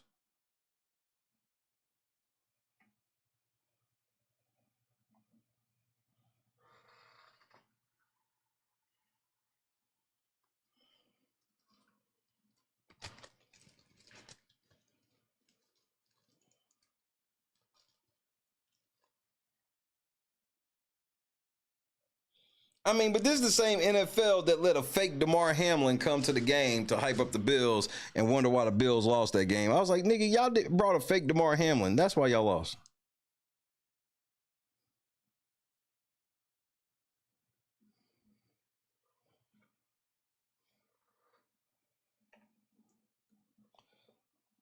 Bro, okay. I hate to say, like, I try not to get into all that shit like that, like, really being like some niggas cheated, okay? I try to stay off of that shit, right? But I'm gonna show you something, and you just tell me.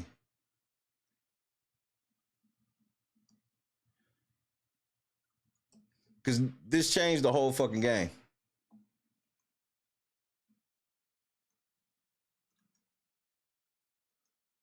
This changed the entire game. Hold on, let me just show you this. It's real quick. I want to thank God for letting me see one more really good week. Looks like you gonna let your boy see another Christmas, and I'm thankful for that.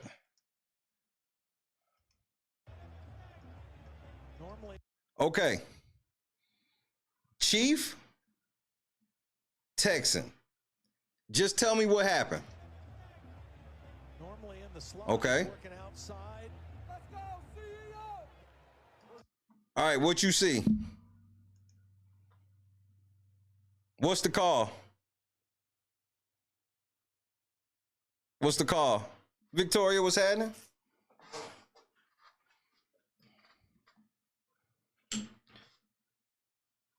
They call offensive interference.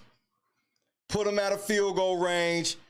Them niggas ended up having to end up giving the ball back to Kansas City, and they scored before the half.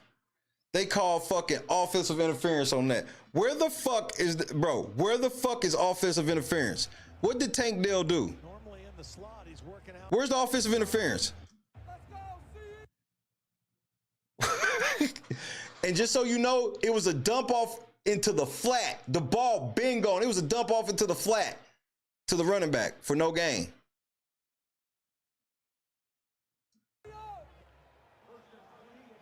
But he's the offensive player. You see the running back come over there with the ball. Normally in the slot, he's working outside. That nigga got his hands on him. He throws him behind him. If anything, it's defensive holding.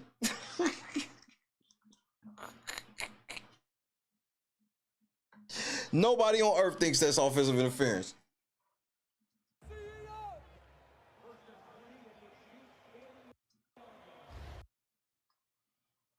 Running back right there with the ball. The ball been gone, everything. What the fuck you mean offensive interference?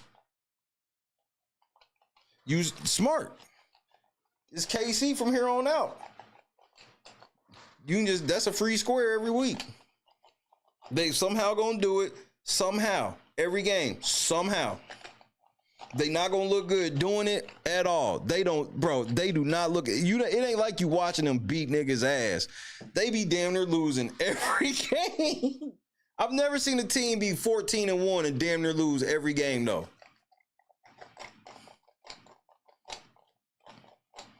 Yeah, I saw Tank I didn't get to see the play, but I saw that he got hurt pretty bad. Prayers to Tank Dell.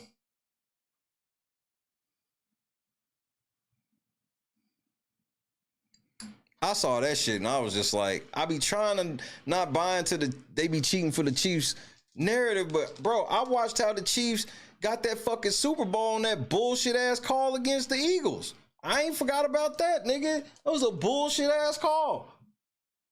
Patrick Mahomes missed that fucking throw. That nigga was wide open and Patrick Mahomes missed the throw.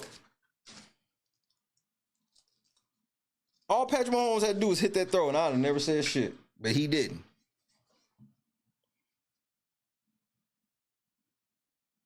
Fly, Eagles, fly indeed.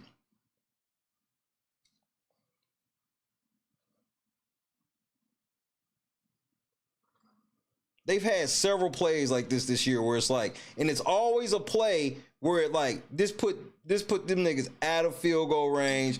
They was getting ready to take the lead before the half. Instead, they got the ball went back to Kansas City and they extended their lead before the half.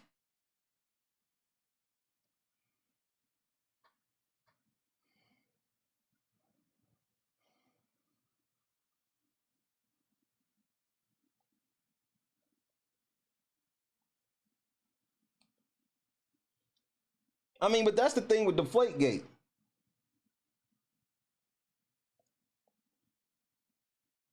See, the part about Deflategate that nobody ever talked about is, you telling me the referees didn't know the ball was flat?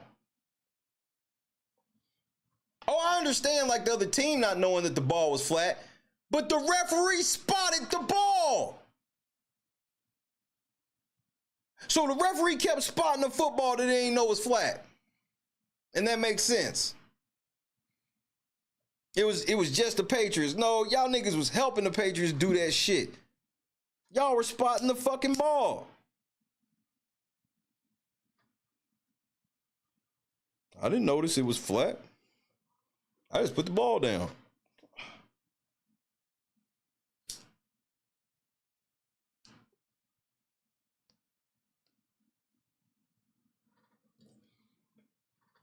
What's everybody's football team? Who's your football team?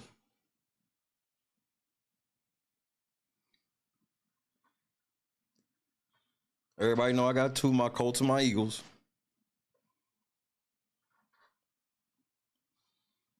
She said, fuck a professional team, nigga. Bama. Respect. The Bungaloids. Joe Burrow.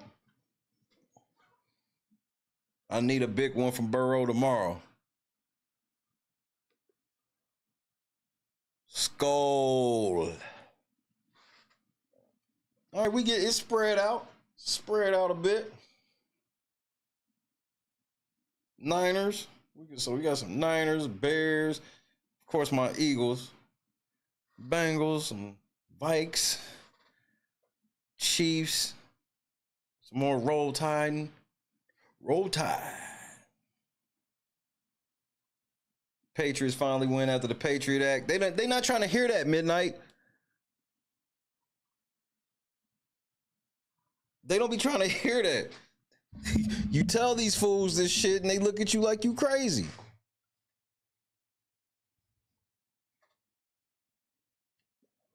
Fly Eagles, fly D, Willie. This is an Eagle network. This is a motherfucking Eagles network. Oh, yes. Oh, yes. Oh, what, y'all got a problem with the Eagles? No, you don't. No, you don't. Not in this motherfucker, you don't. This is a safe haven.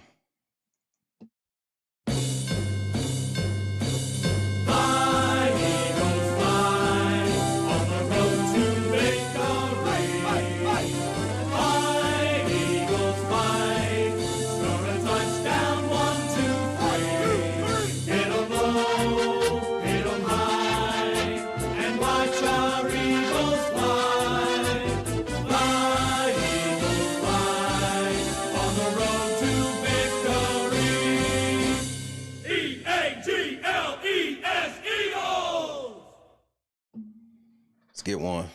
Let's get one this week.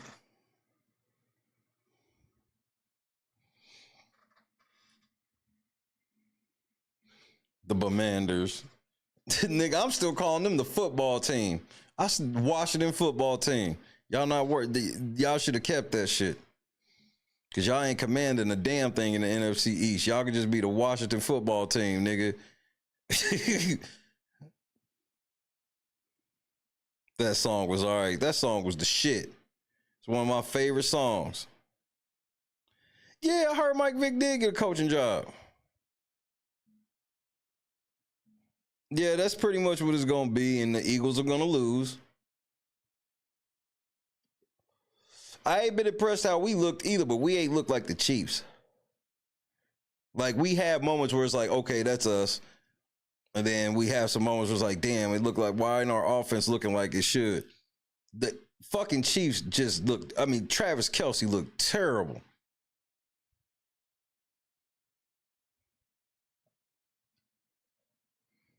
Yep, but he only could win with one. He ain't do shit for us. Shout out to Andy Reid. I love Big Andy.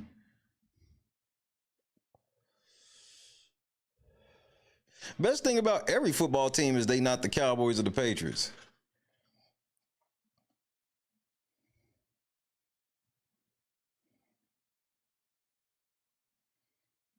I don't think their defense is elite, nigga. Tank Dell was tearing their ass up. Now, they did shut down Mix today, but that's because Tank Dell was destroying their ass. They should have just stayed the Washington Redskins and said, fuck you hoes.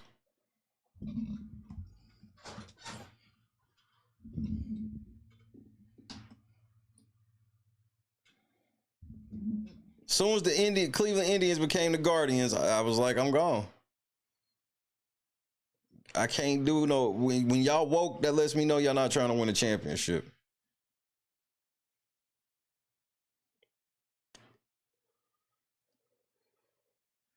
Been the Indians fan since I'm still an Indianapolis Indians fan. I've been a Cleveland Indians fan since I can remember. Not so much anymore because there's no such thing as the Cleveland Indians anymore. They're the Cleveland Guardians. You niggas sound like bitches. Go Dodgers. Which that's always been my NL squad, but now I need a new AL squad.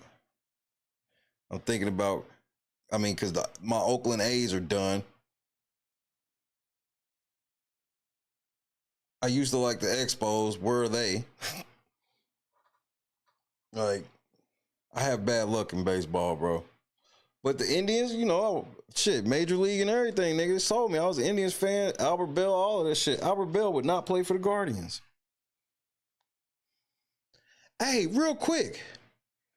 You see somebody shot at police at Gillian Wallow boxing match. I'm going to have to look that up. Did y'all see LeBron taking them pills?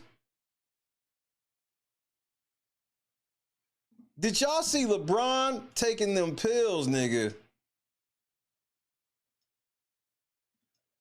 LeBron Ramon James I told y'all that nigga be juicing.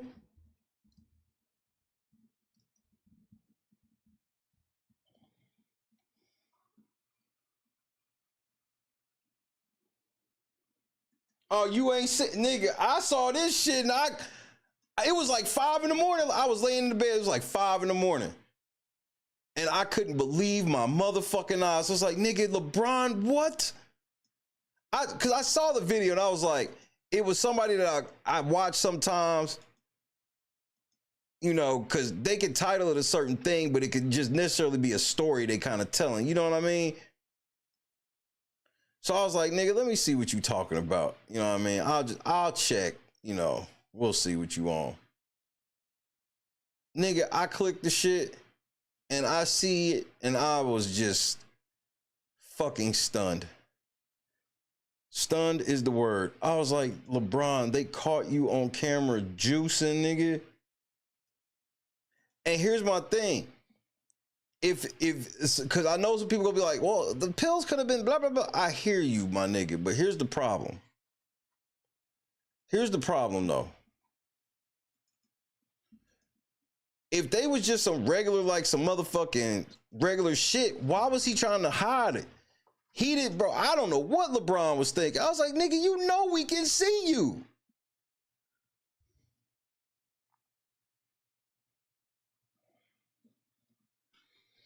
How can LeBron be the go to anything and this nigga can't shoot? No, I don't be, that's my only argument with anybody that want to talk that LeBron shit. How come this nigga can't shoot? I'm not trying to hear how many points he scored. This nigga can't shoot. He ain't never been a good shooter. Kobe was a great shooter. And Jordan, I felt, was even better than him.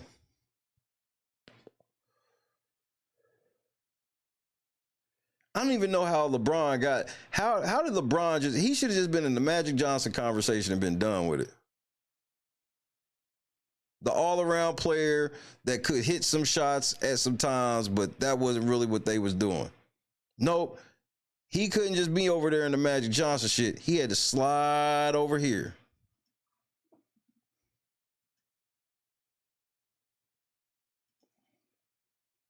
All right, here we go.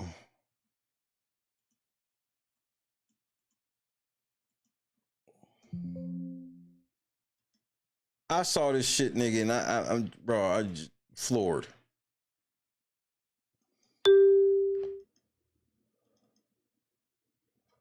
Can someone explain what LeBron is taking in the middle of the game?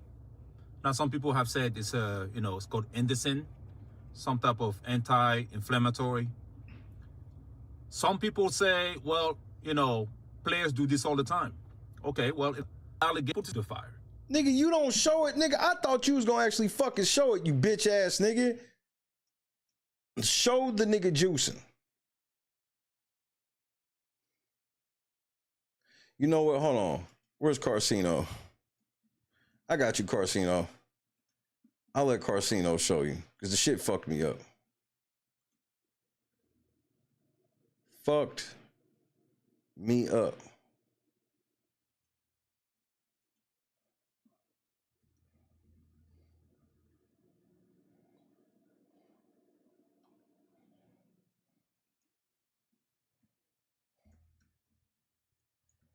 All right, here we go. Pull this shit on the big screen. Put it on the big screen.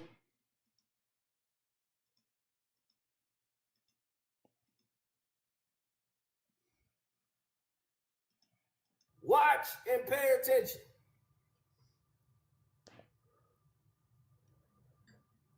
He was like, you want it now? Yeah, get it to me. Watch this. Watch what LeBron does. The guy got it concealed in his hands.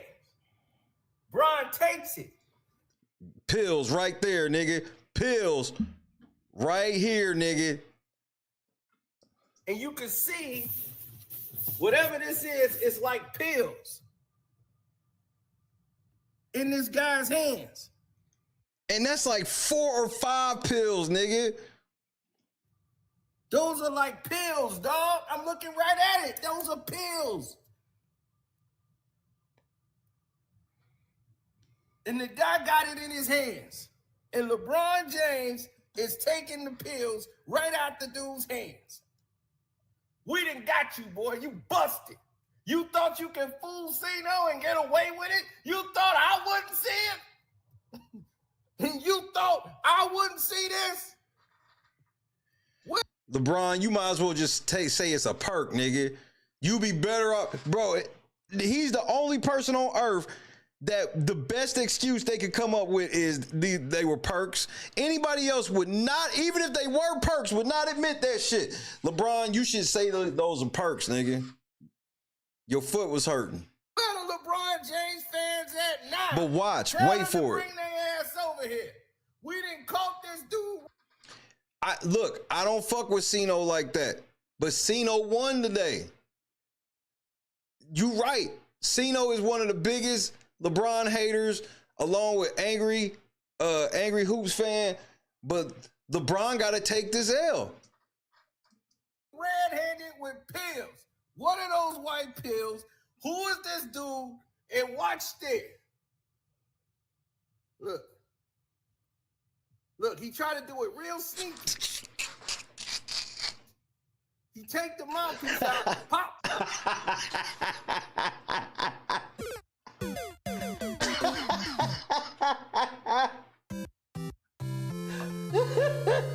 I'm about to make a shirt with that fucking face on it, nigga. This is gonna be my Lakers playoff shirt, nigga.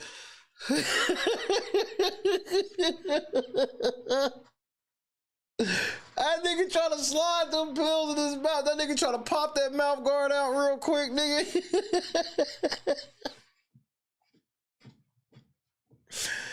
And y'all wonder why his hairline and hair don't grow right. Nigga, you can't grow hair right when you juicing. Oh, nigga, Carcino did catch your ass, nigga. He caught your ass, nigga. Real sneaky. He take the mouthpiece out, pop. Look.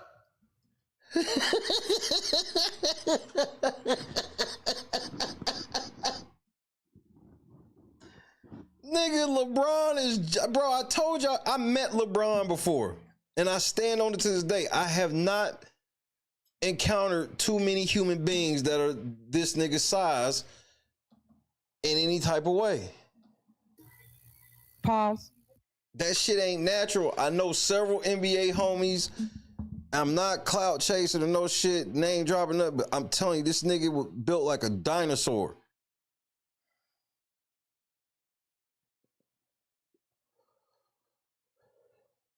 I think that's why Bronny had a heart attack. That was my personal opinion.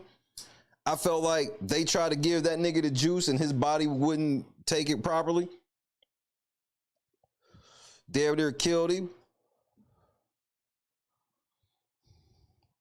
That's why Bronny had that heart issue and now he cool. He just stopped taking the juice. That's why he's still little as fuck.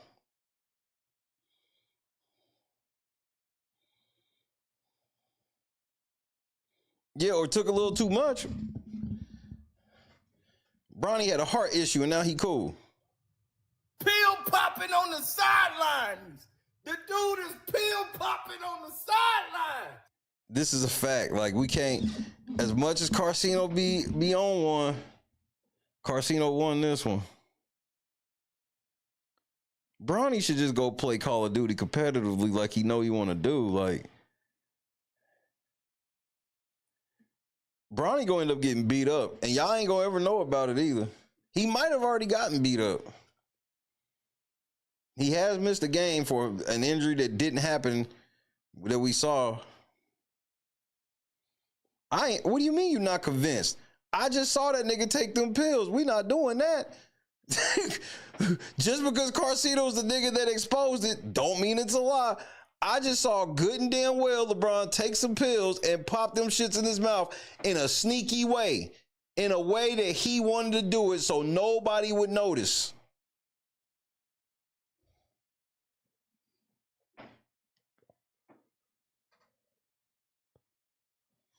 And guarantee nobody in the media will ask about this. Everybody on ESPN, if it's on the up and up, ESPN should just say LeBron was taking some water pills.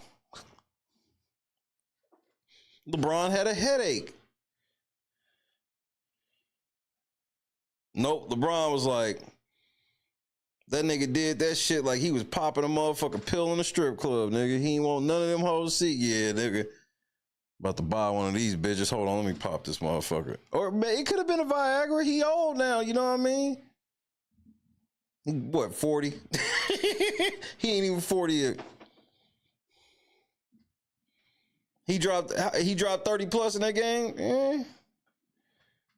You know, juice.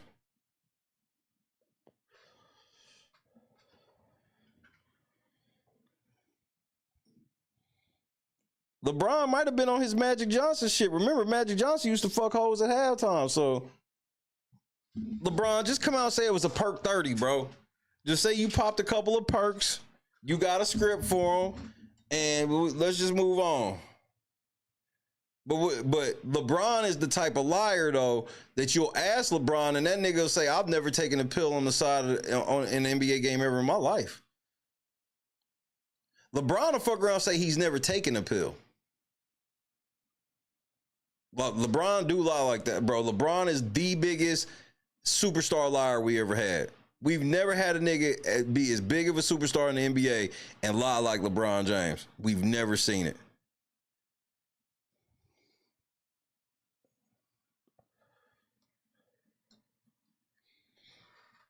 But that's how LeBron gonna be doing. I told everybody, didn't I tell everybody last week when LeBron sat out or whatever, I was like, he going to go juice and expect him to start hooping as soon as he get back.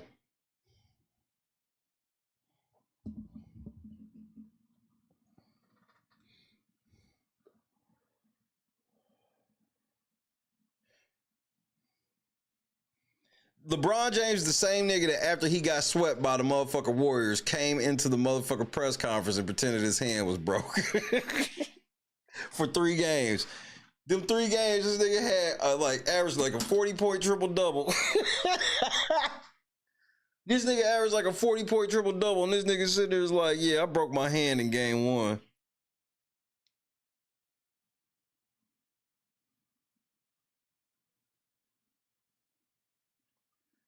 During that timeout, I was talking to one of my teammates, and they alerted me that my breath was a little tart, so it was just some prescription Tic Tacs. Prescription Tic Tacs. Yeah, that's all.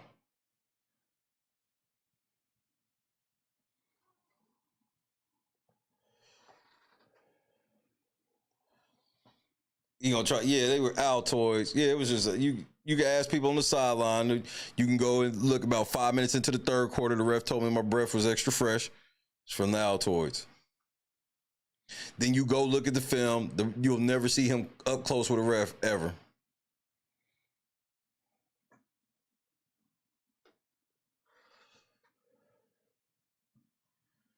That's y'all king, nigga. I'm from the era. Basketball is down 48% in viewership over like 2 years. Like, niggas is done with this pussy ass basketball. If niggas start getting feisty and want to start playing for real, the referee's gonna call text on everybody. When I saw them niggas eject Jokic, and I'm like, this is what's wrong with the NBA right here. Didn't nobody come to see you niggas eject Jokic, bro. We supposed to complain about you cheating for Jokic. We don't want you to kick him out. He had a light peach pill in that motherfucker. I don't know, man. That might have been some X. LeBron was out there. LeBron, is you rolling? Bitch, he might be. Yeah, Adam Silver gotta go. Like, David Stern, man, you want to talk about appreciating the motherfucker after the fact. All that shit he was on, I get it now. That's why you didn't need no water. LeBron, is you rolling? Bitch, he might be. Yeah, I just, it was some leftover Halloween candy. I had some Smarties that were left over. Yeah, I told him to grab those.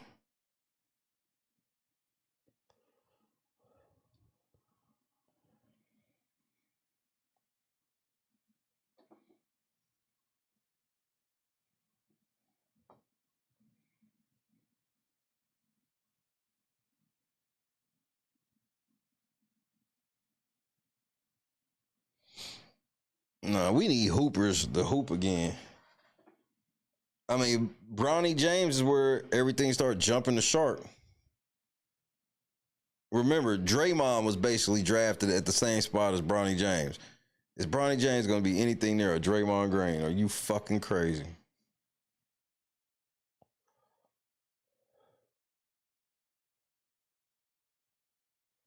Expos or Nationals is not the same. I know, you know what I mean? No, I don't fuck with the Nationals. I want to be on the other side of the water.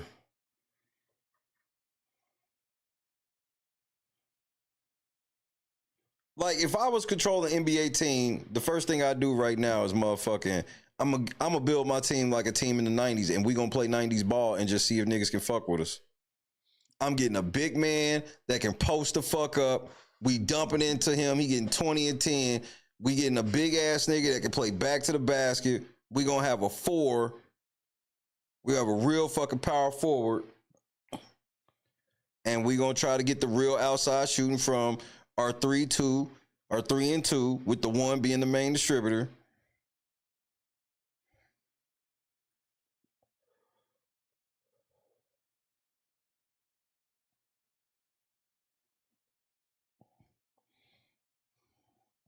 But they don't let niggas play defense now either. It's like you can't guard. Everything's a foul.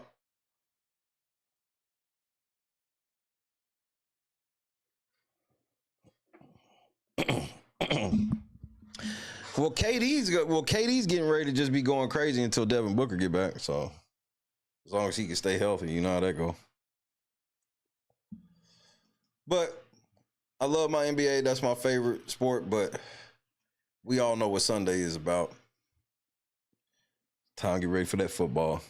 But the most important thing for me is praising my Lord and Savior Jesus Christ tomorrow morning, which is here shortly. But then after that, it will be football.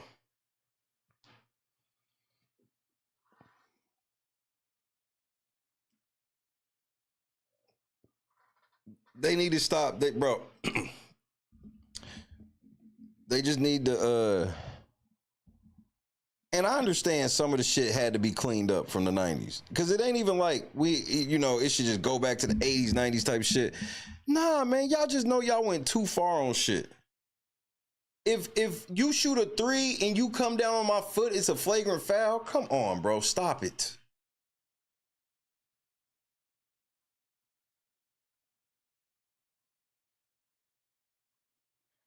I know y'all like Zaza Pachulia hurt motherfucking Kawhi Leonard on purpose, bro, but that is fucking basketball, nigga. You can't predict a nigga gonna come down on you.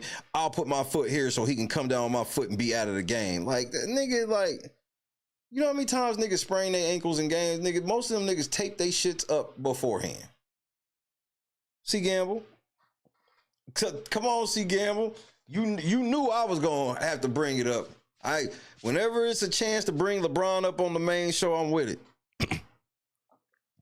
Yep, I'm with Miss Lady. What is this shit? I want to see the Boston parquet floor. I want to see the Great Western Forum type floor. The bleach wood of the Timberwolves and shit. Like, just Adam Silver's a fucking idiot. He don't know shit about basketball or what the fans want. David Stern did. And David Stern had the respect of the motherfucking players. These niggas do not respect Adam Silver, nigga. This nigga look like a fucking dick. His head he just looks like a whole ass penis. A phallus.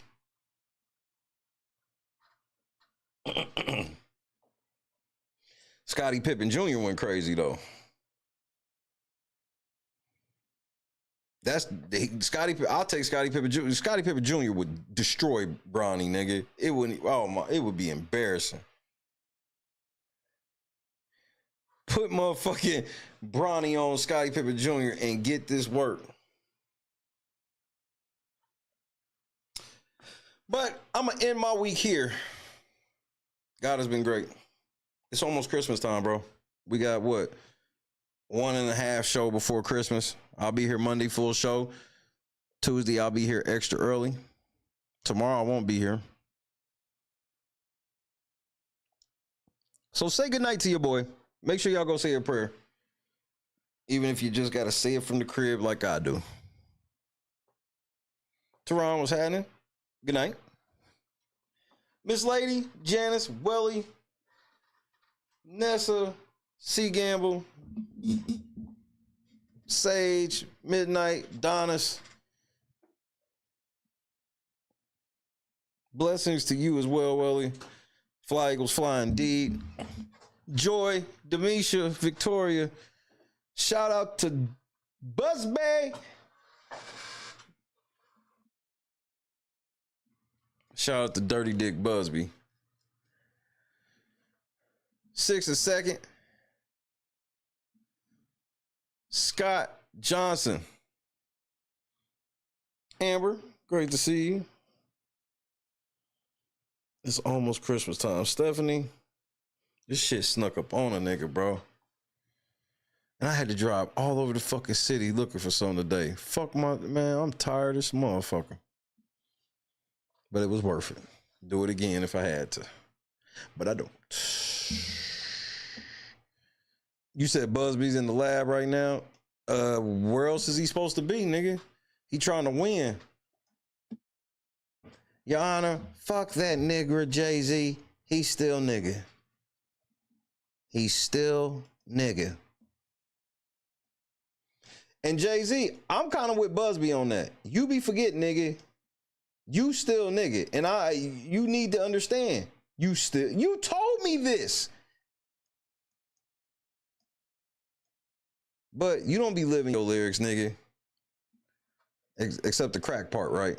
You do that, right? Still nigga. God is great, man. God is great. Don't eat too much on Christmas, bro. Or I'm gonna get on that big back. I sat there and watched your ass eat a whole meal for $5. You had a fucking box of pizza, a slab of ribs with a side of large fries, but ain't offered me shit though. No, ain't no point like Diddy got you from the hospital last night. Oh, that shit ain't scare you, huh? But you just want to keep stuffing shit down your mouth. I just want to go back. You want somebody to feel sorry, but you keep eating honey buns and shit under your bed. Yeah, I saw you last night trying to sneak them under there. I don't know how you got down, but I saw you. Where? Where? What the fuck you mean where? Oh, your big ass want to play you out. All right. Tell me what the fuck this is then right here. Honey buns and shit. Oatmeal cream pie. What else you got under this motherfucker? Twinkies and shit. Stop yelling at me. Stop yelling at you. Your kids in there, we in this bitch hungry. They ain't eating shit. And you say, all right. No extra shit up, man. I ain't feeding your big ass no more, dog. Hey, baby. Me and the kids about to go to Burger King. You want something? Y'all see it. Big back, big back, big back. That's what it is. Best hands in the world. Y'all be playing with me. Come taste it yourself. See all that butter? Deliciousness. Y'all want to know the secret so bad about it? A little bit more. A little bit more. And this is why big backing is an epidemic. This is why big backing is an epidemic. I had to take a shot of insulin. Get some insulin from somebody else to finish watching this video. Y'all swear y'all be cooking. You got a whole 40-pound bag of sugar on 3 pans of yams. Talking about you see it. We see it. We see diabetes. We see gout, cavities in all teeth, hypertension, headaches, limb amputations, the big arm disease. I don't know what they call it, but just big arms. And if you can spread sugar like that, it's too much. Talking about it in a little bit more. That's enough. Jesus said that was enough. It's more than enough. It's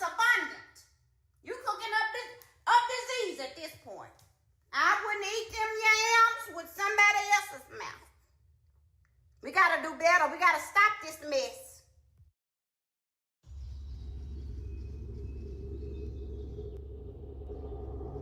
God is great, bro. Yo, what's going on, boys? How are you? Yo, dap me up. Hey, all right, damn. What part of the city are you from? Yo, What's up? there, brother. Hey, Yeah. What's up? Yeah. You guys ready for this? Take this. Oh, all right, sick. Why don't you guys come inside? Don't ski. These are the guys. I'm Octavius Gray. And I'm Steve. Steve LeBron. It's okay, I have vape in here, right?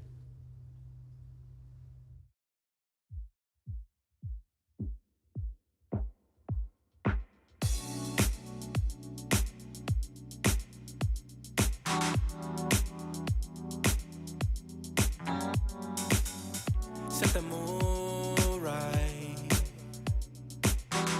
Pick you up, baby, I'm looking so fly. Sunset rooftop, yeah, that's nice, right? Hop in the G-Class, I know you need that. Heart racing fast like the speed of light. Is this attraction, or is it the moonlight? You want satisfaction, but only for one night. This could be real love, but you've been broken, and I just want you to see what I can be for you. What I can be for you. What I can be for you. What I can be for you. What I can be for you. You got me wrapped up in your love. Barely. Finding you is like a treasure. Good night, Kendra. Making my heart feel this way, yeah, yeah. See you in a minute. And I'll treat you so damn special.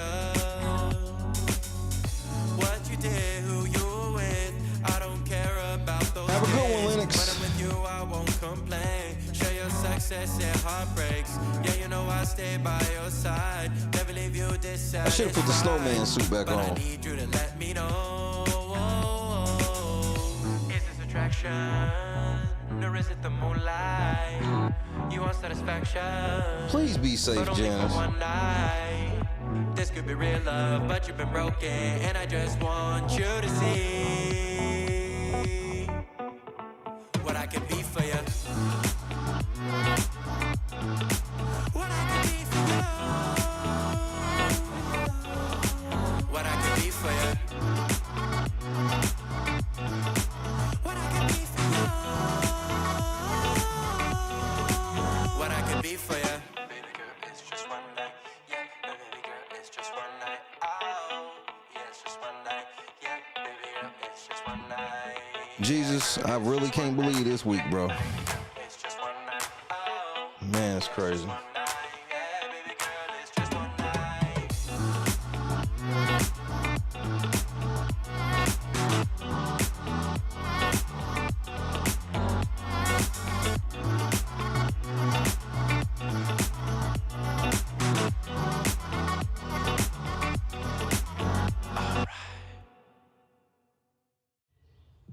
Crushed it. God is great. God is great. What a week. Janice, sit your ass down somewhere, damn it.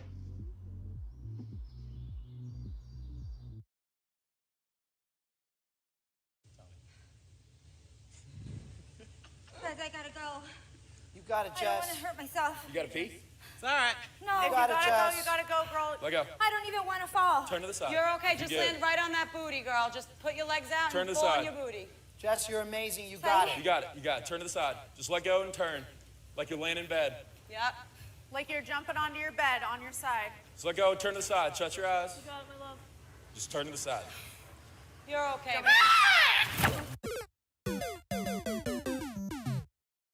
Heifer.